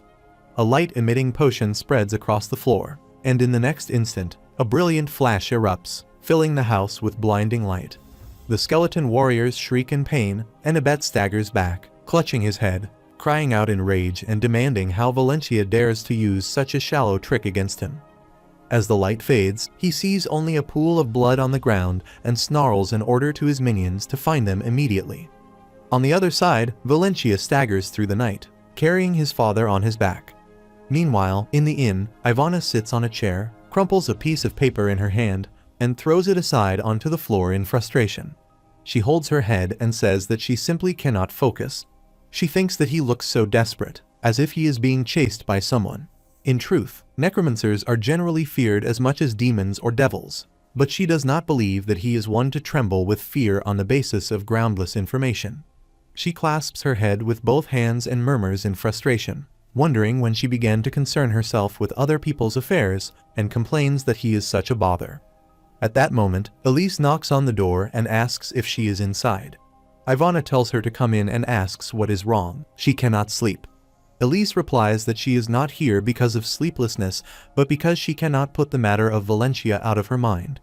Ivana considers that perhaps Elise has also noticed that Valencia was acting strangely today, which is not surprising, since the two of them are so close. Elise suggests that they head down to the lobby to talk for a while. Ivana agrees, closes the ink bottle cap, and follows her. Later, they come outside and sit at a table, where Elise says that people have been claiming that Valencia began to behave strangely about a week ago. Ivana repeats the words in surprise, asking if it has truly been a week. She explains that he has not visited his hometown in a long time, so in order to celebrate his return, his parents have invited the neighbors and have held a party. She continues that afterwards, he suddenly begins to act strangely. According to them, he had been normal before the party, but right in the middle of it, he is said to have looked fearful of something. Ivana rests her chin on her hand and asks what happened then. Elise replies that he went to the barracks to report about the necromancers, but he was not believed. So he spread the word among the villagers instead, and consequently ended up being locked up for a day. Ivana asks if he has come to them because no one else has believed him. Elise confirms this and adds that it is not like Valencia at all, since the Valencia they know never acts or speaks so recklessly. She asks if it is not odd and adds that everyone is whispering behind his back, claiming that he must be possessed by something. She says that she is deeply worried, for he might have been mentally exhausted after everything that has happened to him. Ivana tells her not to worry too much and gently takes her hand. She explains that she has told Valencia that if nothing happens tonight, he should come and apologize to her before they leave for the monster forest tomorrow. She instructs Elise that when he comes, she should accept his apology, warn him never to speak in such a way again, and if he is still shamefully hanging his head afterwards, she should console him with her meddlesome kindness. Elise laughs and says that she is only trying to help others. Ivana replies that this is exactly what people call meddlesome. Elise nods and agrees. She says that she guesses that settles it. Then, Elise thanks her and says she is glad she has talked it out with her. Ivana replies that it is no problem, and that she has actually been expecting her to come over before the day is over. Just then, they hear a noise from outside and flinch. Ivana is startled when she sees an injured soldier come inside and collapse on the floor. The receptionist goes to the soldier, examines him, and asks what has happened. Ivana and Elise are also shocked as they stand frozen, until Elise urges him to go get help quickly. The soldier raises his hand toward them, but suddenly collapses, losing consciousness. Elise and Ivana kneel down near him, and at that moment, they hear a clatter outside. Elise looks toward the window and asks what that sound is. She is startled, points in the direction, and says to wait, are those the undead? Ivana tells her to hurry and wake up the others. Suddenly, a splash of blood strikes her face as a skeleton warrior kills a man nearby. Both of them are horrified at the sight. Meanwhile, Valencia lays his father Matthew on a roadside table, kneels beside him, and calls out to him. He wipes his tears and vows that he is not going to take it lying down any longer, that he will avenge him even if it costs him his life. He clenches his fist in anger as he hears the ghastly noise of skeletons in the distance. Just then, an undead man approaches him to attack, but he grips his hammer tightly and strikes him with full force. He continues hitting him in anger until blood spreads across his face. At that moment, a skeleton warrior also appears to attack him. Valencia sees him and thinks that, although he is not strong enough to fight them head-on, he still has the items he received from Miss Ivana. He takes out a stone and hurls it toward the skeleton, releasing radiant energy. The energy engulfs the skeleton and reduces him to ashes. He is startled and exclaims that it is insane, unable to believe that she has given him such a dangerous item to test. He clenches his fist and thinks that with this power, he can defeat the undead. He throws another stone and shouts to take that, as it falls near an approaching undead. Valencia thinks that the power within these items is so inconsistent, recalling how she only suffered a slight burn from it. He watches the stone explode near the undead and asks in disbelief what it is, comparing it to a fountain of heat. He looks at the stone and asks himself what else he should have expected. He thinks this is the last one. Abet arrives with the cult members and remarks that he was wondering what all the noise was about, asking if Valencia has been playing with toys. He raises his hand and declares that there will be no more fooling around. Valencia replies that he saw them at the cemetery. Abet demands to know how he has learned they came from the cemetery, insisting they were not followed by anyone. He turns toward one of the members, who falters and steps back, and asks what he has been doing with that boy all this time. He grips the man's arm and demands to know if he is trying to ruin their plans. He trembles in fear and denies it. Abed coldly says that he cannot hear him and unleashes his power, spreading poison to kill him. He coughs blood, screams, and collapses to his knees on the floor. Abed laughs, surrounded by dark energy. Valencia shivers as he witnesses the scene. Abed says that will teach him not to fool around at such a critical moment, and he adds that it seems Valencia is the last one alive in the village. Valencia falters and steps back, but Abed seizes him by the neck and tells him not to worry, for he will grant him an epic death. Valencia grips his hand and thinks he is unbearably strong. Abed tells him to let despair consume him, to die slowly while gripped by the fear of their power, as he releases a stream of poisonous energy near his nose. Valencia struggles and demands to be released. Suddenly, a burst of light flares and halts the spread of Abed's poison. Abed looks at his hand in shock and demands to know what Valencia has just done, asking why his hex is no longer working. In disbelief, he exclaims that it cannot be and asks if Valencia is a priest. He tightens his grip on his neck, pressing harder, and declares that he senses no sacred energy within him. He demands to know what this is, who he is, and why a curse cannot be placed on him. Valencia is in confusion, thinking about what Abed is saying, wondering how he could possibly know such things. Abed then snarls that he has other ways to kill him. He draws a dagger and says he can always study his body later to discover the answer. As he raises the blade toward him, Valencia glances around, hearing the clatter of the undead, and thinks that there is no escape. Abed smirks darkly and tells him not to worry, for he will only feel the pain for an instant. Valencia thinks he has reached the end of this time reset cycle, but suddenly Ivana shouts shield lightning as a barrier forms around his heart, releasing powerful waves of radiant energy that hurl Abed backward. Abed exclaims in disbelief at the sight of a shield and declares that they have a disruptor among them. He adds, however, that she does not seem able to do much for him, and he smiles darkly. Valencia, seated on the ground, looks up and sees Miss Ivana standing before him. He admits that he did not know she would come. His eyes widen in shock as he notices one of her arms severed from her body, and he gasps out in horror at her wound. She collapses, and he quickly gathers her into his arms, pleading with her not to give in. She tells him she stepped forward to protect him and confesses that she never imagined she had the strength to do so. He asks desperately what has happened. She explains that they were ambushed after all the magicians had gone to bed, and none survived except her. He barely escaped with his life. Valencia tenses and demands to know what became of Elise. Ivana recalls the memory and tells him that Elise fought bravely. As the imperial princess, she gave her final order to protect him. Ivana remembers Elise's fading breath when she said it was her last command as princess to save Valencia at any cost. Trembling, Ivana exhales and weakly calls Valencia's name. He responds that he is there and listening. She whispers that he must run away and die. Valencia, in anguish, keeps calling out to her, shaking her body, and begging her to wake up. Tears fill his eyes as Abed claps while walking toward him, remarking what a tear-jerking sight it is. He says that a scene of deepest despair is always amusing, that something like this never grows tiresome. Valencia demands to know why he is doing this, to his family, to his villagers, and to him, asking what they have done wrong to deserve such cruelty. Abed repeats his question mockingly, saying people usually beg for their lives, yet he has not once seen anyone show him anger as Valencia does. He adds that perhaps Valencia deserves at least to know the reason. Laughing, he declares he will tell him, since before long his name will be known throughout the empire anyway. Pointing to himself, he announces that his name is Abed, once the successor to Count Maed's dominion. Valencia echoes in shock, Count Maed's dominion. Abed explains that Valencia would not know, of course, since it has been 3 decades since that domain was wiped from the map. Yet he himself has never forgotten his grudge, and has waited 30 years for this very day. He smiles coldly and declares that the day has come for him to destroy Duke Namerlin, just as Duke Namerlin once destroyed his family. Valencia thinks to himself that the collapse of House Namerlin was the necromancer's true purpose, and he asks Abed if it is so.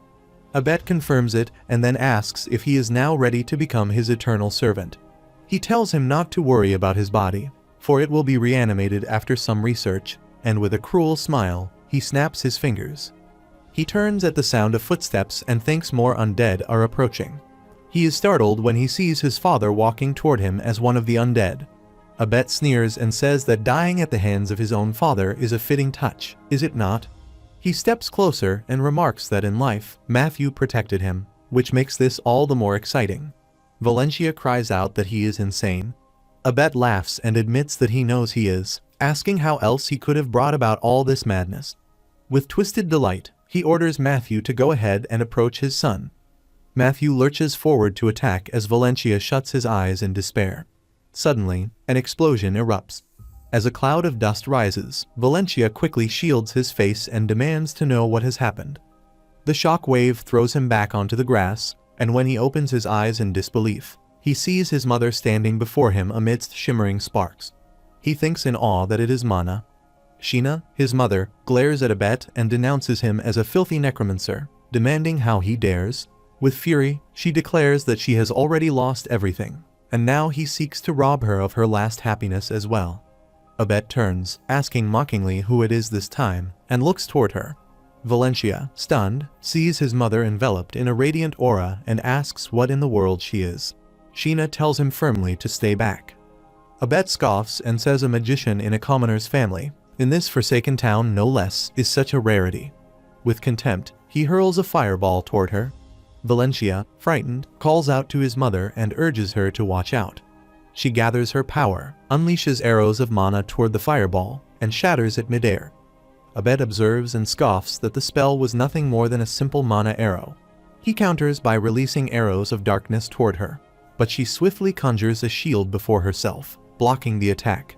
As the shield splinters, Abet remarks in disbelief that she managed to stop even that. He is taken aback when he sees her drawing in mana again and exclaims in shock that her energy is recharging. Valencia, too, is astonished as he watches his mother surrounded by a radiant surge of mana, thinking to himself what is happening. Abet narrows his eyes and says he understands now. He recalls that unique spell-casting swiftness and the rapid replenishment of mana, declaring it unmistakably the mark of House Mazel. Valencia is stunned upon hearing the name. Abet declares that he sees it clearly. She looks exactly like their missing daughter. He bursts into laughter, announcing that Sharon de Mazel, the little girl of such a noble house whom he believed dead, now stands before him as the mother of a young man. He laughs again, calling it a most unexpected surprise. Valencia is shaken to the core and wonders if his mother's true name is Sharon de Mazel. She glances at Valencia's startled face, and Abet says that now he sees it all with perfect clarity, the swift reaction to his casting and the immediate replenishment of consumed mana. He declares that only those who have mastered the Mazel vision possess such power. Valencia, shaken, wonders if that could be true and looks at his mother. Abet turns to him and remarks that his son appears as though he had no idea. With a mocking grin, he adds that he did not intend to reveal her secret, then laughs cruelly. Sheena looks firmly at her son and then at Abet. She tells him that he has already destroyed her entire family, and now he seeks to kill her husband and her son as well. With rising anger, she says his own disgraceful deeds brought about the downfall of his family, and she demands to know how he can bear malice toward others when it was none but himself who brought misfortune upon his house.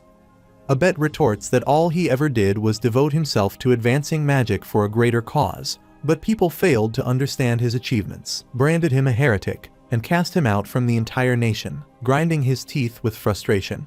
Sheena answers with fury that he kidnapped innocent people and carried out medical experiments upon their living bodies. He says it is impossible for ordinary people to comprehend the thoughts of a genius, and declares that enough chit-chat has been wasted as he releases waves of poisonous energy. Valencia is horrified at the sight, while Sheena disperses a flurry of mana sparkles to dissolve the poison. Abet mocks her, saying that now she has nothing left to conceal. She is going to fight him in earnest, is she not? He laughs darkly and calls it an honor. Sheena retorts that she will rip out his tongue and silence him for the rest of his life. Abet sneers that she is the one with the bitter tongue, and says this only confirms to him all the more that she truly belongs to the House of Mazel. Before they begin, however, he remarks that he should remove a distraction for her. Sheena asks what he means, and then, in dread, thinks no. Valencia suddenly spits blood as a skeleton warrior drives a blade into his back. She immediately releases a burst of mana energy to destroy the skeleton and rushes to his side. Holding him by the shoulder, she asks if it hurts terribly and pleads to let her see the wound. Abet smirks and says he did that only for her sake, so that later she cannot make excuses for her defeat by claiming she could not fight properly because her son was being held hostage. Sheena sees Valencia coughing blood and thinks with grim relief that the stab has missed any vital points. Yet her heart tightens as she realizes he is bleeding far too much, and there is no certainty he will survive. He whispers to his mother, but she tells him not to move or his wound will open further. He suddenly pushes her aside as an attack descends upon her from behind. She gasps in shock as 3 arrows pierce his chest. Abet spreads his arms mockingly and says it is like a scene from a tragedy, claiming that he is moved to tears by the two of them. He raises his hands and declares that a son who sacrifices his life for his mother is such a fitting spectacle. She cries out his name in fury, calling him Abet Miad. He sneers and says it is all her fault for being foolish. If she had wished to save her son, she should have destroyed the undead first to clear a path for his escape. At the very least, he adds, she should have taught him the vision of her family earlier, so that he could protect himself in a moment like this. Valencia collapses heavily onto the ground, his thoughts circling around the words of the family's vision.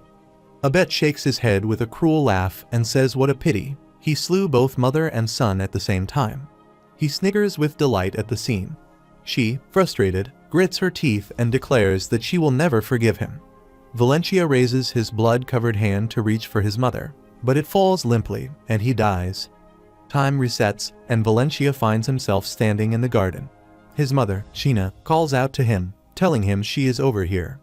He realizes he has returned and sees his sister waving at him. He thinks again that he was helplessly killed, but at least he is no longer as fearful as before. He looks at his hands and reflects that the mere thought of that night once made them tremble uncontrollably. Yet now they are steady, perhaps because there were people who listened to his story, no matter how unbelievable it seemed.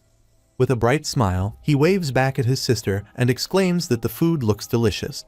He asks what the occasion is and why they are suddenly having a barbecue.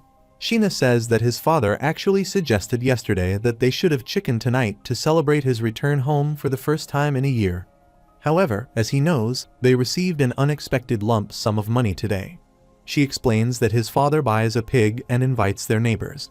He responds with amazement, though he thinks he has already heard the same story several times, but he decides it is better to act as if it is the first time. Matthew places some food on his plate and tells him to eat his fill, son. He thanks him and begins eating, thinking that one good thing about the time reset is that he is able to enjoy barbecue once a week. Rihanna says to Valencia that the food is really good, if it is not. Valencia replies that it is, encouraging her to eat more, then notices his mother speaking with a lady.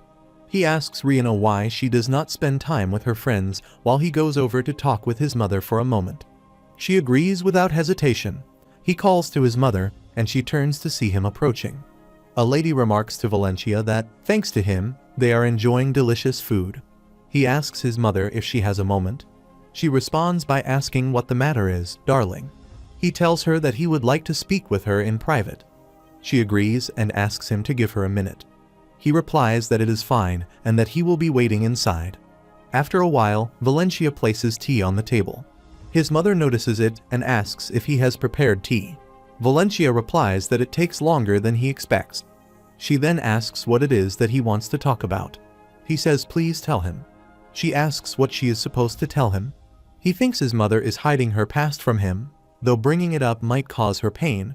She asks again what it is. He thinks he cannot afford to worry about that for now and tells her that he has a favor to ask, mother. She, confused, says it must be an important favor. He asks her to tell him about the Mazel's vision. She, shocked, clatters while picking up her cup from the table and insists that she does not know what he is talking about. He says Sharon de Mazel. That is her real name, if it is not. She takes a sip of tea and asks if his father has told him that. He asks if his father knows as well, and thinks that it means they both have kept this from him and from Riane. She says it was not his father then and asks how he learns it.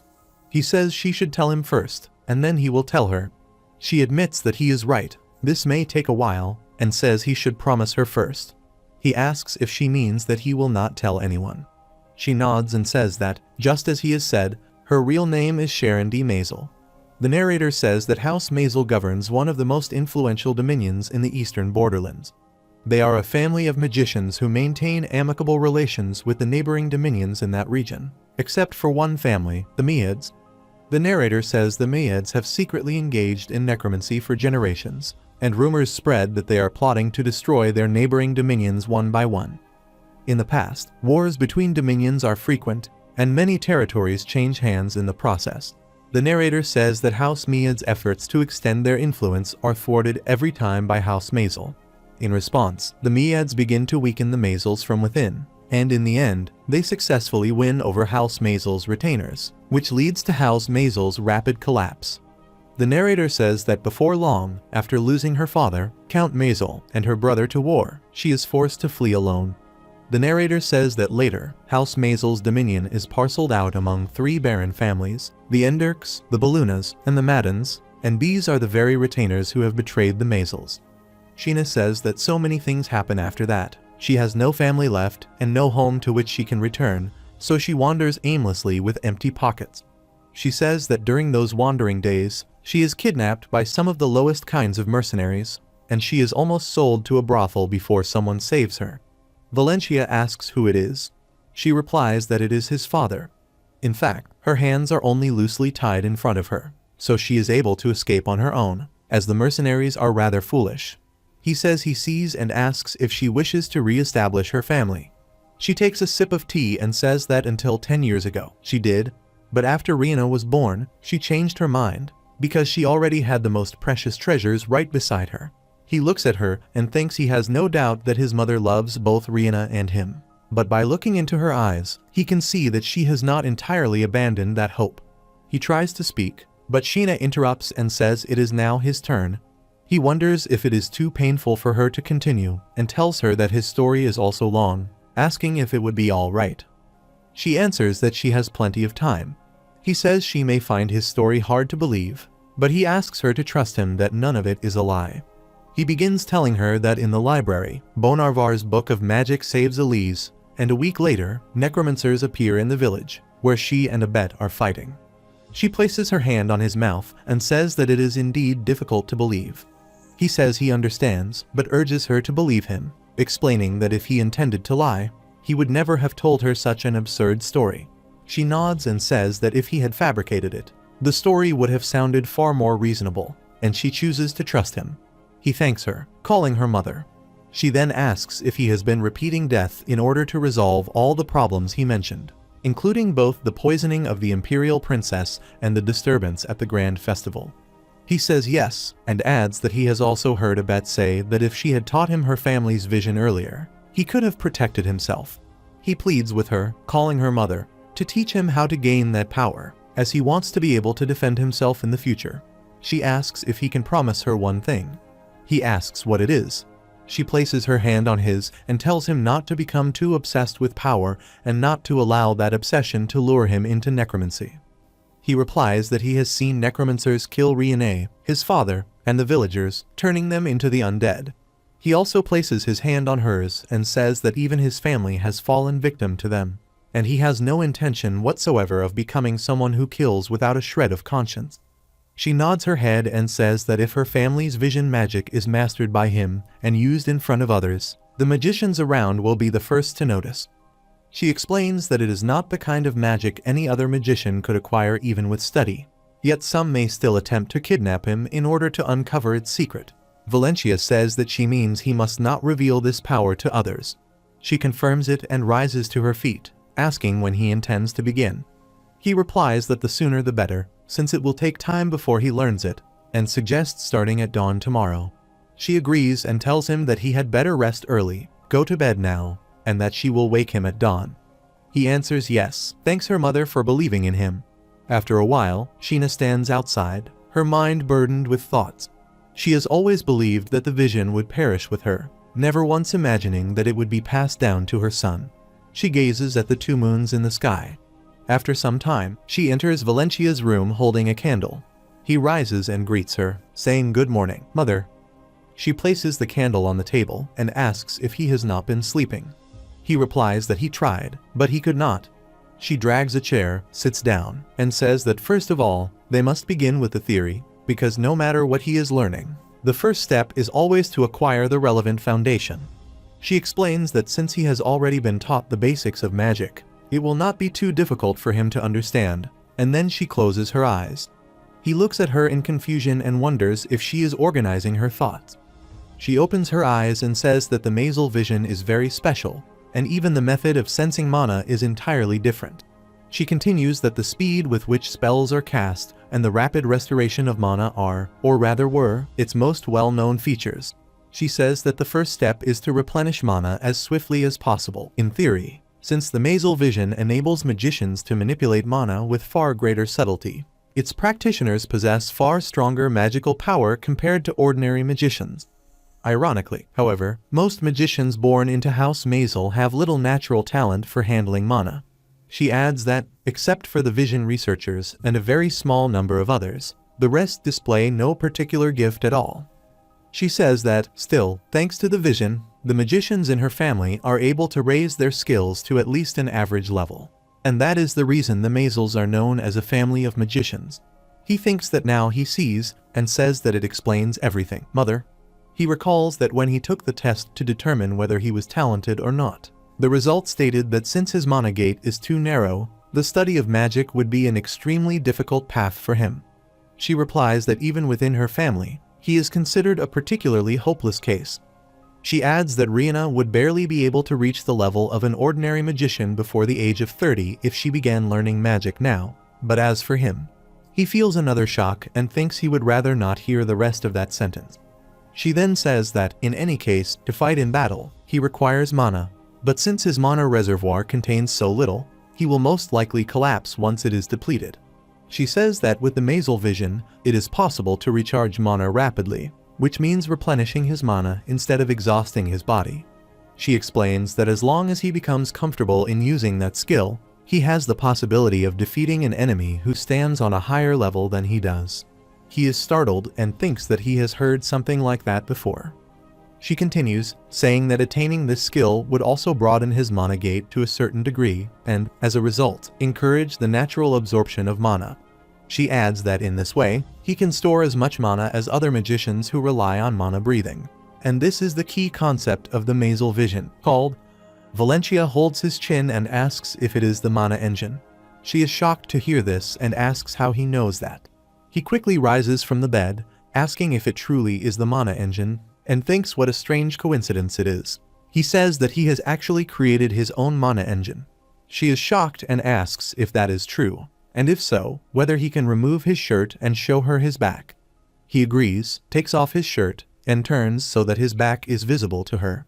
She closes her eyes, places her hand upon his back, and channels her mana into him. A sudden jolt of realization passes through her, and she opens her eyes in shock, demanding to know where he has learned about the mana engine. He replies that he happened to come across a rare book in the Sambrit library, a manuscript on the mana engine written by Maxif Ladelon, the first Vice Grand Elder Headmaster. She exclaims how such a thing could be possible, explaining that the Mazel vision itself originates from Maxif's theory, as one of her ancestors had been his pupil. She adds that her family preserved records of his teachings, although scarcely anyone outside the house ever knew of their existence. She says that, unfortunately, all those records were reduced to ashes when House Mazel collapsed, yet Maxif's mana engine had always stood as the family's greatest symbol. She observes that his mana engine appears to have taken on a form distinct from the Mazel mana engine as it is known today. She speculates that this difference is likely due to the evolution of the Mazel mana engine over time. He asks if that means he cannot learn the current form of the Mazel mana engine. She raises her finger and says that, fortunately, he can. Since he remains in the pre-circle phase, she believes it will still be possible to reshape his mana engine into alignment with the present Mazel form. He exhales slowly in relief, and she tells him that the only obstacle remaining is time. He smiles and says not to worry about it, because he is able to repeat this process again and again. He thinks that he has as much time as he needs, and he admits to himself that, in this circumstance, Bonivar's time reset is a blessing rather than a curse. He then says that he has another question, explaining that he saw his hair and eyes turn red, and asks what that was about. She replies that if he has reached that state, the situation must have been truly desperate. She explains that the Mazel vision consists of 3 distinct steps. Raising one finger, she allows mana to scatter like sparks around her, closes her eyes, and says that step 1 is his ordinary state. In this basic stage, he is able to gather mana simply by breathing, and if he practices mana breathing, he can accelerate the process at a pace far beyond that of ordinary magicians. She says that this stage is called mana pumping. He watches the sparks of mana swirling around and thinks to himself that his mana engine must currently be in the first step. She then raises 2 fingers and says that step 2, the next stage, is known as mana rotation. In this stage, he artificially revs up his mana engine and forces the mana to funnel into his mana tank in an instant. She warns that because he is compelling his body to absorb a vast amount of mana all at once, the process is extremely painful. He nods and thinks that he does not notice any significant difference from his own mana engine yet. She raises 3 fingers and says that finally, in step 3, he is able to momentarily amplify his mana energy, although the duration depends on the degree of mastery he achieves. She explains that in this stage, his magical power becomes far stronger than usual. He says that it is remarkable and adds that the changes she witnessed in him must have been the features of step 3. She agrees, but warns that as extraordinary as it is, this magic must only be used in moments of utmost crisis, because it inflicts terrible damage upon the lifespan of its performer. She says that it can even drive a magician into a berserk state, and therefore must be regarded as a great risk. He thinks that if it shortens her lifespan, then what kind of magic could possibly be so powerful that it even consumes life itself? She explains that it can serve as his final safeguard in moments of extreme need, so he must preserve it as his hidden ace. If he uses it recklessly, he will suffer unbearable agony as a side effect. He says that it must have been difficult for her to share all of this, but he thanks her mother for telling him the truth. He adds that if he has further questions while practicing, he will ask her during the next round of the time reset cycle. He thinks that although he will have to repeat this conversation all over again, it is worth the trouble. She notices him lost in thought and calls out to him. He glances at her and asks what it is.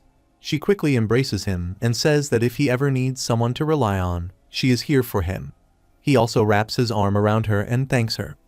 After some time, Valencia stands on the road with his face concealed beneath a cap. From the opposite side, a man clutching his head from a hangover approaches and becomes startled upon noticing Valencia's suspicious appearance.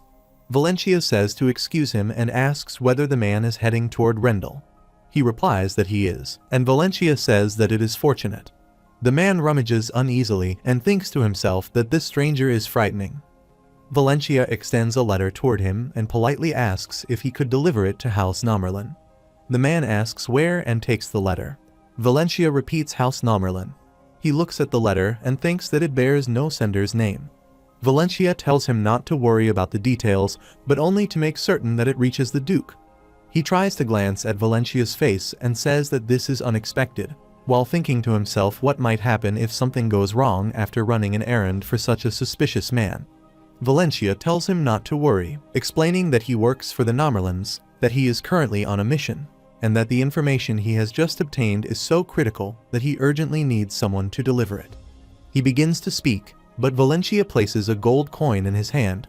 He is stunned and thinks that this is madness, for the stranger is giving him a gold coin merely to deliver a letter, and his suspicion only deepens. Valencia then offers him another coin and asks if one is not enough, urging him to deliver it directly to his grace. He is now enthusiastic, declares that he will handle it, and promises to guard the letter with his life until it reaches the hands of the Duke. Valencia tells him to hurry, says that he will now return to his mission, and begins walking away. The man calls out for him to take care, sir, before also heading off in the opposite direction. Valencia lifts his cap slightly and watches him go.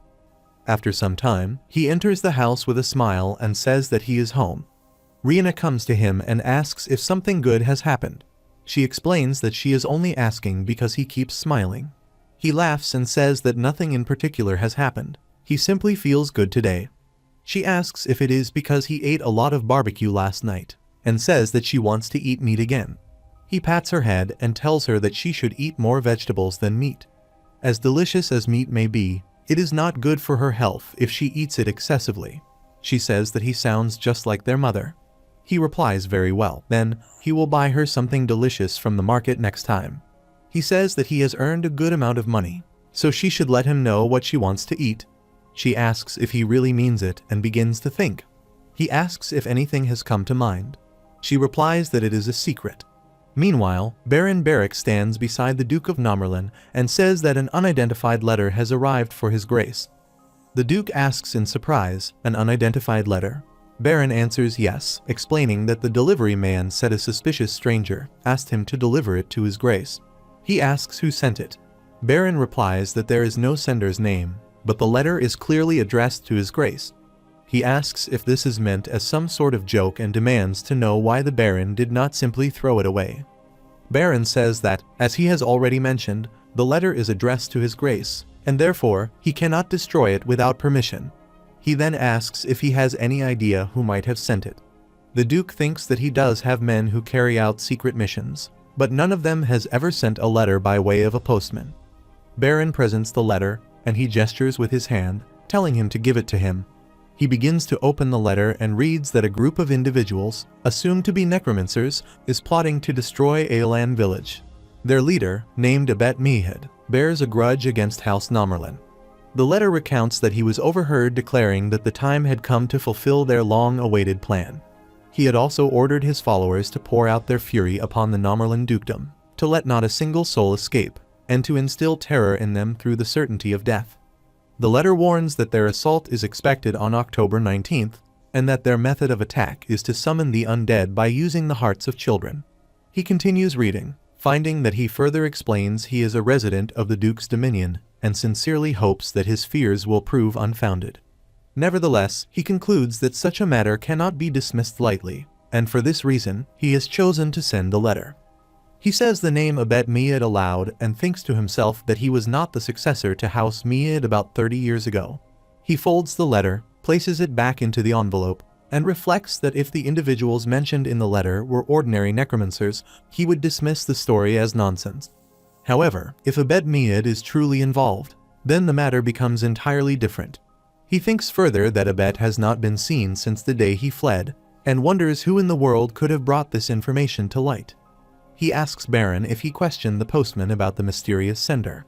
Baron replies that he did, his grace, and according to the man's description, the sender kept his face concealed beneath the hood of a cloak. His voice sounded young, and strands of brown hair were visible beneath the hood. He thinks that the clues are insufficient and that there are many suspicious gaps in the story. Still, the mere mention of the name Abet Mihid is reason enough to remain vigilant, whether the message is true or a trap, and he holds his chin in thought. He says that the best course of action for now is to take immediate measures and then asks Baron where Raiden is and whether he is already on his way. Baron answers yes, his grace, explaining that Raiden set off an hour ago with the second party after the opening of the war ceremony. The Duke orders that someone be sent to deliver the letter to Raiden, and to convey his command that the plan must be changed so that Raiden goes to defend Aelan village. Baron bows and says that his wish shall be fulfilled, his grace. After some time, Valencia stands in the street and thinks that at last the day has arrived. Carrying a basket, he walks beside Rihanna and reflects that he has been waiting for this moment for so long. This time, he tells himself, he will make it beyond the next day no matter what. That is why he sent the letter to the Duke, because it is clear he cannot possibly win this battle alone, and he has no choice but to seek aid. At that moment, Rihanna calls to him and tells him to buy her something, pointing excitedly at a tray of honeyed cookies. He places his hand on her shoulder and asks if cookies were what she truly wanted. She says yes, she wants those honeyed cookies, and asks if he will buy them for her. He asks if she does not always have them. She replies, of course, since they are her favorites, and adds that they look delicious. He says very well, he will buy them for her, and steps into the shop. She immediately runs inside and picks up one packet of cookies. He asks if only one bag is enough and tells her to take more, assuring her that he can buy her as many as she wants. She asks if she may take 2, then happily chooses 2 packets. He smiles and asks if 2 bags are enough. She then asks if she may take 3. He places several packets on the counter and tells the shopkeeper to make it 10 bags in total, including the one already in his sister's hand. The shopkeeper thanks him warmly. Rihanna looks overjoyed as she holds the large bundle of cookies in her arms. He asks if she can truly carry them all by herself. She confidently says of course, it is no problem. He tells her to let him know if she needs help and warns her not to let their mother discover that he bought her 10 bags of cookies, instructing her to hide them carefully in her room. She smiles brightly and assures him not to worry. After a while, Rihanna asks Valencia if he can hold a few bags for her. He takes some from her, remarking that they are heavy, and suggests placing them inside the basket, telling her to hide them in her room before their mother checks. She agrees. He then checks a piece of paper, picks up an apple, and says that now he only needs to buy apples. Just then, a voice reaches his ear, asking if he has heard the news, and saying that the second party selected in preparation for the monster uprising is going to stay in their village for a while. Another person asks about Josette village, wondering if something is wrong and questioning why the soldiers are staying here instead. Hearing this, Valencia thinks that everything seems to have gone according to plan and that mentioning a bet Mayed has clearly been effective. He turns to the shopkeeper and asks for 3 apples. Then he looks at Rihanna and says they are done with the grocery shopping, asking if they should go home now. After a while, they enter the house, and Valencia says that they are back. He notices Elise and Ivana inside and thinks that here they are, as expected. He waves toward them and says that it has been a long time. He reflects that it truly has been a while and asks what brings them here as he hands the basket to his mother. Elise says that the Sainbrit Bright troops are also going to remain in this village for a few more days. Ivana nudges Rihanna and says that they cannot tell him the reason. He responds that it must be a very important matter and thinks that it is about the necromancers. All he has done is send 1 letter, and everything is progressing smoothly, almost like magic. He reflects that it is good to have power. Sheena looks into the basket and asks what this is. He turns to her and asks whether something is wrong. She takes out a packet of cookies, and he thinks that he believed she had left all of them in her room. A silence spreads in the room, and then Valencia laughs as she remarks that, truly, he is his father's son, before asking whether he will watch the store for her while she puts the groceries away in the kitchen. He, embarrassed, says sure and thinks that was close. Ivana plays with Rihanna and then asks, by the way, how it is that he and his sister do not look alive at all. He asks what that is supposed to mean. She says that Rihanna is so cute. He shrugs his shoulders and says that he knows they do not resemble each other, although they have heard that they looked more alike when they were younger. She glances at him and says that, by the way, he looks different. He asks if she means his clothes and says that he has noticed them, as a few days ago he treated himself to a new set. She says no, it is not that, and she stares at him, saying that it is hard to pinpoint what it is, but something about him has changed. She adds that his eyes have also grown deeper, and he looks embarrassed. He forces a smile and says that, as she knows, he is a big-hearted and thoughtful person, and that she has not seen the real him until now because he has always appeared so tired. She quickly steps back and says how shameless it is of him to praise himself. He asks where she is going. She, irritated, says that he is much more brazen than she thought. He says not to take it seriously, as she is making him embarrassed. He tells her that she knows he is only kidding and points out that Elise is laughing silently. She asks how that is supposed to be a laughing face and says that Elias is simply struck dumb with amazement because of his bad joke, which has completely drained him. He says come on, it was not that bad, and then suddenly remembers something, calling out to Miss Ivana. She, irritated, asks what. He says that he wants to thank her. She asks for what, for his harsh evaluation of his terrible joke. He says no, he simply feels like saying it, while inwardly thinking it is for saving his life, although she has no memory of it. He recalls that a long time ago, she once asked him if he would come to her rescue if she were in danger, just as he had done for her. She says a long time ago and reminds him that it was only a few weeks ago. Elise asks if they truly had such a conversation. Ivana says that indeed she did, and then asks why. He says that if she were in danger, he would save her life no matter the risk. She asks what is wrong with him and fumes in surprise. He places a hand over his mouth to control his laughter. She asks why he is laughing and says that he is teasing her now, if he is not. She then notices Elise laughing as well and tells her to stop, ordering both of them to stop laughing. After a while, at night, a cult member sees soldiers standing outside the inn and asks what this is, whether something is happening in the village, and why security has been tightened. Another cult member says that all the houses have also turned on their lights and asks what they should do. The first replies that they have no choice but to delay extracting more hearts from children until later. For tonight, he says, they will use the existing hearts for summoning and then launch an attack on the village. He adds that now they must return to the cemetery and raise the undead before the magicians notice them. The others nod their heads in agreement. At that moment, Valencia sees them from behind a tree and says that he knew they would appear here because they always do.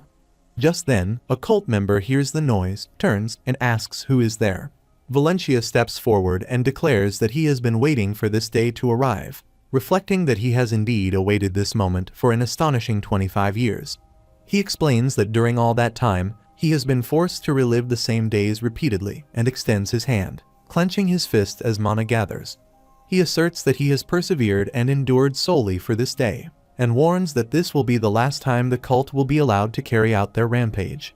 Abed approaches and demands to know what this nonsense is about. Valencia responds that he does not expect him to understand how many times his family, his neighbors, and even he himself have been killed, how many times his village has been reduced to ashes. He asks how he could possibly comprehend the depth of his anguish, the fury, and helplessness he has felt witnessing such cruel acts again and again. Abed scoffs, declaring that Valencia is completely out of his mind.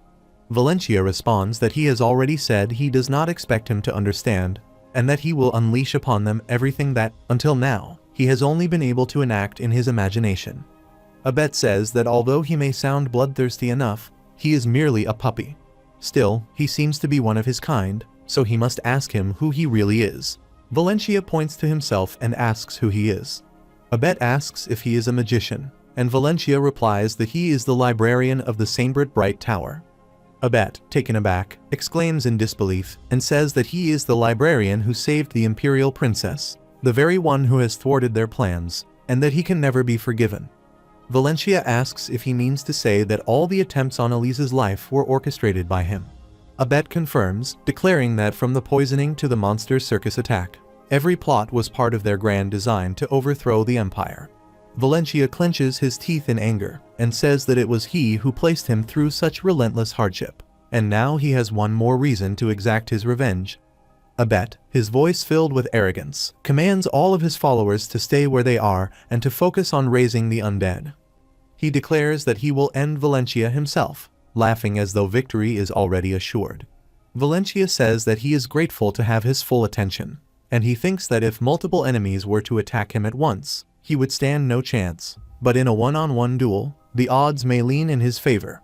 He opens his fist, releasing a cascade of sparkling mana into the air, and with a resolute voice, he proclaims that he will show him just how terrifying a librarian of the Sainbrit Bright Tower can truly be. After a while, Raiden von Nomerlin, the second son of the Duke of Nomerlin, asks whether all the villagers have been cleared out of the town. A guard replies that the evacuation has just been completed. Raiden responds very well, commends the guard for his efforts, and instructs him to inform the soldiers that they may rest for a while, though they must not lower their guard. The guard acknowledges the order and departs. Raiden sits at a desk by the roadside and reflects that since this is a small village, it has not taken long to evacuate its people. At that moment, Elise arrives with Ivana, both of them engaged in casual conversation. Raiden immediately rises to his feet and recognizes her as the Imperial Princess. He bows deeply and greets her with respect, addressing her as Her Highness. Elise, taken by surprise, exclaims Lord Raiden. He inquires what has brought her here. She explains that she is accompanying the army of magicians, and that she had heard he would be leading the second party this time, though she had not expected to encounter him here in person. She remarks that she has also heard he will be attending the upcoming tryouts for the Imperial Knights.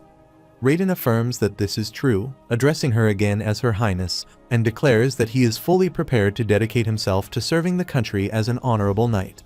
He adds, though belatedly, his congratulations to her on becoming a magician of the Sainbrit Tower. She thanks him and addresses him as Lord Raiden. Ivana, frustrated, interrupts and says, "Hey, Raiden, he is also here," adding that in case he has not noticed her standing right next to Elise, he should know. As Raiden finally looks at her, she trembles slightly and asks if he truly has to be so obvious about his feelings in such a manner. Raiden greets her briefly, saying long time no see. Ivana complains that after giving Elise such an elaborate greeting, that is all he has for her, and asks how he can be so heartless toward an old friend. Raiden replies that it seems the same applies to her as well. Ivana hesitates, then admits that, well, long time no see. Anyway, Elise smiles as she observes them and thinks that nothing has changed between the two of them. Raiden then asks Ivana what she is doing here, saying that he has heard she has been confined within the tower, wholly absorbed in magic, for several years. She asks if that is what people say about her. He asks if it is not true. She replies that it is not entirely wrong, only that she has been focusing on creating magical devices rather than studying pure magic. He responds by asking if that is so. She questions how he does not look shocked, pointing out that what she pursues is not so different from alchemy. Raiden answers calmly that if that is what she is devoted to, he does not consider it something bad, and besides, he holds no ill opinion of alchemists in particular. Ivana touches her chin thoughtfully and reflects that his response is unexpected, especially when alchemists are shunned in most countries. Raiden then remarks that, in any case, she likely would not care at all, no matter how he responded. She laughs and admits that, exactly, she does care about what others say. Elise then turns to Raiden and asks if he knows why all of them have been stationed in this village, patrolling the streets for so many days, and why the evacuation was ordered so suddenly. She explains that she already asked their commander, but he refused to reveal the reason. She adds that, obviously, the request must have come from House Nomerlin. Raiden asks if Her Highness has not heard anything yet, nor has Ivana. Both of them shake their heads after noticing the seriousness of his expression. He explains that he personally visited the commander, believing it would be better to speak directly rather than send a messenger. Yet the commander did not seem to trust his words. Raiden reflects that the man appeared unwilling to take action solely at the command of a knightly family. He continues, saying that the patrols have been reinforced because an anonymous note was received, claiming that a band of necromancers intends to attack Aolan village. Elise, shocked, repeats the word necromancers. Raiden confirms and explains that although the sender of the letter identified themselves as a Dominion dweller, it is assumed there may be infighting within the necromancers' circle. He adds that the letter could very well be a trap, but they have nevertheless remained in a constant state of readiness, prepared to act should the threat prove real. Ivana then asks if he could, by any chance, show her the letter. He holds the letter out and says here it is, Her Highness. She opens it and remarks that it does appear as though there has been an internal conflict among the necromancers, yet something feels slightly off. Raiden asks if there is a problem. She suddenly stiffens as she recognizes the handwriting and declares that this is not an order written by a Samebrit magician, but by the Imperial Princess of the Pala Empire. Ivana trembles as she hears this and responds yes, Her Highness. Raiden says only to give the word, Her Highness. Elise commands him to go and find Valencia immediately. She explains that he is the son of the general store owner in Aolan village, a librarian of the Samebrit Tower, and that he has once again become entangled at the center of a major incident. She warns that he must be fighting alone somewhere and insists they must hurry to find him. Meanwhile, Valencia, drenched in sweat and gasping for breath, struggles against Abet. Abet taunts that he expected more from him, yet he proves to be only a wizard-level magician. Valencia wipes his face, thinking that perhaps it truly is impossible to defeat him using magic alone. Even though he is handicapped by the effort of summoning the undead while fighting, he remains overwhelmingly strong. Yet Valencia takes grim comfort in knowing that he is not the only one growing weary. He sees Abet laughing and thinks that he has let his guard down. He is positioning the undead to cut off his retreat, committing himself to a one-on-one duel. He considers that he is unknowingly making the situation more favorable for himself and pulls out a wand. Abet says that he can sense a strong surge of mana from that wand, mocking him for keeping such a powerful tool hidden in his pocket until now, calling it foolish. Valencia, however, knows this is no ordinary wand, and he recalls that it once belonged to Bonivar, a relic of immense power. He scoffs that it will belong to him after killing him, and he demands to know how he intends to keep fighting when almost all his mana has already been exhausted. Valencia smirks and retorts by asking how he himself plans to fight. He swings the wand, and a formation of sparkling mana stars circles around him, dazzling in brilliance. Abet is visibly shocked as he witnesses it. Valencia clenches his teeth and thinks that Abet has relaxed his focus. This is the moment to strike. With a surge of will, he unleashes a barrage of lightning arrows toward him. Abet hastily raises a spell to block the attack, yet one of the arrows pierces through and strikes his arm. Valencia immediately notices the opening, thinking this is his chance, and dashes forward at full speed. Enraged, he shouts for the skeleton warriors to stop him. The undead lurch forward, moving to intercept. Valencia raises the wand again, channeling his remaining strength, and detonates a massive explosion in front of him, scattering the skeleton warriors in a violent blast. As the dust settles, Valencia sees Abet approaching and thinks that he is almost within reach. Abet coughs, then casts the fireball spell, sending a stream of blazing orbs toward him. Valencia, shocked at the sudden attack, quickly raises his wand, chants fireball in return, and redirects the flames back at Abet. The explosion strikes Abet with full force, hurling him to the ground, badly injured. The blast sends a powerful gust across the field, forcing Valencia to shield his face as he is pushed back, sliding across the floor. He steadies himself, rises to his feet, and declares that Abet should be grateful to the Grand Elder Headmaster. Abet accuses him of possessing an artifact and vows that he will ensure his death is slow and agonizing. Valencia responds that it will not be as easy as Abet imagines. The skeleton warrior lumbers forward to support Abet, helping him stand. With clenched teeth, Abet demands to know how Valencia has learned the Mazel vision. Valencia calmly answers that he has no reason to reveal that. Enraged, Abet shoves the skeleton warrior aside, and Valencia remarks that it seems he has finally encountered a truly formidable opponent. He grows angry and frustrated. Valencia tells him that after taking his advice, he has trained far harder than he could possibly imagine. He admits that in the past, he was no match for him, but now, seeing himself standing against him in battle, he must have improved greatly. Abet clutches his injured shoulder and says that Valencia has no idea what he is talking about.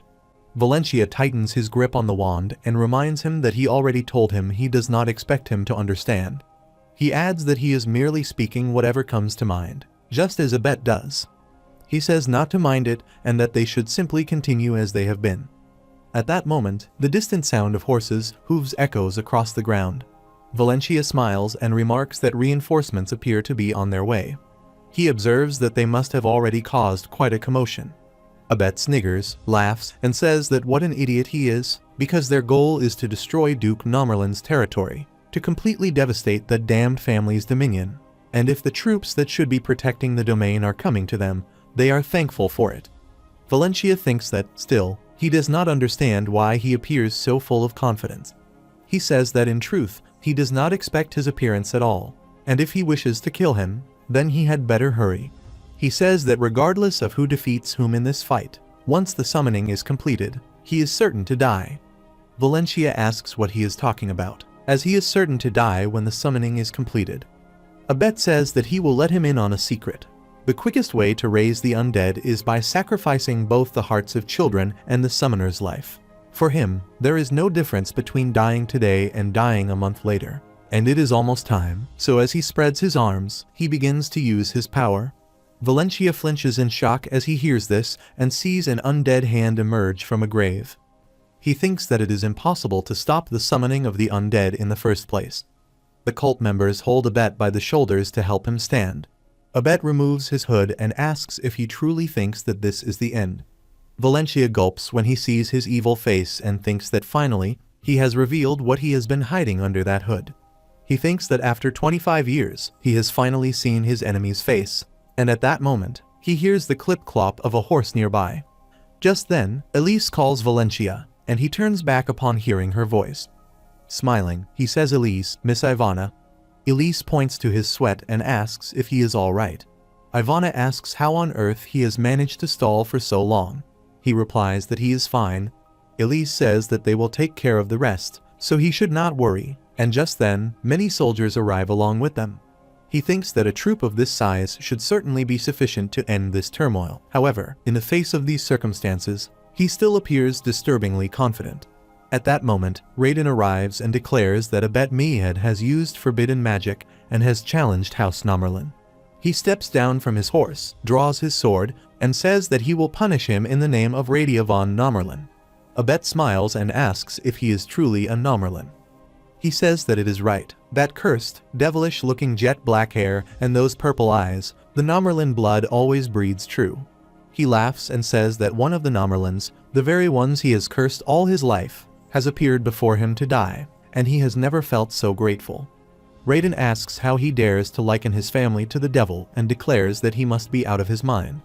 Ivana, amazed by his reaction, says that he is actually angry, truly angry. Raiden says that he will make him pay for insulting the Nomerlins. Valencia sees him and recognizes that he is Lord Raiden. Abet laughs and says that Raiden may suit himself, for he will die soon anyway, but Abet will also die. Raiden thinks that Abet is almost drained of mana and does not seem to be in a position to fight any further, so how on earth does he believe he can win against him? He gasps when he sees evil energy begin to spread from his body. Abet says that before he goes, he will give them a gift. It was not his original plan, but now that he is about to die, he will sacrifice his own life along with the lives of his subordinates and present them with the greatest despair. He asks what they are thinking and tells them to go ahead and struggle as much as they like, while he sniggers. His own cult members begin to feel pain in breathing, clutching their necks as they are enveloped by evil energy. One member asks Master Abet why in the world he is doing this. Abet continues laughing as his evil energy surrounds them all. Elise, Ivana, Raiden, and Valencia stand shocked and confused as they witness it. Valencia thinks that something is hidden amidst the evil energy. Raiden asks what it is. Valencia, horrified, sees a dark energy and thinks that it cannot be. Teobald, shocked, points ahead and says lick, as Abet appears there in the form of a skeleton. They are all stunned. Elise places her hand on her face and asks how in the world a lick can appear. Valencia, startled, thinks that destroying the lick while avoiding being killed is nothing short of insane. After a while, two guards holding swords take Valencia away from the explosion. Raiden says that it is dangerous and tells him to stay away from the front line. Another guard says that he should remain at the back until the battle ends. Valencia agrees, thanks them, and thinks that if he stays behind the battle line, how can he possibly fight the lick? Just then, Mr. Zook places his hand on Valencia's shoulder from behind. As Valencia turns back, Zook says that, luckily, he does not seem hurt. Valencia replies that he is all right and asks what he is doing there. Zook says that, as he knows, he is the patrol company commander of Aelan Village, although people often forget that fact in times of peace. Valencia says that it is right and asks if everything is all right in the village. Zook says that just in case, he has sent some of his men to evacuate the villagers, and he is certain that his family has escaped safely as well. Both of them are startled when they hear the noise of the undead and see an explosion erupt in the distance near them. Teobald and the other magicians raise their hands, releasing their power as it spreads around them.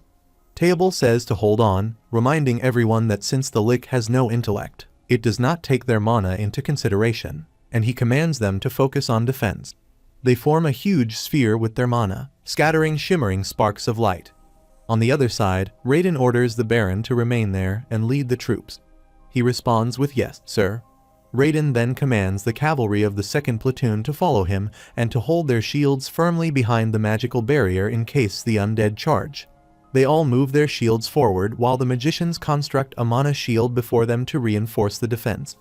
The undead rush forward to attack, but are stopped by the shield. Raiden commands the magicians to concentrate their power on the lick. Abet spreads purple dark energy throughout his entire body, and the magicians channel their power against him, their strikes causing explosions upon impact. Raiden stands with the cavalry and gives the order to charge. They rush forward to attack the undead, just as Abet gathers a ball of dark energy in his hand, preparing to strike Raiden from behind. Valencia, shocked by what he sees, says that he is in danger. He quickly takes out a tube and thinks that this light-emitting potion might buy him some time. He throws the tube and shouts, "Take this." The tube falls near the undead Abet and shatters, but it has no effect. Valencia thinks that it has misfired and asks what the hell, as he sees Abet continue moving forward. Ivana tells Valencia that the potion contains holy water and says that the undead must be vulnerable to it. He asks why she is only now revealing such important information. She replies that she believed it had been completely diluted. He tells her to do something with that potion. She says that she was about to, just as he throws another potion tube while the undead charge toward them. A brilliant light spreads out, causing the undead to scream in agony. Ivana also shields her face and asks if that light is effective as well. Abet roars while holding a dark energy ball in his hand. Raiden, seated on his horse, sees the light from a distance and asks Commander Teobald what that light just now was. He points toward Valencia and says that he should be asked instead. Valencia stands beside Ivana, holding his chin, and says that yes, he supposes so.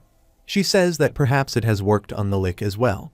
Raiden approaches them and asks Valencia what his name is. Valencia bows and says that it is Valencia, his lord.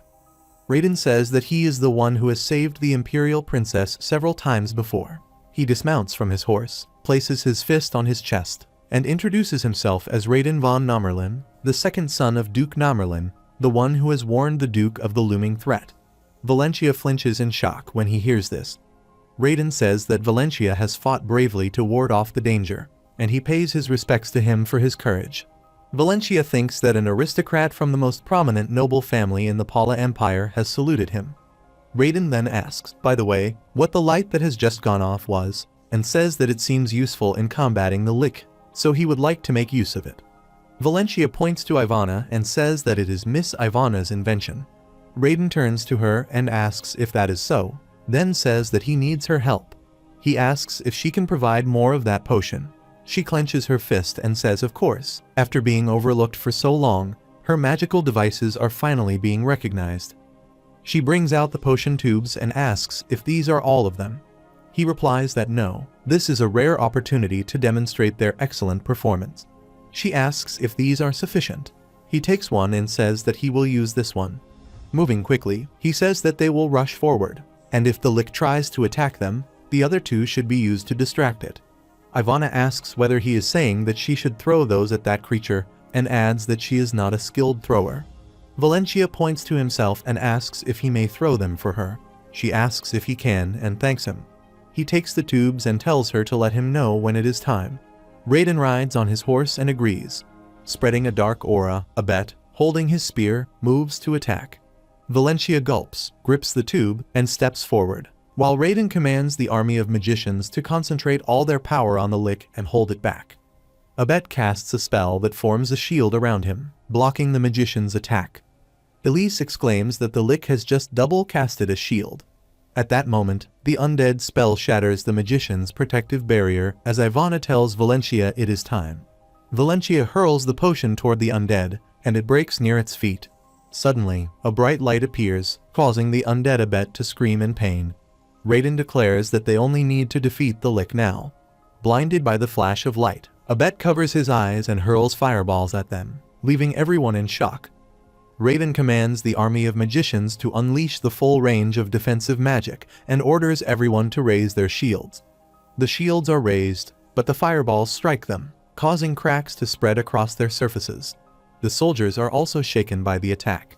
Teobald turns to look at his magicians and realizes that his troops have almost depleted their mana reserves, while that thing still seems to possess energy, and the situation appears increasingly dire. Raiden calls upon the warriors of House Namerlin to charge toward the Lick, and they all surge forward. Raiden urges his horse onward, grips his sword imbued with mana, and rides to strike the undead Abet while calling out to Valencia. Valencia hurls the potion tube toward Abet, who raises his spear to retaliate. Raiden catches the potion as the undead Abet unleashes dark energy against his horse, causing it to collapse and die. The potion tube shatters, and a blinding flash spreads through the battlefield.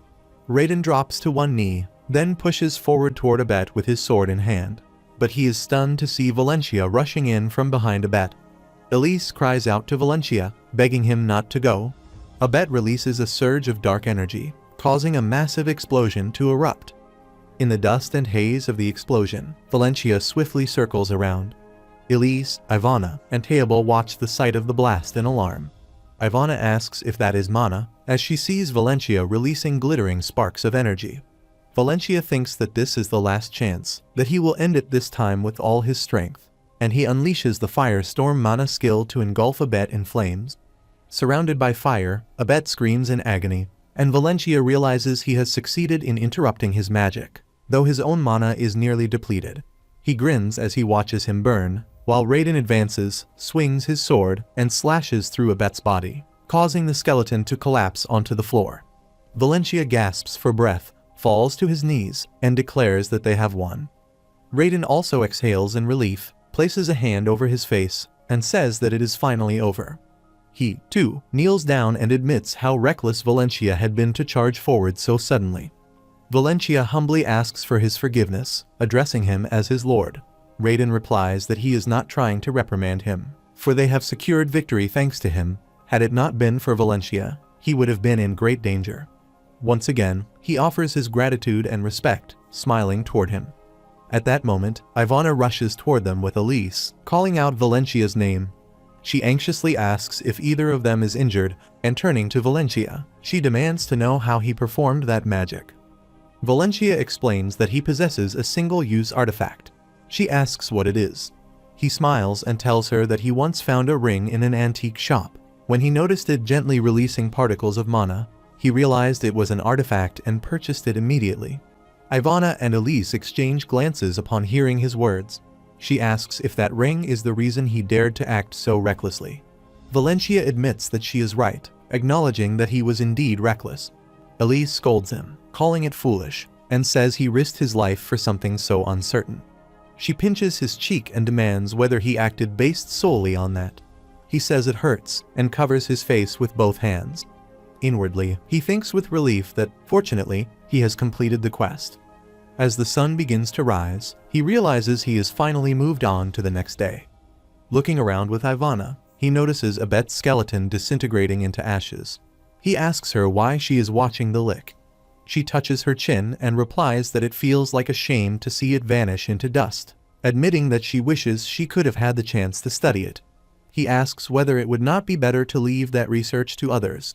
She replies that she knows, which is why she is looking at it to her heart's content. He laughs, but suddenly notices the skeleton's hand twitch. He flinches in shock and urgently tells Miss Ivana to wait. She asks why and what is wrong. At that moment, the skeleton lets out a scream while forming a sphere of dark energy. But Valencia swiftly pulls her back and warns her to watch out. The skeleton rises, thrusts the dark sphere into his chest, and Ivana, frightened, cries out his name. Valencia collapses to the ground as the skeleton finally disintegrates into ashes. Elise and Ivana rush to him as he falls, quickly trying to help him stand. Ivana anxiously asks if he is all right. He begins to sweat, breathes heavily, and then screams in pain, leaving them both horrified. Ivana exclaims in shock, demanding to know what is happening. Just then, Teable stops them from approaching and warns them not to touch him. Addressing Her Highness, he declares that the lick has placed a curse upon Valencia, and that soon, he will most likely turn into a lick himself. Elise asks if he will truly turn into a lick, and whether there is any way to return him to normal. Teable shakes his head in denial and replies that there is no way. Before he becomes a lick, his life must be taken. Elise protests in disbelief, saying they cannot possibly do that. Ivana covers her mouth in shock and insists that it cannot be true. She thinks she cannot accept that Valencia is going to die after saving her life, wonders why he said something so foolish, and recalls the memory of him telling her that if she were in danger, he would save her no matter the risk. Teable grips a dagger and walks toward Valencia from behind, thinking to himself that forgiveness must be granted, for this is the best he can do for him. Elise and Ivana scream in unison, refusing to allow it, and they step firmly into his path to block him. He urges her to step aside, addressing her as Her Highness, and also calls upon Ivana to do the same. Elise declares that they will not allow Valencia to die, and Ivana affirms her words. Teable argues that Valencia's sacrifice will protect everyone else present and warns that if they waste this moment, many more lives may be lost, asking if that is what they truly desire. He commands them again to move aside at once. Ivana counters that he cannot force Valencia to sacrifice himself. Elise declares that Valencia is merely an innocent person who has unfortunately been caught up in this battle and that such a decision is utterly unacceptable. She insists that they will not take a single step back. Teable grits his teeth in anger and orders his magicians to drag the two of them away. The magician seize Ivana and Elise by the arms to pull them aside, while Elise struggles and demands that they release her. Teable then advances toward Valencia, who is enveloped in cursed energy.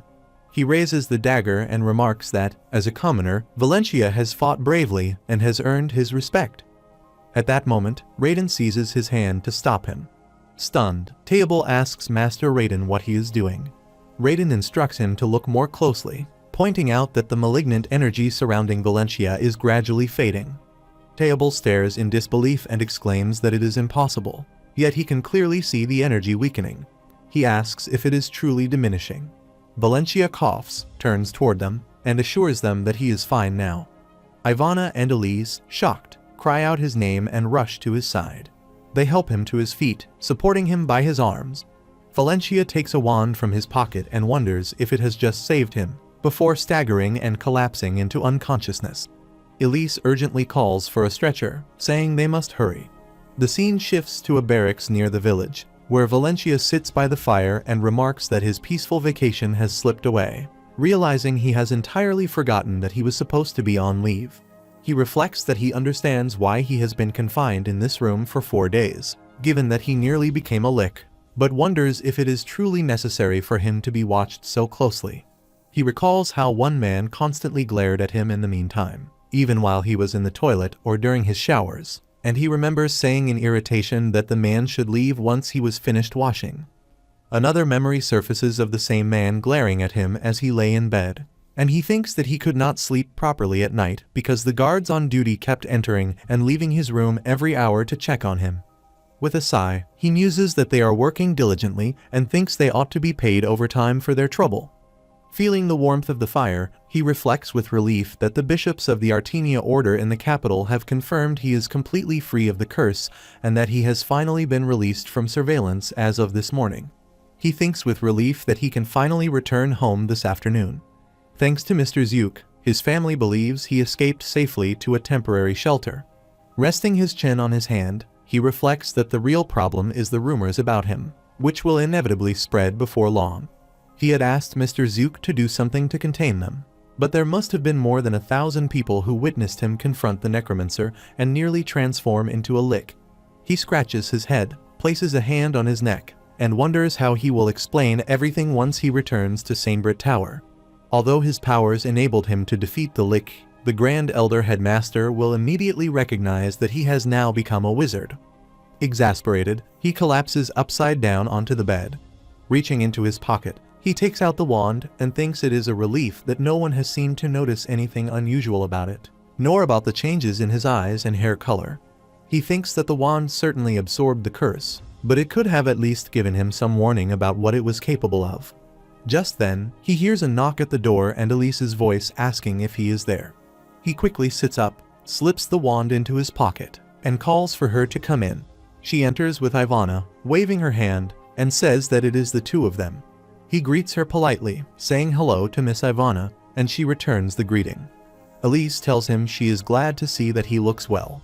He asks if she has heard that he has been completely freed from the curse. Elise nods and adds that Ivana has been very worried about him, anxious that something terrible might happen.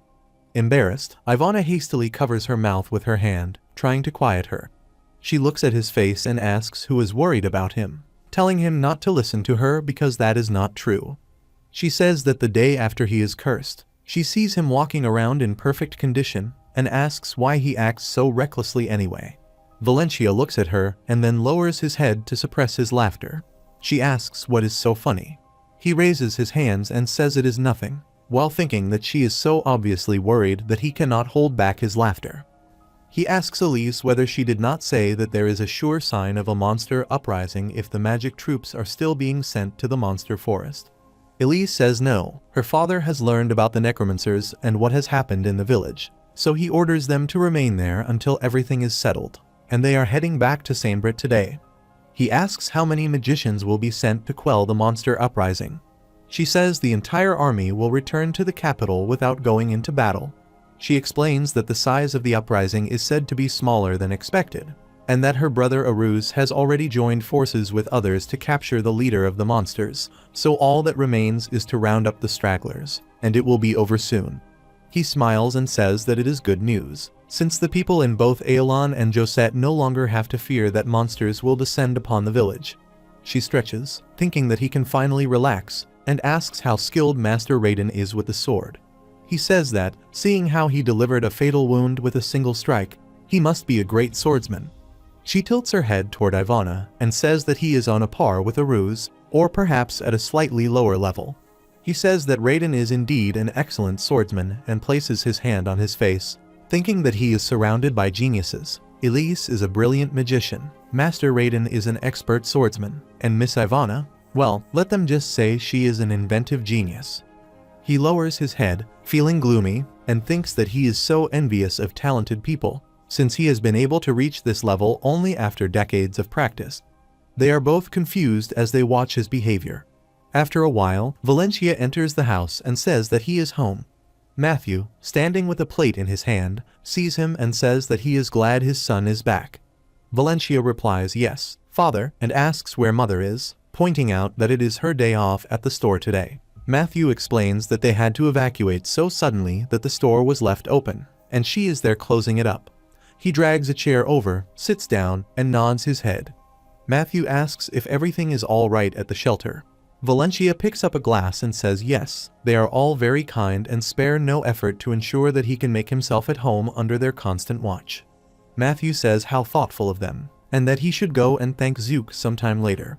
Valencia laughs inwardly and thinks, thank goodness, his father does not seem to know about the fact that he fights against the necromancers and that he is placed under the Lick's curse. He says that apparently, a band of necromancers raises the undead at the cemetery and tries to attack their village. With shock, liquid spills from Valencia's mouth as he says that he hears they even sacrifice themselves to summon a Lick, and that they all could have been placed in serious danger. Valencia wipes his mouth and says yes, he also hears that. He moves a plate in front of him on the table and asks if he has eaten. Rihanna sits in the chair across from him and says she is hungry. Valencia also says no, explaining that he comes straight home to eat with them. Matthew places a hand on his shoulder and says good. Let them wait a little and eat when his mother returns, since she is making his favorite apple pie. He says he cannot wait, that he loves apple pie, and he thinks that he is so happy, because those were some long, agonizing years. After a while, Valencia thinks that the Duke of Nomerlin has sent a carriage for him so that he may reward him in person for his contribution. He stands near the carriage and thinks that it is truly grand. Just then, he notices Raiden standing at a distance and thinks that Master Raiden is waiting for him. He quickly approaches and says that he is sorry for being late. He explains that he did not know Raiden was outside and asks whether he has been waiting long. Raiden says no, that he is right on time, and tells him to follow since his father is waiting. After a while, Raiden knocks on the door and says that it is Raiden, asking if he may come in. A voice permits him to enter. They both step into the room. Valencia bows deeply and says greetings, His Grace, introducing himself as Valencia. The Duke gestures to the side and says welcome, that he has heard much about him, and invites him to sit so they can talk. Valencia responds yes, His Grace, and sits on the chair, covered in sweat. The Duke says that he has been eager to meet him, as he has accomplished great deeds not only during the recent events, but in earlier times as well, from what he has heard. Valencia says that he appreciates him saying so. The Duke holds his chin and says that he has heard Valencia saved the Imperial Princess from poisoning and later protected her again from Ager's attack, adding that His Majesty seems to be very pleased with him. Valencia asks if that is so. The Duke nods and says that, moreover, thanks to him, Abet's plot to destroy House Nomerlin has been thwarted. He adds that he was told the Imperial Princess recognized Valencia's handwriting in the letter addressed to him, and asks if it is true that he was the sender. Valencia replies yes, His Grace, while thinking whether he has done something wrong. The Duke thanks him, saying that without his letter, they would have been in serious trouble. He continues that he has also heard Valencia refuse to accept the reward he offered him. Valencia smiles and thinks, then, please tell him why he is here now, since he thought he had not told His Grace about that. The Duke says it would be disgraceful for both His Majesty and the Nomerlin family if he were not properly rewarded.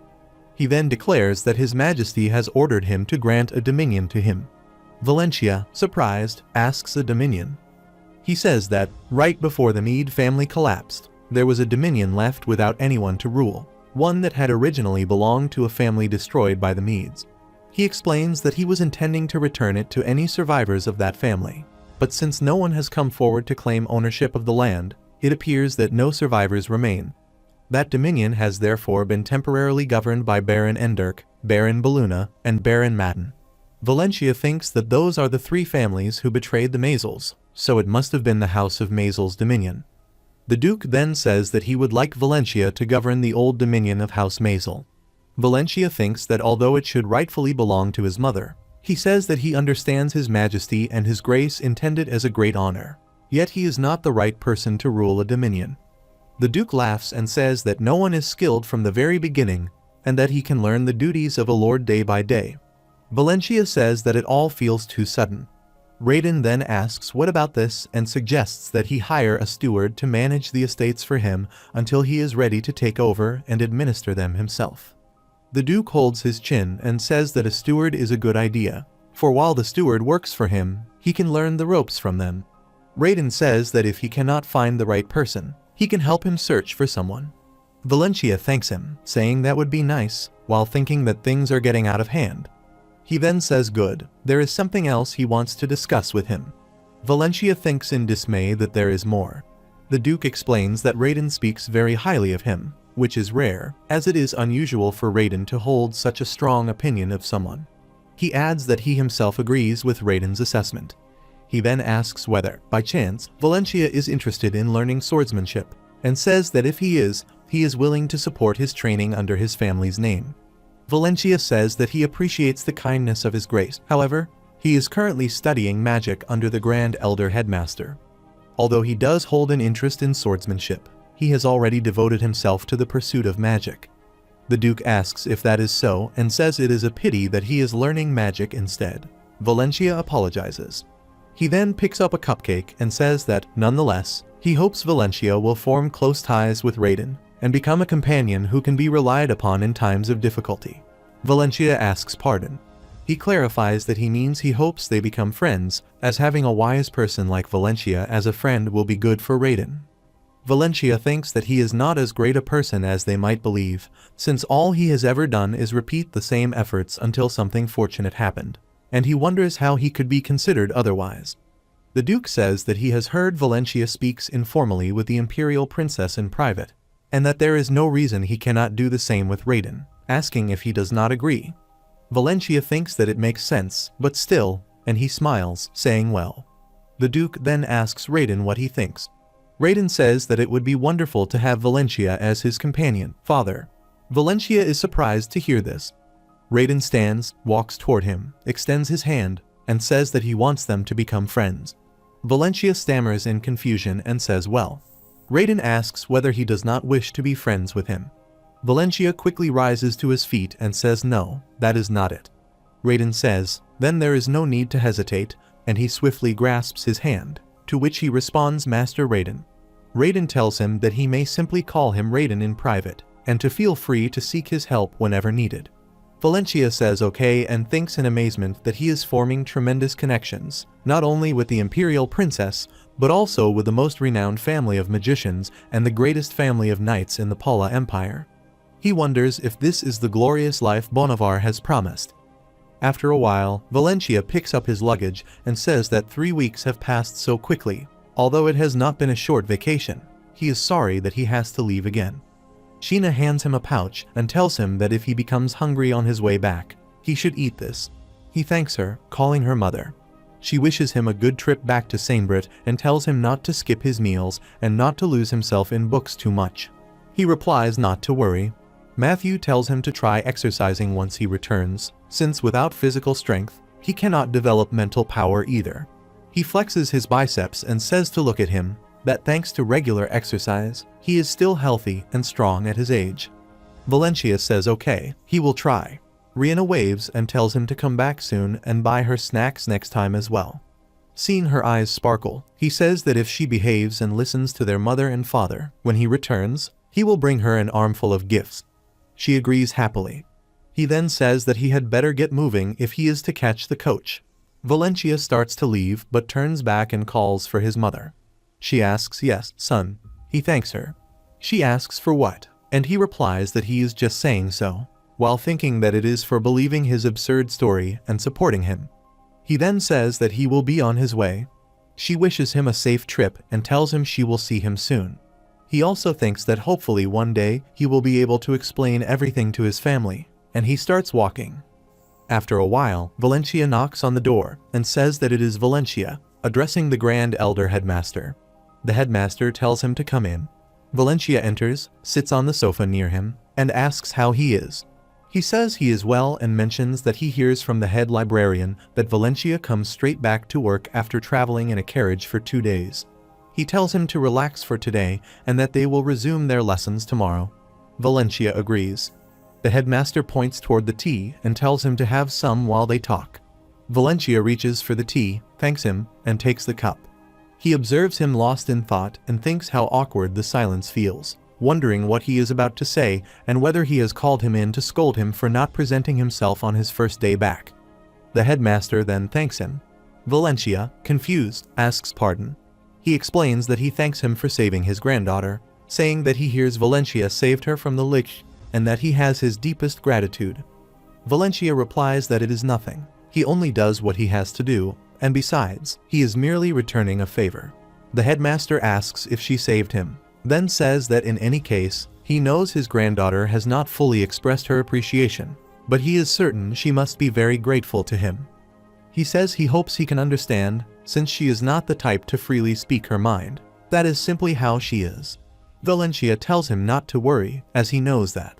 He says that he risks his life to stop Elise from being poisoned, that he rescues her from the ogre, and that this time he fights with the necromancer. He remarks how curious it is that such major disasters keep happening to him. Valencia thinks that he has truly been through so much. To him, it feels like decades, yet in reality, it all happens within only several months. He takes a sip and says that without the artifact he happened to obtain by chance, he would not be able to defeat the lich. The headmaster asks about the artifact. Valencia explains that yes, he acquires an artifact at a bargain price from an antique shop, where they do not realize it is a magical artifact, and that he uses it to buy time against the necromancer.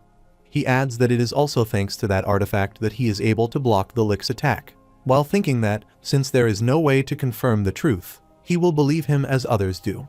The headmaster frowns, saying that he is lying, and asks why he lies about this. Valencia, confused, asks pardon and looks at him.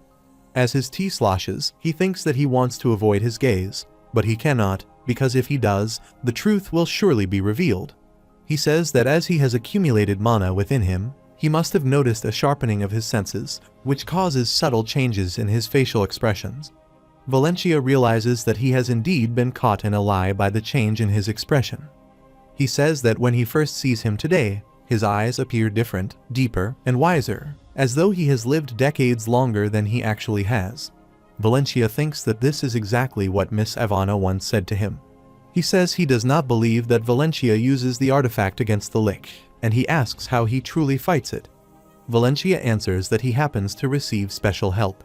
He says he supposes that explains it, yet insists that no matter what special help he receives, it is impossible to reach such a level within only a few weeks. He adds that if it were necromancy, he would have noticed it immediately, so there must surely be something more.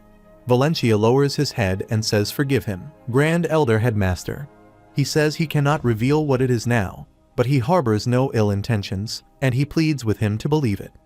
He thinks that even if he were to tell him about the time reset magic, the headmaster would not believe it, for he would never accept anything beyond his understanding.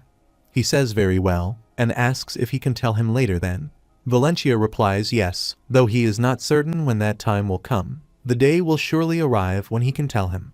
He says that will suffice, and while holding his chin, adds that if anyone asks about him, he will tell them that he uses a mana booster, and that it works, and Valencia should maintain that explanation as well. Valencia smiles and says yes, thanking him for his understanding.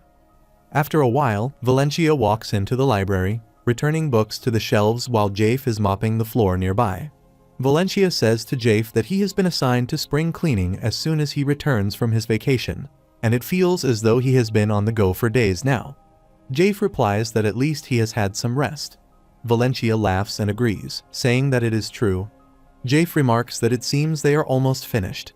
Valencia says let them finish up, and then get some rest, addressing him respectfully as Sir. Just then, Elise arrives with Ivana and calls out to Valencia. She greets Jafe, and Ivana asks if he is cleaning. Jafe greets them in return. Elise asks Valencia when he will be done. Valencia answers that it will be soon. He hopes. Ivana says good, since his practice will not begin until tomorrow, as she hears, and she adds that she and Elise are going to have dinner outside, asking if he would like to join them. Valencia asks if they mean dinner outside. Elise says they would like to eat out in the village, but do not know where to go, and she asks if he will come with them after work. He replies, of course, saying that he will let them finish up here since he is almost done. Jafe takes the books from his hand and tells him to leave the rest to him and go have dinner. Valencia thanks him. Later, Ivana says perhaps they should have invited the head librarian as well. Valencia replies that the librarian says he will eat with his family. She then asks where they are going.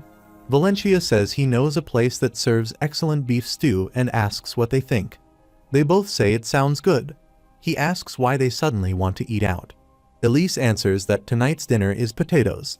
Valencia thinks that he has no idea when he will ever be able to rule his domain as a nobleman. But for now, he enjoys this relaxed way of life, and he smiles. She adds that Mrs. Sophie's potato is so incredible, if he knows what she means. Valencia says let them come out together next time as well, since they can always count on him. After a while, Valencia finishes arranging the shelves in the library, and says let him see. He picks up a book from the shelf and says here, the herbal medicine section is this way, and the books on mana should go here. Just then, Elise calls out to him and asks where he is. He stands on the stairs and answers over here. She comes to him, and as he descends the stairs, he asks what is going on. Seeing her in a pretty dress, he is surprised and asks why she is dressed like an imperial princess, saying that he has never seen her wear a dress since she has been at Sainbrit, and that she has even changed her hairstyle. She replies that she is not merely dressed like an imperial princess, but that she is the imperial princess today, though she quickly adds that it is not important right now. She then says with excitement that tomorrow is her birthday. He asks, really, while thinking that she might be fishing for birthday wishes. She explains that she will be staying at the imperial palace for a few days, as her father is hosting a banquet for her. He says he sees and wishes her a happy birthday. She then moves an envelope toward him and says here. He, surprised, asks what it is. She tells him it is an invitation to the banquet. He takes it and asks why she is giving it to him, wondering if she needs him to deliver it to someone. She says it is for him, as she is inviting him to the banquet. Confused, he asks why him. She asks why not, and says it is because he deserves to be invited, of course. He thinks that he deserves it only because he once saved her life. She turns and says her carriage is waiting outside, so she must get going. He says all right, and she runs off, calling out that she will see him at the banquet. He stands there dumbfounded, begins setting the books again, and thinks about the banquet, realizing that he will need some fine, formal attire. Just then, Ivana appears abruptly from behind a shelf, startling him, and she asks if she frightened him. He says she just popped out of nowhere and asks what the matter is, Miss Ivana. She says she just ran into Elise on her way there, and Elise told her that she had invited him. He replies yes, she did.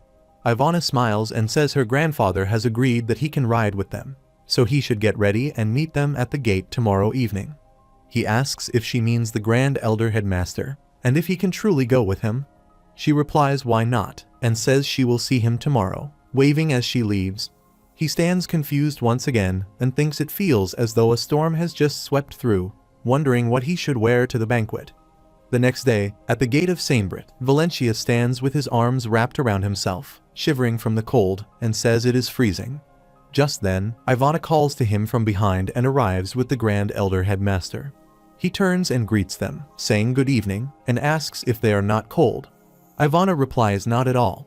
The headmaster asks if he truly does not know why. Ivana explains that Sainbrit robes keep one cool in the summer and warm in the winter. Valencia says wow, that is impressive. She then asks, speaking of which, if he intends to go to the banquet dressed in those clothes. Startled, he asks why, wondering if there is a problem and whether there is something on his clothes, as he begins checking himself. She tells him that such attire is not appropriate for the imperial palace, and that he may even be denied entry despite presenting an invitation. He looks at himself and says that this is the best suit he owns. She replies, let them go for now, and she will try to borrow some clothes from Elise for him. He thanks her.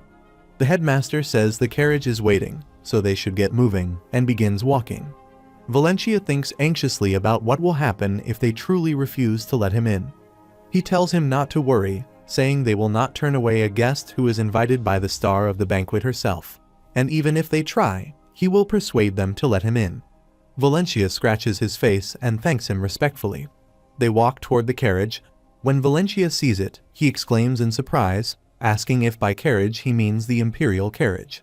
A coachman opens the door and announces Grand Elder Headmaster Brett D'Aloy, Lady Ivana D'Aloy, and Mr. Valencia. The headmaster confirms. The coachman extends his hand to guide them and says that the imperial princess has sent this carriage for them, assuring that he will escort them safely to the imperial palace.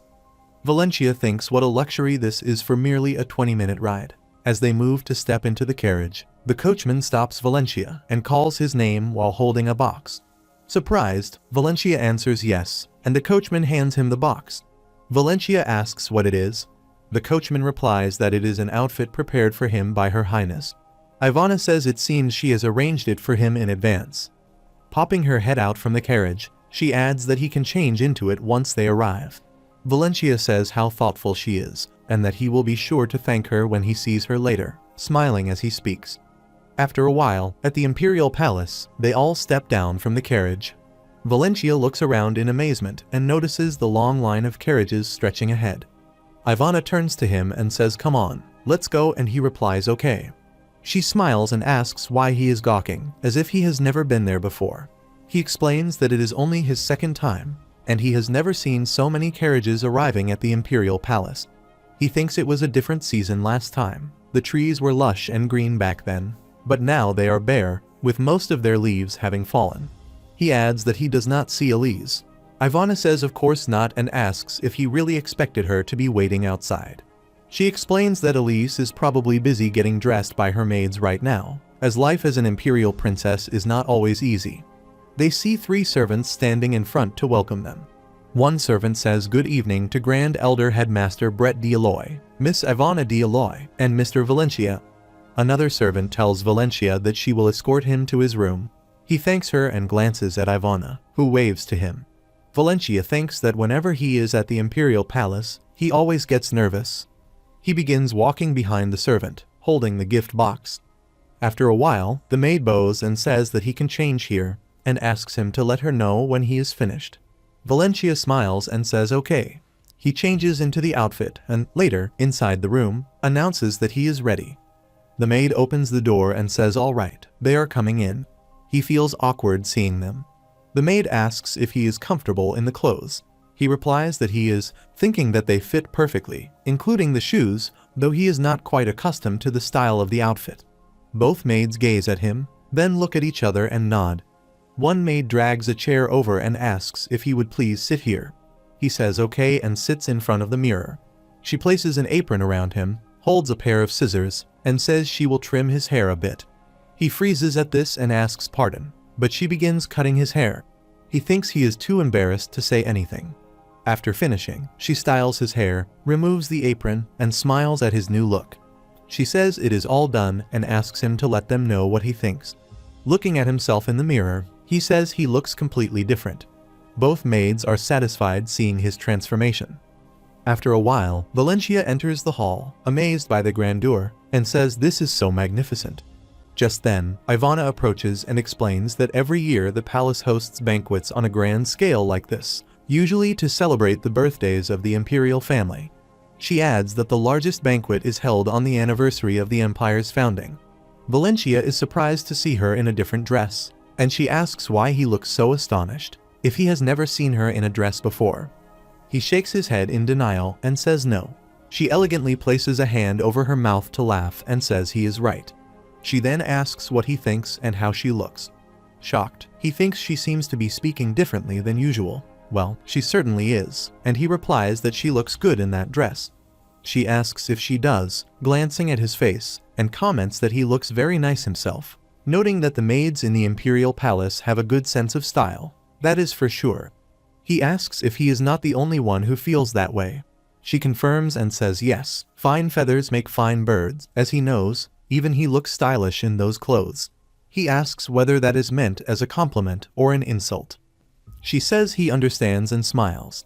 Valencia thinks he is not used to seeing her smile at him like that.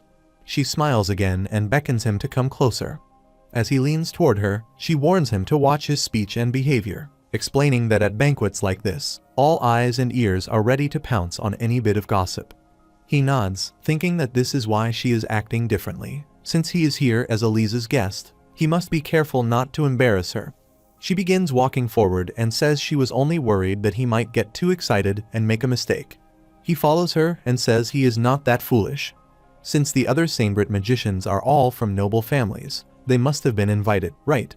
She replies that, of course, they are all here, noting that they were the last to arrive, so he might not recognize them because they are dressed in formal evening attire, and she picks up a champagne glass. He takes a glass, thanks her, and sips it, thinking that, come to think of it, some of the faces do look familiar. He may have seen them at the Samebrit dining hall. He then asks where the Grand Elder Headmaster is. She begins searching, looking around, and says that after he presents himself to His Majesty, he has been making the rounds, socializing with acquaintances. He thinks that he must have gone to have an audience with His Majesty, even without prior permission. He certainly is somebody important, though he guesses he has always known that. He feels honored to have such a great man as his teacher. He asks why she did not accompany him. She replies that she did not want him to stand there all alone, gaping like a fish out of water.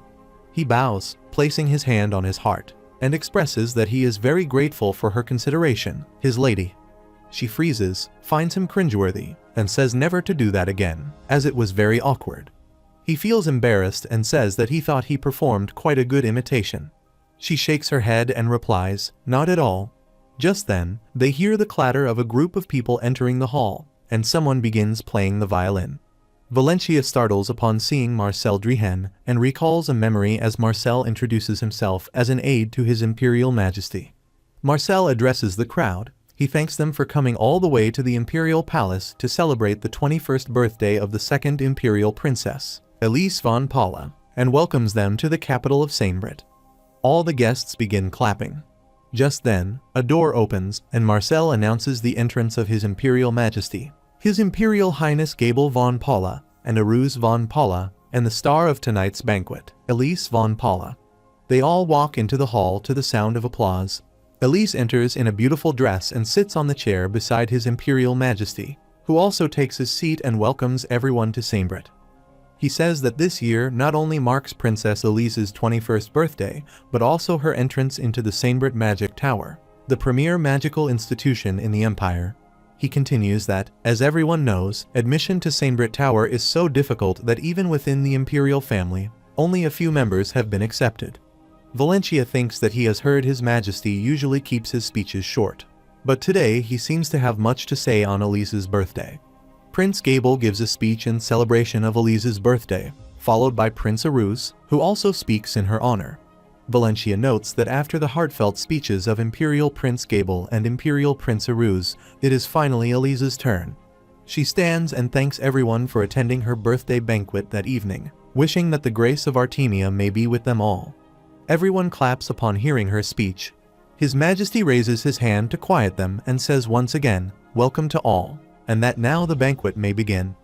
Music starts, and couples take to the dance floor. Valencia looks around and notices the line of people waiting to present their gifts to Elise. Ivana asks Valencia if he has prepared a gift. He replies that he has, and, reaching into his inner pocket, he takes out a present. He observes that the line is moving faster than he expected. Later, Ivana steps forward before Elise, bows, and announces greetings from Ivana d'Aloy, Her Imperial Highness. She thanks Elise for receiving her and presents a gift for her birthday. Elise accepts it and expresses that she will never forget the gesture. Ivana explains that Her Imperial Highness has always helped her whenever she was in need, and this is the least she can do in return. Elise thanks her while Valencia freezes in shock upon hearing this, and thinks that the sudden formality sounds so awkward. He then moves forward as Elise asks whether he has also brought a gift. He replies affirmatively, addressing her formally, and says that Her Imperial Highness may please accept the small gift he has prepared, presenting it to her. She thanks Valencia and asks if it would be all right to open the gift now. He replies that, of course, it is, as she wishes, Her Imperial Highness. Everyone else in the queue is busy chatting. She opens the present and sees a pair of earrings inside the box. She smiles and remarks that they are beautiful, thanking him. Valencia expresses that he is glad she likes them and thanks her for accepting his humble gift. She picks up the earrings and he is surprised, thinking that she is really going to wear them right now. She puts them on and everyone nearby is astonished, whispering as they notice. Elise tells Valencia that Ivana is waiting. He glances aside and sees Ivana standing there, staring at him. He bows and says that he will take his leave, wishing her a happy birthday. She thanks him. He steps aside and approaches Ivana, who looks irritated and holds her head in frustration. He asks if something is wrong. She instructs him to follow her and grabs his arm, leading him behind her. He is confused as he walks after her. After a while, on the balcony, he asks what is going on. Ivana stands with her arms folded and warns that he had better be careful during the banquet. He asks why, wondering if he has done something wrong. She says that it is not that he has done anything wrong, but that he became the center of attention out there in a misguided attempt to make him feel comfortable. She explains that Elise opened his gift and wore the earrings in front of everyone. He asks what is wrong with that. She replies that surely he does not think people attend a banquet like this simply to chat, eat, and drink. He tilts his head and asks if they do not. She irritably holds her head in frustration. He scratches his face, thinking that the irritated look on her face seems to be saying, does he really need to be told things like this? She says that he really does not know anything, does he? He asks how he would, explaining that this is his first banquet. She raises a finger and says to listen carefully.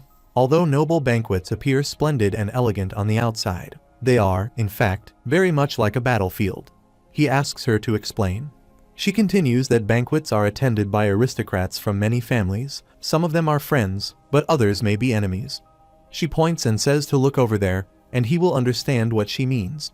He looks around at the people and thinks that now, as she mentions it, he can sense a subtle tension behind their smiling faces.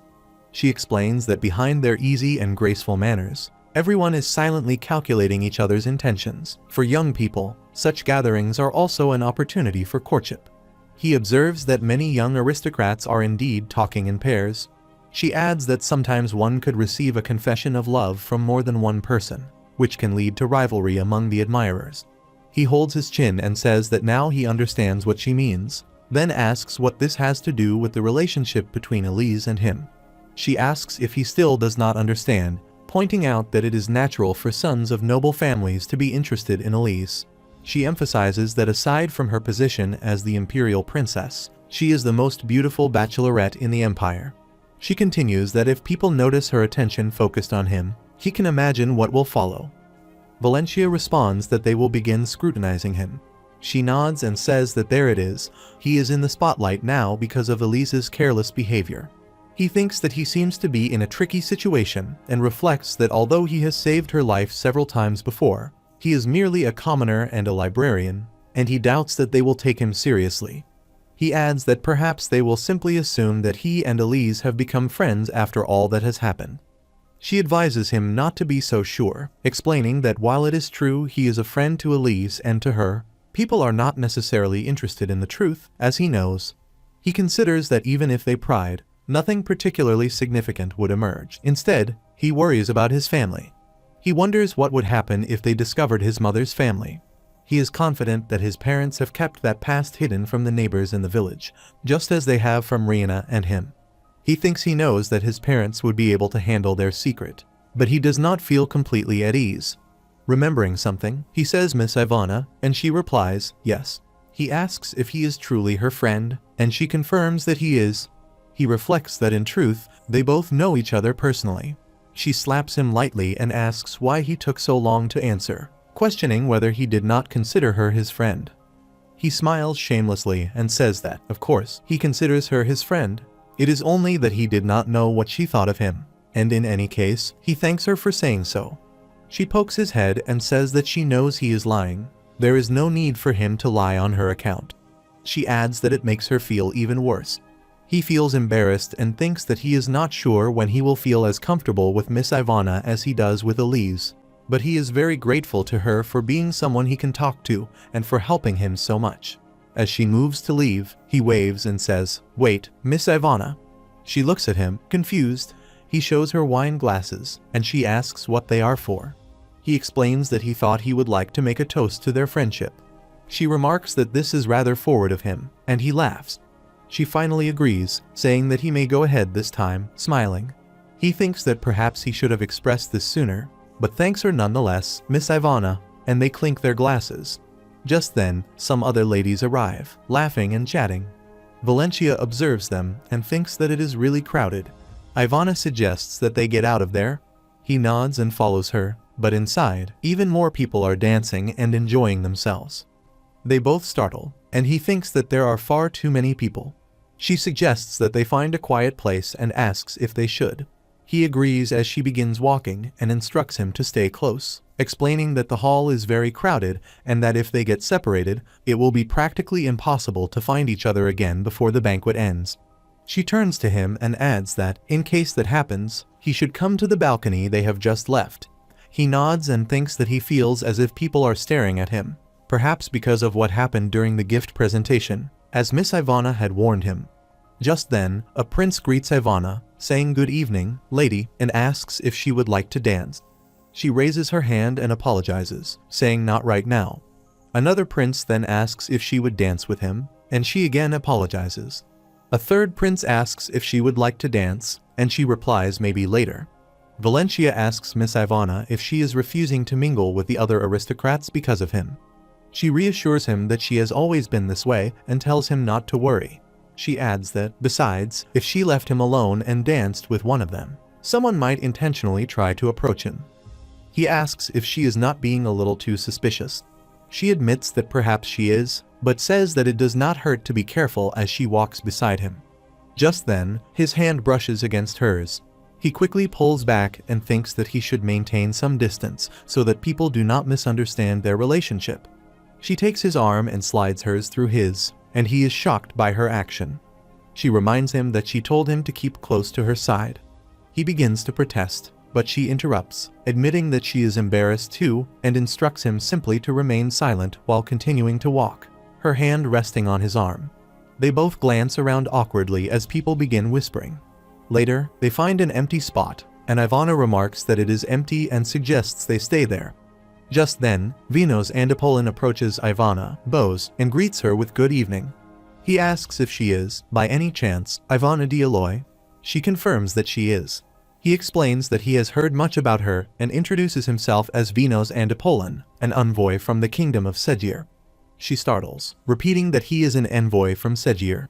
He affirms this, and she reacts with excitement upon hearing it. Valencia sees her and wonders why she is so excited. Vinos asks if, by any chance, he may speak with her for a moment. She replies that, of course, he may. Valencia, confused, stands behind her and calls her name. She walks forward, waves toward Valencia, and says that she is going to socialize for a little while, and will see him at the balcony later. He stands dumbfounded, confused, thinking that just a moment ago she had told him to stay close to her side, and now she has abandoned him. He glances around, considering what to do next. He does not want the other nobles to see him lingering alone and thinks that perhaps he should go to the balcony and wait for her. He picks up a wine glass and walks toward the balcony, saying to himself that he will have a glass of wine there until she returns. Placing his hand on the balcony railing, he notes that the alcohol is slowly taking effect. Despite the cold night air, he does not feel very cold. Just then, Sedan Van Senties approaches and asks if he is alone out here. Valencia turns and wonders who he is. He explains that his companion has stepped away for a moment, but he is waiting for her. Sedan asks if that is so, stroking his chin, and then inquires whether they might have a brief conversation while she is away. Valencia thinks that, apparently, this man is trying to pry into his personal affairs. Sedan smiles and says that it is nice to meet him. He does not recall seeing him at any of their previous parties and asks for his name. Valencia notes that he has seen eyes like his many times before while performing the reset magic. They remind him of the sharp, venomous gaze of a snake, and replies that his name is Valencia. Sedan comments that he is the librarian who saved the imperial princess and remarks that it is a nice name. Valencia internally notes that it is a very common name, and he is certain that Sedan only says this to curry favor. He thanks him politely. He also thinks that it is far too obvious that he has approached him intentionally. There must be other aristocrats named Valencia. Yet without asking which family he belongs to, Seddon immediately recognizes him as the librarian, the commoner who saved Elise's life. Seddon continues, saying that he has heard of him and that he protected the imperial princess at the risk of his life. He adds that Valencia's brave deeds will go down in history and asserts that, for the country to develop and continue to prosper for another millennium, there should be more people like him. Valencia thinks that he had better wrap up this conversation and leave the man alone, and he says that Seddon flatters him. Seddon responds that he has not yet introduced himself. Valencia freezes, thinking that no, he does not need to. He shrugs proudly and announces that his name is Seddon Van Sentes and that he is the lord of the county of Sentes. Valencia thinks, a count, so what? And nods lightly, then asks who the others might be. He notices 3 men at a distance and thinks that, judging by their attire, they seem to be aristocrats.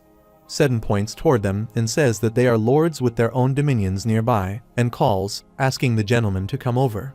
Valencia thinks that, rather than lords, they look more like servants. Seddon glances at them and introduces them from left to right: Baron Endirk, Baron Baluna, and Baron Madden.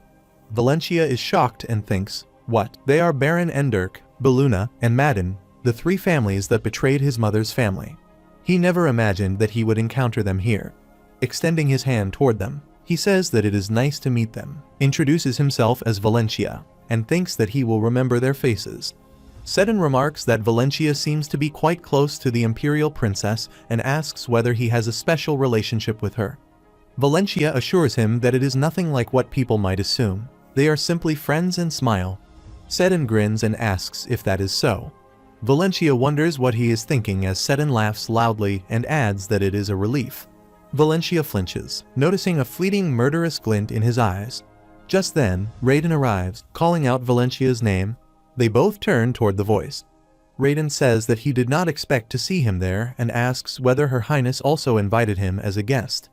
Valencia confirms that she did and thinks, thankfully, now that Raiden is here, perhaps he can escape this conversation. Raiden notices Seddon and addresses him as Lord Sentes. He laughs, remarking that it has been a long time, and asks if they are already acquainted. Raiden explains that they became friends after working together and that Seddon was of great help to him, then inquires what Seddon was talking about with Valencia. Seddon replies that it was nothing in particular. He had merely learned that this young man was the one who saved Her Highness and had asked a few questions simply to satisfy his own curiosity. Raiden nods, saying that he understands. Valencia thinks, yes, of course he did. He extends his hand and says that it was a pleasure to speak with him, adding that he has heard of how Valencia thwarted the poisoning of Her Highness and expressing how impressed he is. He assures him that, if he ever needs any help, he should not hesitate to seek him out. Valencia shakes his hand and thanks him. Seddon and the other lords then enter the hall. Raiden asks if he said anything significant. Valencia explains that he asked how he knew Her Highness. Raiden comments that it was a rude question to ask. He observes that, for a mere count from a border region, Seddon is unusually curious about Her Highness. He notes that Seddon has recently become the most powerful lord in the eastern part of the empire, but that it is still excessive pride, since his dominion is only a remote town near the frontier. He concludes that it seems obvious that Seddon intends to marry his son to Her Highness. Holding his wine glass, he reflects that, with his base so far from the capital, Seddon has little chance to gain power through ordinary means and is therefore attempting to use marriage to further his ambitions. He thinks that Seddon is a cunning and manipulative man. Raiden warns him to be careful, saying that there is nothing to gain from getting close to that man. Valencia thinks that Raiden does not think well of the Sentes family either and nods, saying that he will heed the warning. Raiden adds one more thing. If Seddon ever tries to persuade him to work for him, he should consider carefully before making any decision, as Seddon is likely concealing ulterior motives. Valencia explains that he is a librarian in Sainbrit and has no intention of quitting his job. Even if he did, he would return to his hometown to help his parents with their work, so there is no need to worry. Raiden responds that this is a relief. Valencia glances at him and remarks that he does not believe he encountered him by chance, and asks whether someone might have sent him there. Raiden asks why he thinks so. Valencia replies that it is because his appearance was perfectly timed. Raiden says that he is correct. Her Highness sent him to find her and asked him to tell him that it was her mistake and that she offers her apologies. Valencia, noticing some ladies nearby, quickly asks if Her Highness really said that. He assures him that she did and adds that she did not intend for anything bad to happen, so everything is fine. Raiden states that he will convey what he just said to her later and asks, by the way, where Ivana is. Valencia explains that he was told she was with him, then adds that she went to speak with an envoy from Sejir and seemed very excited about the conversation. Raiden smirks, takes a sip of wine, and comments that her excitement is quite understandable. Valencia thinks that perhaps she has a special connection with that country and makes a mental note to ask her later. Just then, Ivana arrives and asks if the two were talking about her, accusing them of gossiping behind her back. Raiden greets her, saying that there she finally is. She asks what is happening and whether something occurred. Both Valencia and Raiden shrug and reply that nothing has happened, thinking that if she learns what the Count of Sentis was up to while she was away, she might worry too much. She stares at them and asks if they are ostracizing her. Raiden reassures her that there is no need to worry and that it was nothing important. She rests her hand on her chin and says that she is becoming increasingly suspicious that something has indeed happened, then asks him to tell her what it is. Both Valencia and Raiden turn their faces to the opposite side, thinking that they will never reveal it to her. Valencia then asks what she spoke about with the envoy. She replies that it was a very pleasant conversation and that she feels the kingdom of Sejir would appreciate her. Valencia thinks that perhaps there really is something between Sejir and Miss Ivana. All he knows about the country is that it was founded only about 30 years ago and that it has cold weather. Observing her smile, he reflects that very few books contain information about it, and he recalls reading somewhere that it has a village of dwarves, which he finds interesting. She then asks Raiden what he is doing there. Raiden explains that Her Highness asked him to look after Valencia. Valencia reacts in surprise, asking if he is being treated as if he were a missing child. Ivana teases him, asking whether he got lost and had to ask Elise for directions. They all laugh together. Meanwhile, Prince Gable throws objects around a room, cursing in frustration. He asks how they dare disrespect him in such a manner. Gritting his teeth, he complains that they have shunned him because he was defeated by the goblins. He recalls the memory and reflects that they all abandoned him and gathered around Arus and Raiden like flies to sugar. In truth, both are good-looking, well-spoken, and talented. He admits that it is no wonder people pay them more attention, but if they slight him outright, that is another matter. Covering his face with his hand, he mutters that those cunning rats will pay the price when he possesses the throne. He thinks, nevertheless, that it has become clear he has already lost the confidence of the nobility. He tells himself to calm down first, reasoning that there is always a chance to make amends. He reflects that he still has his father's trust, decides to get some fresh air, and moves his hand to pick up his coat. After a while, he walks outside and recalls that his father did not reproach him for the defeat. Instead, he consoled him, saying that he needs to learn to control his anger and should strive to be more modest and discreet if he is to become a trustworthy monarch rather than a feared tyrant. He resolves to think carefully about how to live up to his father's expectations. Just then, a couple passes nearby and nods to greet him. He grits his teeth in frustration, thinking that it was not a proper greeting. He shakes his head and moves forward, thinking that, since it is dark out, they may not have recognized him. Then he thinks better of it. Darkness cannot serve as an excuse for being ignored. Looking around, he considers that perhaps they were so focused on their conversation that they mistook him for someone else. He walks forward, telling himself not to overthink it, questioning whether they could really have mistaken him for someone else. He hears laughter and thinks that even that sounds like mockery, making his thoughts more complicated than before. Deciding that he should return inside, he turns, only to be called by a masked man as Imperial Prince Gable. He stands behind him, his face concealed by a veil. Gable turns back, frustrated, sees him, grabs him by the shirt, slams him to the ground, and begins to drag him aside.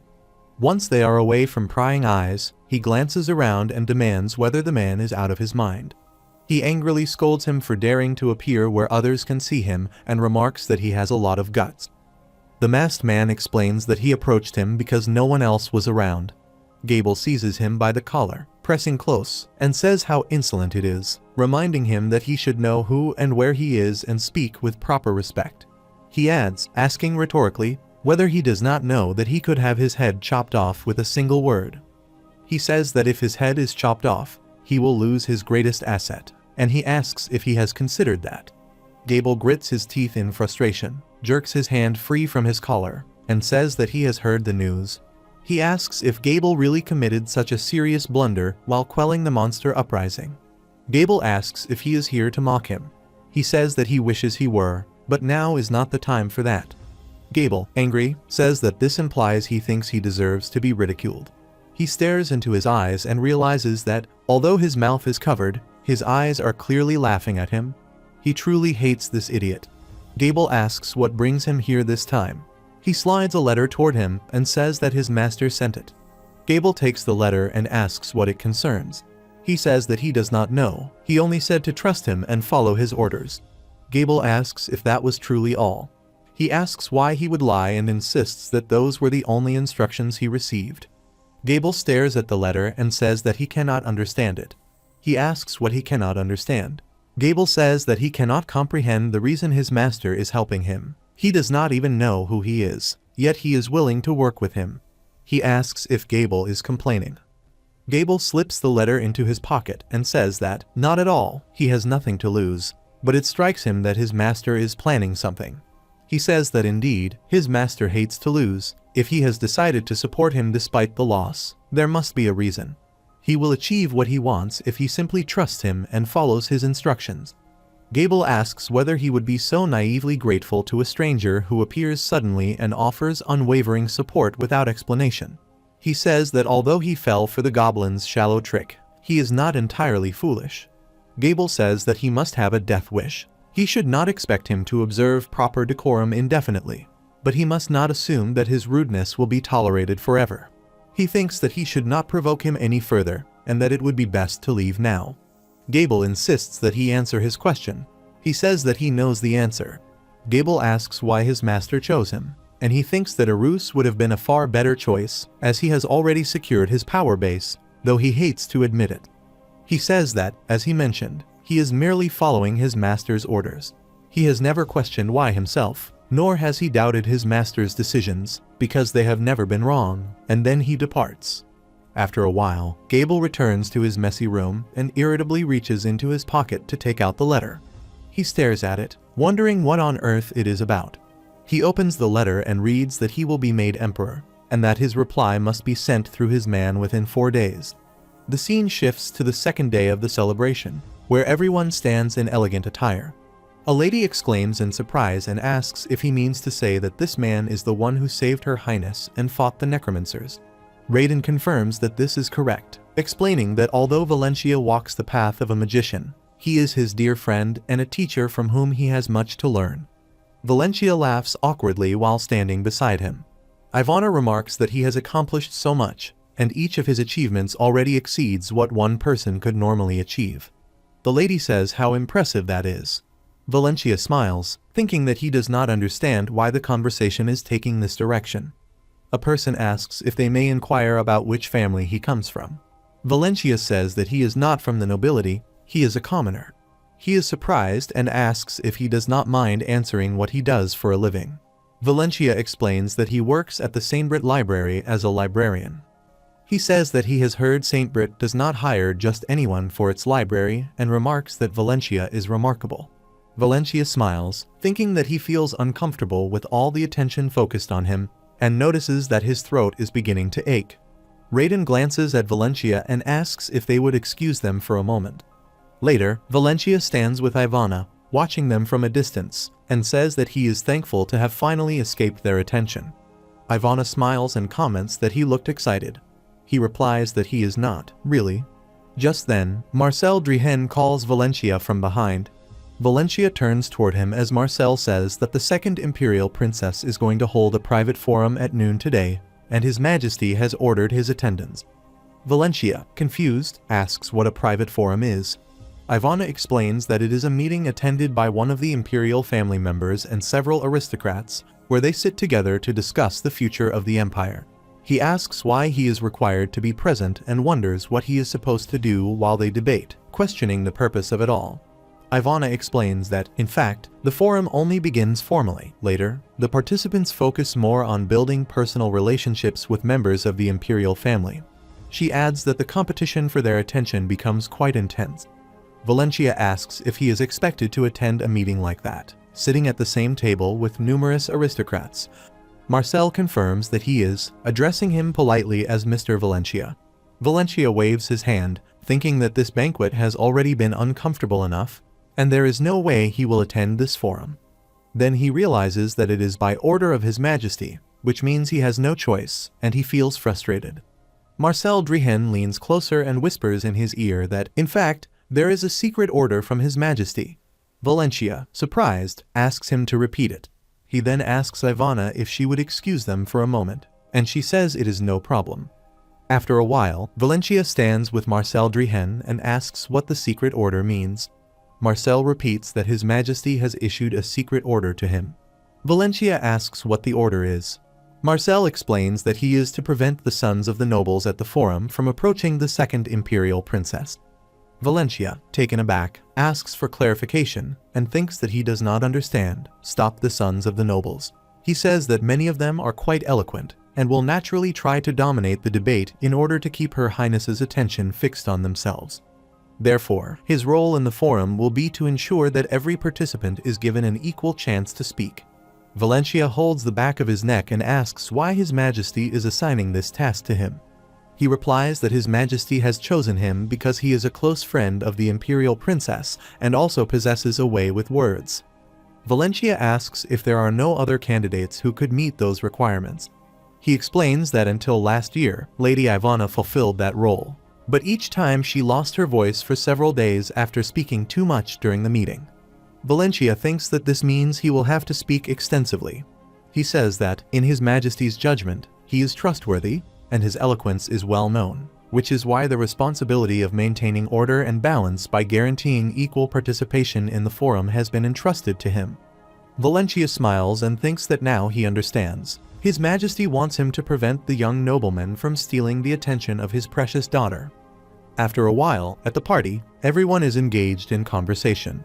A man stands with Ivan Van Sentes, the first son of the Sentes family, and says that it was nice to meet him. Ivan Van Sentes replies politely that the pleasure is his, though he wonders why he is only being introduced to men.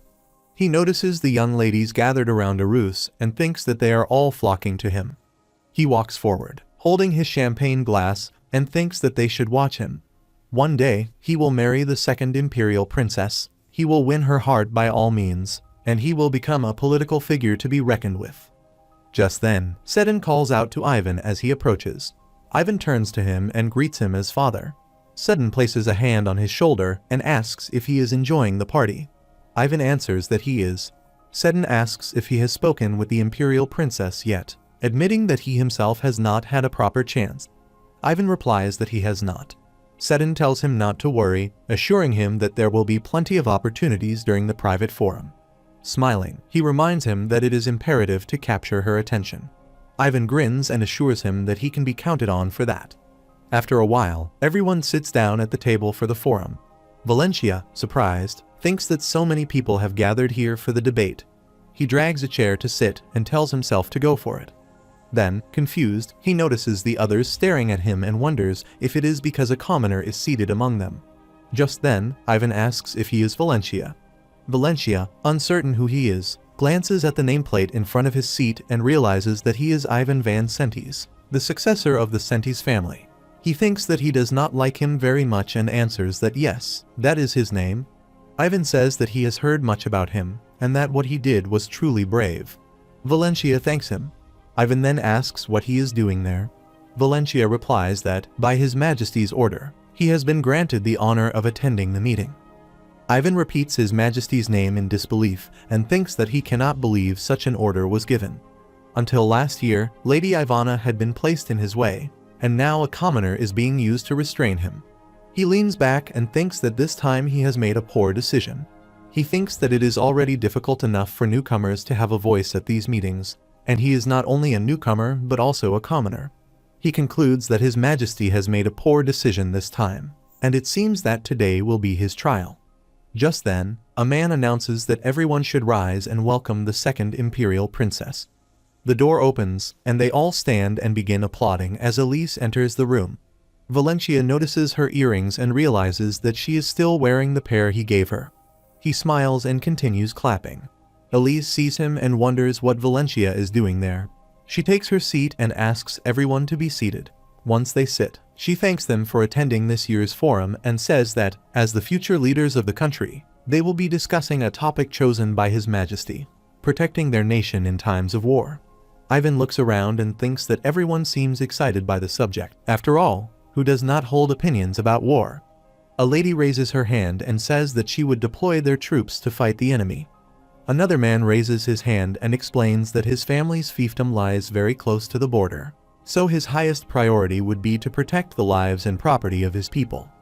Ivan thinks that protecting their country does not necessarily mean engaging only in combat, yet everyone else is speaking as though it does. He raises his hand and addresses Her Highness, saying that the word war can refer to many different situations, such as invasion by foreign enemies, battles with monsters, civil war, or cross-border intrusions by barbarians.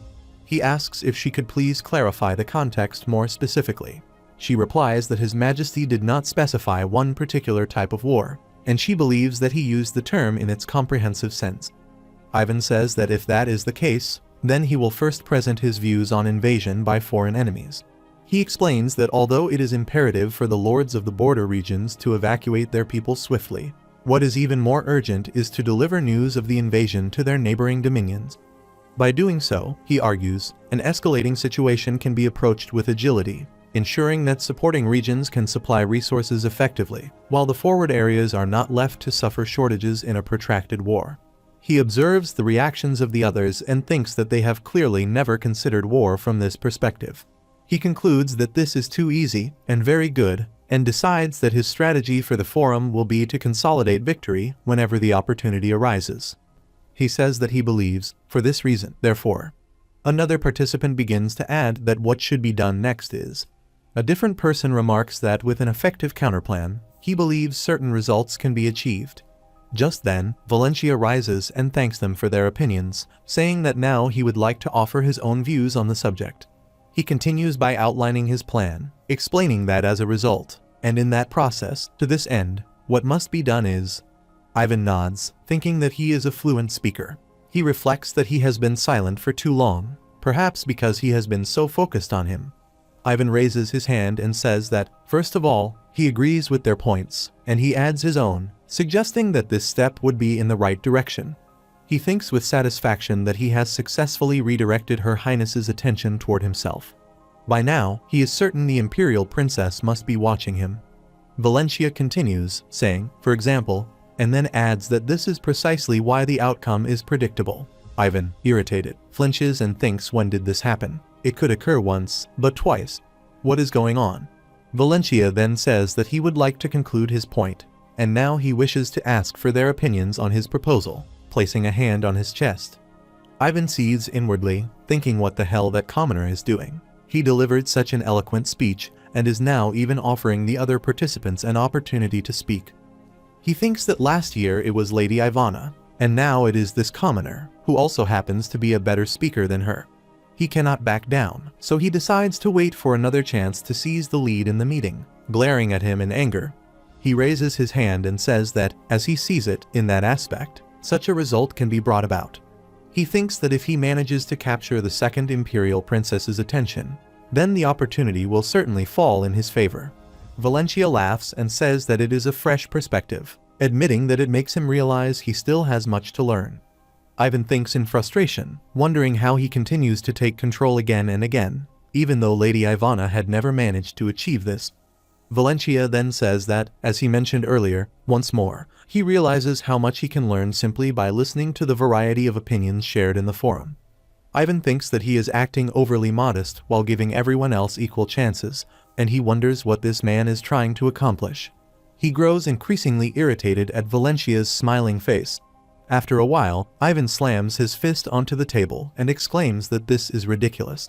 Trembling with anger, he demands to know how this can be, insisting that he is merely a commoner while all the others are treating him as if he were a hero. He thinks that now that the meeting is over, Valencia is surrounded by the crowd, with everyone trying to speak with him. That should have been his place, not Valencia's. Damn it. He holds his head and thinks that his father will be disappointed, though perhaps he can be forgiven. He grits his teeth and mutters that Valencia, that bloated, inflated commoner, will be crushed to pieces. After a while, Seddon strikes Ivan across the face and calls him an idiot. Ivan, shocked, holds his bruised cheek as Seddon demands to know what he was doing during the meeting. He says that Ivan knows what was expected of him. He adds that he would not be this furious if Ivan had been defeated by an aristocrat, but he lost to a mere commoner. He reminds him that this commoner had not even heard of what a private forum was until the very day he attended it, and calls the failure pathetic before ordering him to leave his sight. Ivan, shaken, asks where he should go. Father. Seddon points aside and orders him to go back and do whatever it takes to trample Valencia. He shouts that Ivan cannot sit humiliated, wallowing in self-pity after losing to a commoner. He must act now and must not dare throw all of his father's plans away. Ivan thinks that now he understands, his father sees him merely as a tool to satisfy his greed, and all the efforts he has made so far have served only his father's ambition. Seddon tells him to answer. Ivan replies that, yes, father, he will do it right this time. He says that it is good, apologizes for losing his temper, and embraces him. After a while, Elise stands beside Valencia in front of a group of people and laughs, thinking that now that the private forum is over, he can finally enjoy the party. A person asks what kind of books he usually reads. Valencia says he reads anything he can get his hands on. He then asks if he can recommend a book.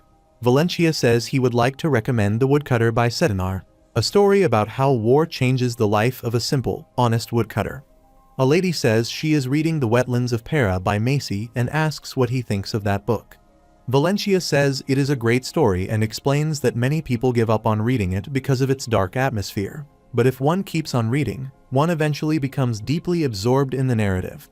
He thinks that he has spoken too much at the forum and is beginning to lose his voice, so he needs some rest. He bows to Elise and says that Her Highness, he would like to go and moisten his throat, asking her to excuse him for a moment. She responds that, of course, he may go ahead. He says it is a pleasure meeting them and asks the ladies and gentlemen to excuse him.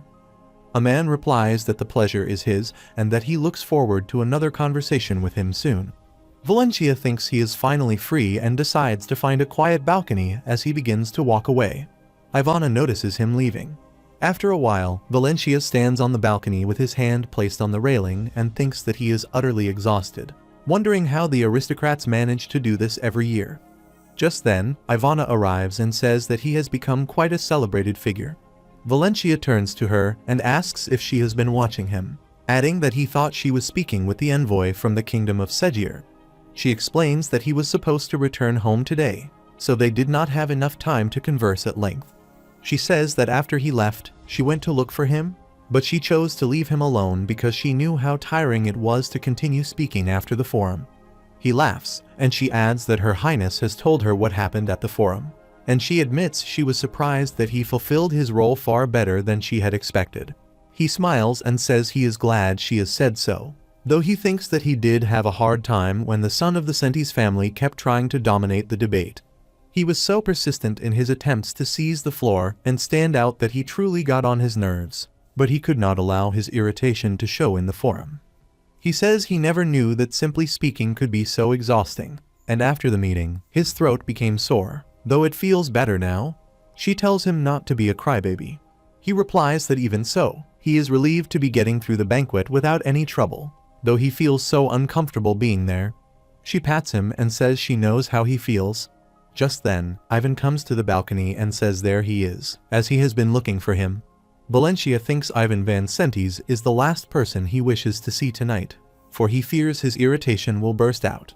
Ivan says he is so impressed by his eloquence, and Valencia thanks him. Ivan says he would love to learn from him. Valencia says he is flattered, though inwardly he thinks, please go away. He says that a gifted speaker like him always brings people together, and that he himself is the one who needs such a gift, yet he cannot even compete with him. Placing his hand on his chin, he adds that he will be frank with him, and that he would like to keep him at his side. Valencia asks him to excuse the remark. He explains that he would like to offer him an opportunity to work for the Senti's family, as they are short of hands in their family library, and he believes he is qualified to work there. Ivana, standing aside, thinks in disbelief that he is asking the librarian of the finest library in the Empire to work in a library tucked away in a remote village. Valencia wonders why he would abandon his position at the Samebrit Library to serve in a borderland archive. He continues, saying that since his family's dominion is located on the eastern edge of the country, they receive many foreign books. He adds that he has heard of Valencia's love for books and asks whether he is not interested in foreign literature. Valencia repeats the words foreign books and thinks whether this man truly believes he can be tempted by such an offer, when the Samebrit Library purchases more books from abroad than any other library in the Empire. Ivana struggles to stifle her laughter, and Valencia himself must restrain his own. He then says he is grateful for the offer, but he already holds a position here and is therefore unable to work for the Senti's family. He notices the smile on his face and thinks that he is smiling. He had thought he would be furious at his refusal. Did he approach him for another purpose?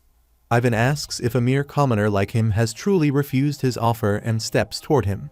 Ivana quickly moves between them and says she understands that he feels insulted by the refusal, but asks him to be careful with his words. He angrily declares that no, he will not forgive him. On the other side of the party, everyone startles at the sudden outburst. Valencia is also shocked and thinks, why is he shouting all of a sudden? Ivan smirks, shifting his eyes toward the crowd now gathering behind him, as murmurs begin to spread. He grows even angrier and demands to know how she dares to humiliate his family, mocking their offer. He asks whether she believes the name Aloy gives her the right to insult his house. She becomes angry and asks what he is talking about, insisting that he is the one speaking nonsense. He asks if she is, therefore, admitting that she has mocked his family. He then declares the insult outrageous. Valencia thinks he understands now, this was his true intention. Ivan tries to lunge forward to fight her, but two men seize him by the arms to restrain him. Ivan jerks their hands off and turns to Valencia, declaring that he has made a mockery of his family, and that he is therefore challenging him to a duel. Valencia, confused, asks for clarification and thinks, a duel. He thinks, how in the world could that be considered a mockery? Whatever he says will simply be twisted into a justification for this so-called challenge. Ivan declares that he will use a real sword, while he may use a wooden one. He adds that he himself will fight only with his left hand and without any mystic weapons or aura, of course. Valencia thinks this spectacle must have been his intention from the very beginning. If the plan does not succeed, he might even turn his schemes against his family. The aristocrats watching are not even trying to intervene. Ivan says that if he breaks any of the conditions, he may consider it his victory. Valencia thinks that rather than disapproving, they seem to be eagerly anticipating the duel. Just then, Elise and Raiden stand inside the hall, watching the crowd gather on the balcony. Elise thinks that she does not have the slightest idea of what is happening, so she cannot enter and invoke her authority as Imperial Princess to stop the challenge. Ivana raises her voice and insists that Valencia has done nothing wrong. Raiden declares that a duel must be fought fairly and asks how it can be fair to challenge someone who does not even know how to wield a sword or use magic. He steps forward and says he does not think that is fair. If the duel must proceed, he will fight on Valencia's behalf. He states that, considering their difference in strength, he will restrict himself to a wooden sword and his left hand only. He adds that he will not use any mystic weapon or aura, and furthermore, he will confine his movement to within 3 long strides. He then asks what Ivan thinks of those terms. Ivan thinks this is unexpected. The son of Duke Nomerlin is standing on the side of that commoner. The crowd around them begins to murmur. Valencia thinks he is certain Raiden would win the duel with ease, but he fears that such a victory would bring trouble upon his family, especially as he notices his father, Seton, standing on another balcony and staring directly at him. Ivana exclaims in frustration, asking what is wrong with these people, and adds that they did not even listen to her. Valencia thinks that since he has heard Count Sentes is a highly ambitious man who stops at nothing to seize even the smallest advantage, he has no choice but to take this matter into his own hands. He declares that no, he will fight for himself. Everyone startles at his words. Raiden tells Valencia that he does not need to refuse his offer. Valencia smiles calmly and turns to Ivan, asking when and where the duel will take place. Ivan replies that it will begin as soon as a proper space for a duel is secured here. At that moment, Elise steps forward and asks Valencia and Master Ivan whether they are truly going to fight a duel. Ivan places his hand on his chest and says yes, Her Highness, for he cannot forgive the insult against himself and his family. She asks Valencia if it is true. Valencia replies that he has not insulted anyone, but since Ivan seems to believe he has, if a duel can resolve the misunderstanding, he is willing to accept the challenge, Her Highness. She clasps her hands, walks into the hall, and says she understands. If the duel must take place, then it shall be held here, for the hall is spacious enough. She notices the Grand Elder Headmaster and asks him to ensure that the duel proceeds safely. The headmaster responds, of course, Her Highness. After a short while, the headmaster snaps his fingers and conjures a barrier around them as Valencia and Ivan stand in the center of the hall within it. Elise stands beside Raiden and instructs him to act as referee for the duel, adding that if matters become too dangerous for Valencia, he must stop the fight. He bows slightly and replies that her wish is his command. She looks at the two duelists and thinks they appear to be speaking with each other, but she cannot hear them at all because of the barrier. Valencia thinks that, contrary to appearances, the barrier is extremely dense and solid. One of the barriers he himself created earlier would likely have been shattered after only a few sword strikes. Ivan remarks that he still does not understand why Valencia has decided to fight for himself, but warns him that he has no intention of holding back. Valencia smiles and says Count Sentes has been giving him a look of warning, as though to suggest he had better rise to the occasion or suffer the consequences. He adds that Ivan's way of speaking is quite irritating. Valencia says perhaps he is only imagining things. Ivan declares that he will teach him to speak with respect, and that he may fight in any way he chooses, whether by wielding a sword, using magic, or striking with his fists. He adds that since Valencia is not a knight, he will generously allow him to use whatever means he wishes. If Valencia wins, he will grant whatever demand is asked of him. Valencia thinks that Ivan must be saying this because he believes Valencia has no skill with either sword or magic. What an insufferable fool. Ivan continues that if Valencia desires, he is even willing to kneel before him, but if Valencia loses, he must admit his fault and kneel in turn. Valencia thinks how absurd this is, since he has done nothing wrong, and with a shrug, he asks if that is all. Ivan replies that he will simply have to hope matters turn out as he has said. Valencia thinks uneasily. What does he mean by that? Ivan tosses a sword toward him and says, Here, take this. Valencia catches the weapon and asks whether knights do not consider it disgraceful to hand their own sword to another. Ivan tells him not to worry, for that sword is not his, and he grips a wooden blade instead. Valencia thinks he must have prepared that wooden sword in advance. This is proof that the entire scene was orchestrated from the beginning. Raiden steps between them and orders both of them to step forward. Valencia thinks very well, he will simply endure this fight, that is preferable. After taking a few blows, he will surrender. Raiden raises his hand and announces that before the duel begins, he will make the rules clear. Raiden says that, as Ivan Van Sentes himself has stated earlier, he will fight with a wooden sword, using only his left hand, without a mystic weapon, and without an aura. In addition, there is one more condition. To a knight, his sword is as his life, and if he loses his grip on it, that will be considered his defeat. Ivan responds, of course. As Raiden turns to Valencia, Valencia reminds him that Ivan said he could use any means he wished, sword, magic, fists, anything. Raiden asks if that is true, and upon hearing confirmation, he declares that Valencia may then fight by any means he chooses. Even if he drops the sword from his hand, it will not signify defeat. His loss will be recognized only if he becomes incapacitated or surrenders. Valencia draws his sword and casts aside the scabbard. Raiden announces that the first to become unable to fight, or to concede, will be declared the loser. Even if one of them kills the other during this duel, no punishment will be given, and no noble influence may interfere in its outcome. He asks them both if they swear to these terms. Ivan and Valencia answer that they do. Raiden then declares that the duel shall begin. On the other side, Elise rises as she watches them and says that is, in essence, what has happened. Ivana approaches her and says she despises the Sentes family, for they are swollen with their own importance. She says there is no doubt that the man has turned nothing into a grand spectacle, even dragging her into it to make the matter appear greater, and she demands to know how he dares to use her in that way. She turns to Elise and says she cannot truly believe this duel is Valencia's choice. She asks if Elise did not see how fiercely Count Sentes was glaring at him. She insists that he was threatening Valencia with that look, forcing him to accept the challenge, and strikes her chest in frustration. Elise clenches her fist and thinks that ordinarily, Ivana would have understood that there is nothing to be done now. If she, as Imperial Princess, openly sided with Valencia, he might have avoided the duel, but then all of society would watch them with suspicion, and that would not be good for him. She reflects that, beyond that, the reputation of the Imperial family is also at stake. She feels sorry that Valencia must endure this, but as an Imperial Princess, this is the best decision she can make for now. She locks eyes with Valencia and, through telepathy, tells him that though it will be painful and humiliating, he must endure it for a while longer. Just then, His Majesty arrives and demands to know what is happening. Elise and Ivana turn back, see him standing on the stairs, and bow to greet him.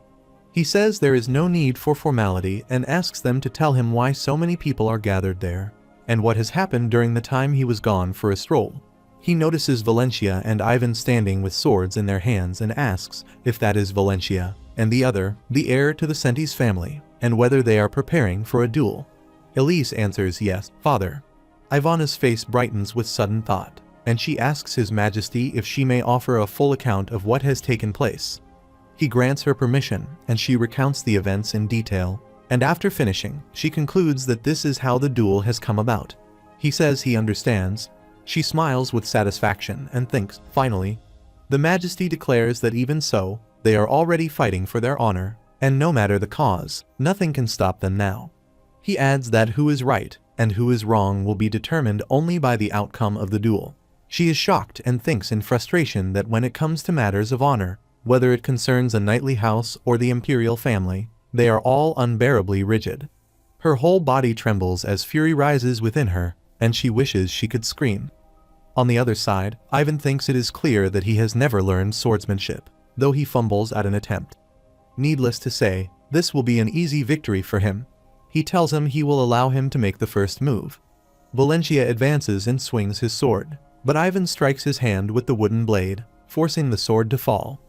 Trembling, Valencia drops to one knee. Ivan asks what he is doing and orders him to pick up his sword and rise.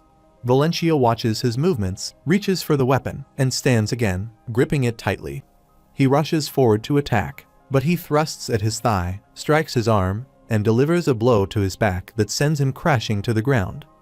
Valencia lies there, thinking this pain is nothing compared to what he has endured before. He is not about to submit without landing at least one solid strike. Being beaten again and again only fuels his frustration. He clenches his teeth in fury as Ivan plants his foot on his own and demands to know what he is doing. With a smirk, he tells him to rise, asking if he intends to do nothing but cry and surrender. Valencia lifts his head and sees the malice on his face. Valencia grips his sword again with trembling hands and rises, preparing to fight once more.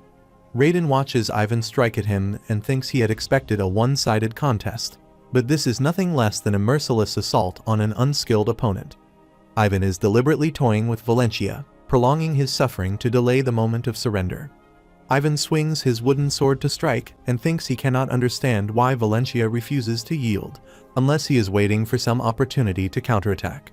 With a mocking tone, he jeers that Valencia cannot even land a single blow against an opponent wielding only a wooden blade, calling it a waste of a sword, and he smiles as he speaks. Valencia steadies himself, grips the sword tightly, and swings in an attempt to attack, but Ivan calmly steps back, then counters with a sharp strike to his back, forcing him down to his knees. Ivan then begins to kick him repeatedly. Valencia thinks, not yet, it is not yet. Raiden watches in anger and thinks Ivan has gone too far. He moves forward to stop Ivan, but Valencia raises his hand to hold him back. He clenches his teeth in frustration and watches as Ivan lifts his sword to strike him. Valencia grips his sword, quickly rises to attack, but his coat tears as Ivan smirks, steps back, and taunts that he has missed again. In the same moment, Valencia drives a punch into his face, sending him crashing to the ground, and smiles faintly. Ivan sits up, notices the blood running from his nose, and thinks in disbelief that the peasant has dared to strike him. Valencia calmly remarks that it was a good one, if it was not, and smiles with composure. Ivan shouts in outrage, asking how he dares, and grips his sword tightly as he advances to attack again. Moments later, Valencia is forced to his knees on the ground while Ivan stands over him, gripping his sword. The crowd surrounding them gasps in shock. One onlooker exclaims to look at that and questions how such savagery can be called a duel. Another declares that the heir to the Sendi's family is far too cruel, that his violence is excessive, and that his conduct is devoid of chivalry.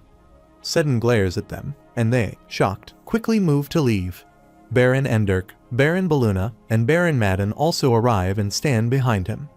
On the other side, Ivana stands stunned and mutters that the fool has lost his senses. She glances toward Raiden and thinks in frustration why he is merely standing there, watching Valencia being struck without intervening. Elise closes her eyes, unable to bear the sight, and thinks she cannot watch this any longer, wondering when it will finally end. The Majesty commands her not to look away from what is unfolding before her. She calls to him as father, but he responds that he knows it is painful to watch, yet she must not turn her face. He tells her that one day in the future, there will come a moment when she must helplessly witness the suffering of those dearest to her, and in such a moment, the best she can do is remain cool-headed and think clearly. He advises her to consider what she can do for them and what she must do under such circumstances, explaining that this experience will grant her the wisdom to prevent similar events from recurring. He tells her to remember the emotions she feels now and the sight before her. Elise nods her head in understanding. Valencia coughs and falls to the floor. Raiden sees it and thinks that he has known it would end this way. Yet Valencia has endured for a long time. He thinks that what follows will likely be humiliating for him, but it cannot be helped. Valencia thinks that this must be what Count Sentis has wanted to see from the beginning, and struggles to stand. Ivan sees him rising and thinks that he hates this man. He wonders how he could have lost to someone so pathetic in the forum. He thinks about how such a lowly, foolish commoner can be so close to the imperial princess, and he cannot believe that he has been rendered powerless during the entire discussion because of him. He grits his teeth and thinks that he despises everything about him. He has not devoted so much time to his swordsmanship only to waste it on a commoner. He clasps his sword and recalls that he has even been slapped by his father because of this fool. Valencia stands and thinks that he despises him as well. He wonders why Ivan still bears such a ferocious look when he has already been given such a beating. Looking at his own arm, he thinks that he wishes he had gone a little easier on it, for it will take some time to heal. He thanks heaven that he has not suffered any broken bones. Though he has been beaten soundly, it has not been entirely in vain, for at least he managed to land one solid punch, and he laughs. Ivan is taken aback, thinking in disbelief that Valencia is smiling, and grits his teeth. Valencia prepares to admit defeat but suddenly flinches, shocked to see Ivan moving in for another attack.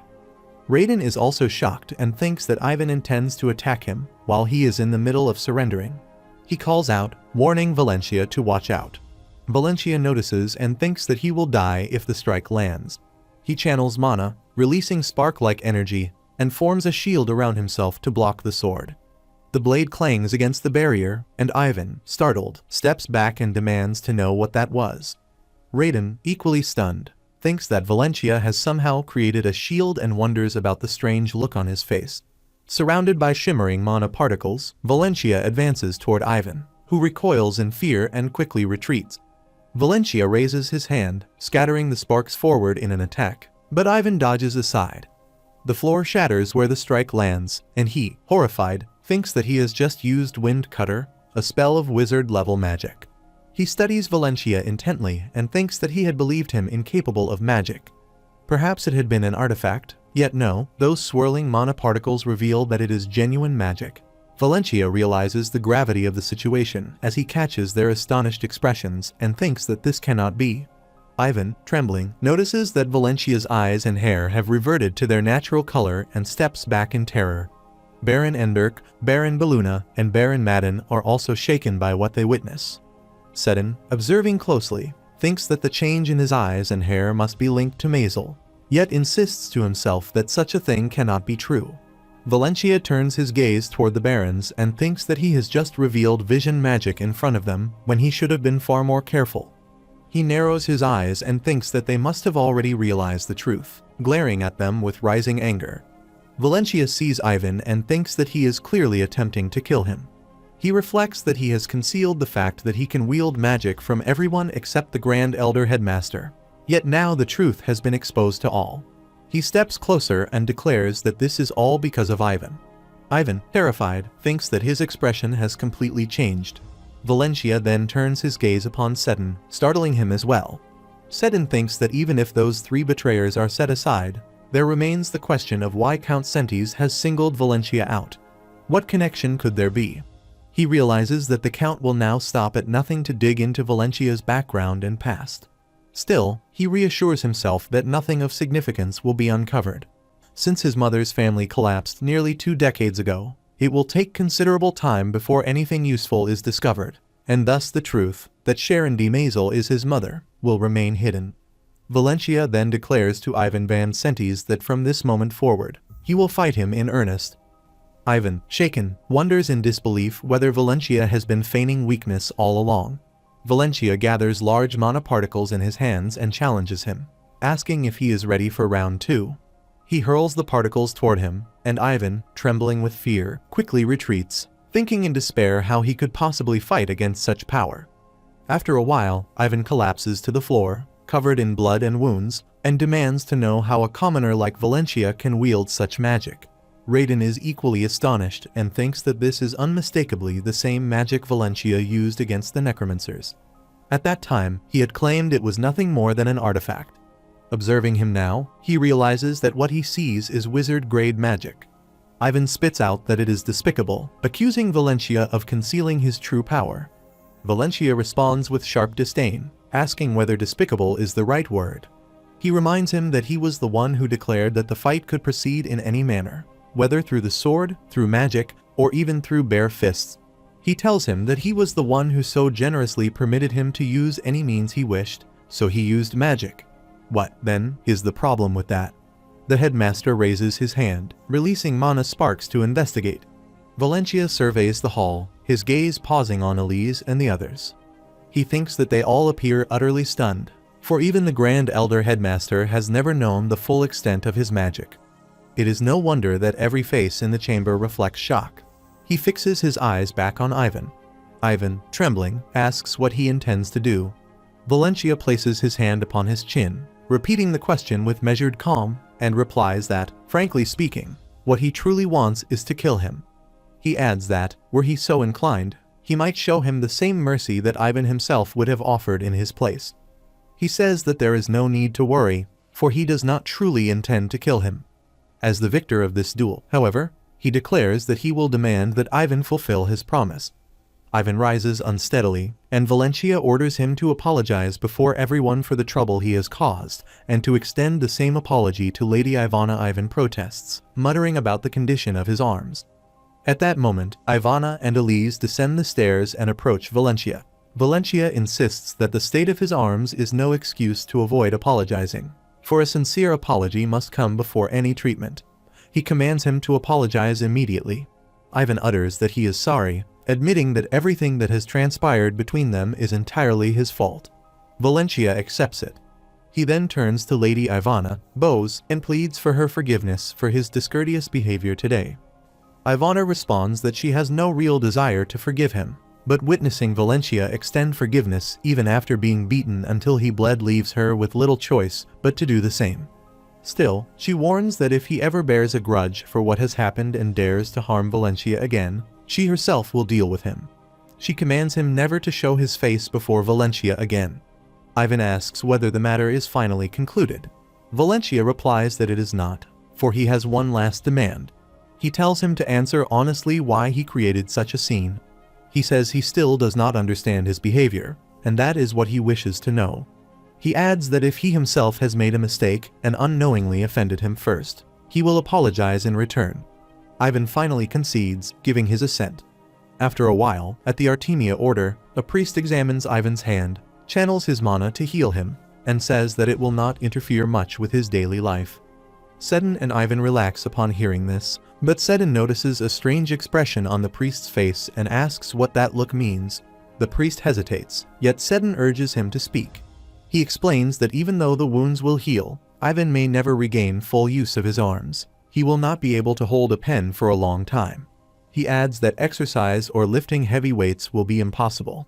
Seddon asks what he means. He replies that Ivan will be disabled from now on, as his arm bones are completely shattered and beyond treatment. Seddon grasps him by the shoulder, asking if there is truly no cure, and pleads that he will donate as much money as required. He responds that Ivan will not even be able to hold a sword. Ivan screams in despair. Meanwhile, the headmaster sits with Valencia, resting his hand on his chin, and says that since he is already aware Valencia is able to use magic, he has assumed that Valencia might win his way out of the duel with magic if necessary. He remarks that wizard-grade magic, however, is surprising. Valencia apologizes and tells the Grand Elder Headmaster that he cannot reveal how he has been able to do that yet. The headmaster replies that very well, for now, he will tell Elise and Ivana that Valencia has been able to achieve higher circles by relying on his mana booster. Valencia thanks him for his understanding. After a while, Valencia lies on his bed, clutching his injured shoulder, and says that he is aching all over. He wonders why there is no treatment for bruises and thinks that perhaps he should have given in earlier. Just then, he hears a knock on the door and opens his eyes. He sits up and tells the visitor to come in. As the door opens, he is surprised and exclaims that it is them, seeing Baron Enderk, Baron Beluna, and Baron Madden. Enderk asks how he is feeling. Valencia angrily rises to his feet and orders them to get out. Enderk responds that they are not there to harm him. Valencia demands whether they expect him to believe that and declares that it does not take a genius to know that if the toadies of Count Sentes are present, they have come to harm him. He says that he does not want to see anyone connected to the Sentes family.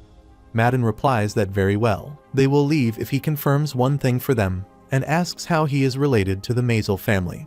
Valencia demands to know why he should answer that question. Enderk responds that they will not leave the room until he does, and asks if he has heard of silence magic. He explains that not a single word of their conversation can be heard outside this room, so it is useless to call for help. Valencia folds his arms and remarks that they claim to have no intention of harming him, yet they made sure beforehand that no sound could escape the room. How trustworthy.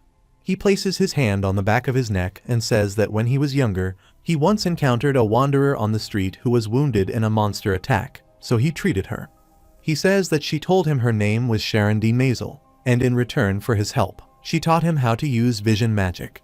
He waves his hand and says that's all, now they should leave. Beluna responds that it is nonsense, for the Mazel vision is not something anyone can simply learn and use, only the Mazel bloodline can wield it. He explains that if anyone outside that family recklessly uses such magic, their power is certain to amplify uncontrollably and cause their death. Enderk adds that if Valencia is not related to them by blood, then there is no way he could safely perform vision magic. Valencia thinks he has never heard of such a thing, not even his mother ever mentioned it. He clenches his fist and asks if they truly want to hear the truth. He declares that he is the son of Sharon D. Mazel, the only surviving heir of the Mazel family. He thinks that now that they know who he is, he cannot let them live. He must silence them forever by killing them. If they dare to attack him, he will fight back with magic, even if it means killing. They plead for his forgiveness and kneel before him. Valencia stands in shock and wonders what is happening. He says they truly regret that day. They should never have betrayed their lord, no matter how they were threatened. He adds that no words can justify their actions and that they are genuinely sorry. Valencia startles and thinks what is happening. Enderk raises his head and says they hope to offer their humble apologies to Lady Sharon in person, as they have heard she is from the village of Aelan. He requests that they be allowed to apologize to her immediately. Valencia replies that they must not approach his mother, and he asks why. He holds his head and thinks that his mother from several resets ago knew the circumstances he faced. But his mother in the present time is completely unaware of everything. She does not even know that she taught him how to use the Mazel vision, and if they reveal how he performed that magic in public, matters will become far too complicated. He explains that his mother wishes to forget what happened in the past and only desires to focus on her current life. She has only just barely overcome her painful memories and would never want them to intervene in her life. Beluna then asks how they could offer their apologies.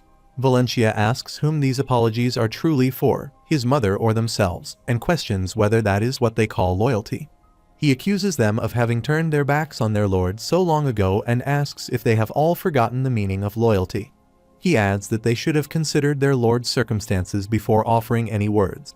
He declares that he is different, however, and that he will take vengeance for his grandfather, his uncle, and the rest of the Maisel family. Madden affirms that they could not agree more. Valencia says that when the time comes, he will punish them himself. Enderk bows and states that they are ready to submit to any punishment, even if it means death, and that they are looking forward to that day.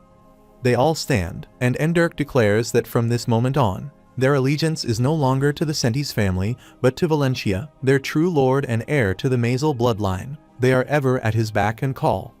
Valencia acknowledges this and asks them to explain the relationship between themselves and Count Sentes. He holds his chin and reflects that when he used the Maisel vision, his face turned as white as a ghost. Enderk asks whether he did not know. Baluna explains that Count Sentes contributed to the collapse of the Maisel family by supporting the Mead family. Valencia, shocked, asks what he means. He says that, having seen his duel with Master Sentes, they assumed he was already aware. Valencia replies that this is the first time he has heard of it.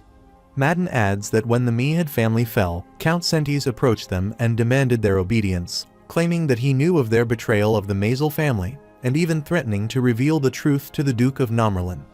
Valencia reflects that he knew Sentes had hated him from the beginning, but to realize that he was an enemy of his mother's family, and that he had unexpectedly managed to exact revenge by breaking his son's arms, surprises him. Baluna notes that, after the fight with the necromancers, he must have learned that someone had tried to offer the former Maisel dominions to him. It was actually the three of them, and they are glad that the estate has returned to its rightful owner. Valencia responds with a simple acknowledgement. Enderk says they have heard that he wished to hire a steward to manage the lands, as he was not yet ready to rule them himself. Valencia asks who is handling that now.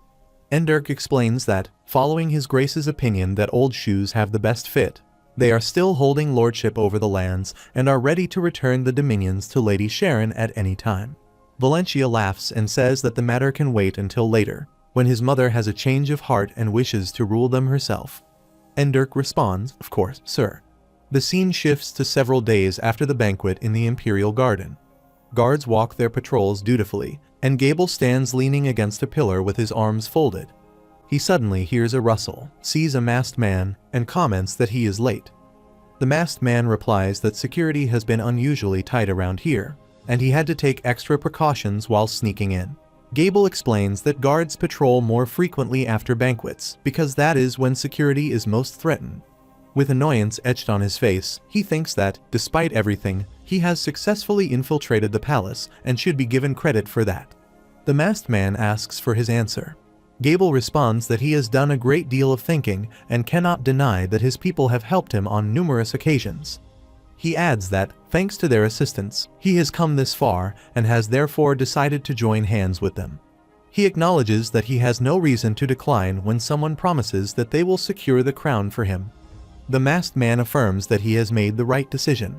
Gable reflects that he still cannot discern what they have planned. He is certain they are up to something, yet he cannot determine what it is. He admits that, although he has no knowledge of who his master is or what their motives are, he had better recognize that his situation is far from easy. The masked man assures him that if he has faith and follows his master, he will become an emperor the likes of which have never been seen before in the Pala Empire. The scene shifts to 2 weeks after the banquet in Sainbred Library, where Valencia sits and says that everything here is finished, and once this is completed, all his work for the day is done. He writes something and thinks that so much work has piled up over the past 2 weeks. The 3 barons have written to him that they have decided to confront Count Sentes, and he wonders what will happen if the Count seeks revenge against him for that. He thinks with relief that Raiden has promised to ensure his family's safety, and at least that is a comfort. At that moment, Ivana calls Valencia and enters with Elise. He sees them and greets them. Ivana points to the side and asks what all those books stacked on the desk are. He looks at them and says that while they were enjoying the banquet, Sainbred Library received a large shipment of new books. Elise, excited, asks if they are new books and picks one up to examine. She says that the book is from the Kingdom of Segir. Valencia affirms this, saying that the envoy of Segir has sent it as a gift, and he asks why it has been sent here instead of to the imperial family. He remarks that magicians seldom come to the library. Elise responds that even if they do, they only read books on magic. Ivana says it is true, as most of them are absorbed in their own studies. He says that in any case, he is glad the library now has more books. Elise says that there are more books for both of them and adds that they will help him with organizing, since the list is finally completed. He smiles and says thanks. They all begin arranging the books. Later, Valencia finishes writing and thinks that the list is done. Now he only needs to place the books in the cart and put them on the shelves. He thinks, however, that his body is still so sore from the beating that he can hardly move, and he lays his head down on the table. Elise asks if he is all right. He says that his body still hurts all over and thinks it will be at least a month before he recovers. Ivana smiles, raises a finger, and tells him not to be such a crybaby. She urges him to be a man and begins poking him with her finger. He asks if she knows what she is doing and says that pain does not distinguish between men and women, and what she has just said is gender discrimination. He tells her to stop poking him because it truly hurts. She says that she supposes he must be aching all over after being hit so much. He thanks her for finally understanding him. She smiles and says that, still, he has done a very good job. From now on, none of the Senti's family is able to set foot in any of the banquet halls. She says that she truly despises the sight of them, and he has no idea how happy she is, since high society speaks of nothing else besides that night. She adds that it turns out the Senti's wretch will never be able to hold a sword again, and she gives him a thumbs up, saying she will personally praise him for that. He replies that it was not his intention, yet he reflects that, whether intentional or not, he has indeed avenged his mother. Although considering what they have done to her family, it is still not enough. She says that is not all. After realizing that he will be disabled forever, he has lost his mind, and he is now kept in a facility for mental treatment. He asks if that is true. She says yes, and adds that the Count was so shocked that he has completely lost his ability to speak. Elise softly calls her name, and she quickly covers her mouth and looks at Valencia, who remains nonchalant. Elise says that although none of this was his fault, they were rather concerned that he might feel guilty upon hearing it. But he looks surprisingly calm. Ivana says that she is right. He holds his neck and says that it was not exactly a one-sided attack, and they know that. He then asks what if he is punished for this. Elise says that he is the winner of the duel, and it is the loser who is supposed to bear all the consequences, so no one will place blame on him. He smiles and says that this is a relief. Ivana holds a book in her hands and says that she has heard he has been granted a dominion to rule as a reward for his accomplishments, and she asks if that is true. He says that it is. She then asks why he allowed Ivan to look down on him for being a commoner. He replies that it is because he is not yet the official lord, and he is content with his life as it is. He says he will assume the title only when he feels truly ready to become a noble. She tells him that she has always known he is a real straight arrow, though she understands his behavior. Elise agrees and says that taking on a dominion is an immense responsibility. Then, referring back to the duel, she mentions that the Grand Elder Headmaster has told them he used his mana booster. He asks if she has heard and apologizes for not telling her beforehand. He explains that he had intended to tell them after the banquet, but the duel had occurred too quickly for him to do so. Elise says that there are no worries, for they understand, and adds that he was able to win the duel precisely because he had concealed the extent of his magical power from everyone else. Ivan says that even a quack magician is still a magician. Valencia mutters the words quack magician to himself and thinks that he cannot even reveal the truth, that his strength comes from decades of effort and persistence. He rises to his feet, holding a stack of books and a clipboard, and reflects that he has endured many hardships yet has managed to emerge safely on the other side. Now, he wishes only for peaceful days ahead. As he places the books carefully onto the cart, Elise asks if it seems that he is almost finished. He says yes, placing these books on the shelves is all he still needs to do. He adds that he has completed his work much earlier than he expected, and he thanks Elise for her help and expresses his gratitude to Miss Ivana as well. Ivana responds that it is no problem and tells him they should go. He asks where they are going, and she replies that they are heading to the other bookshelves. He asks in surprise if they intend to help him with this as well. She assures him that since they have already assisted him this much, they will remain by his side until everything is completed. Elise holds a book and agrees, saying that once the task is finished, they should sit together, read, and enjoy some tea. He smiles warmly and thanks them both, then says that they should go together.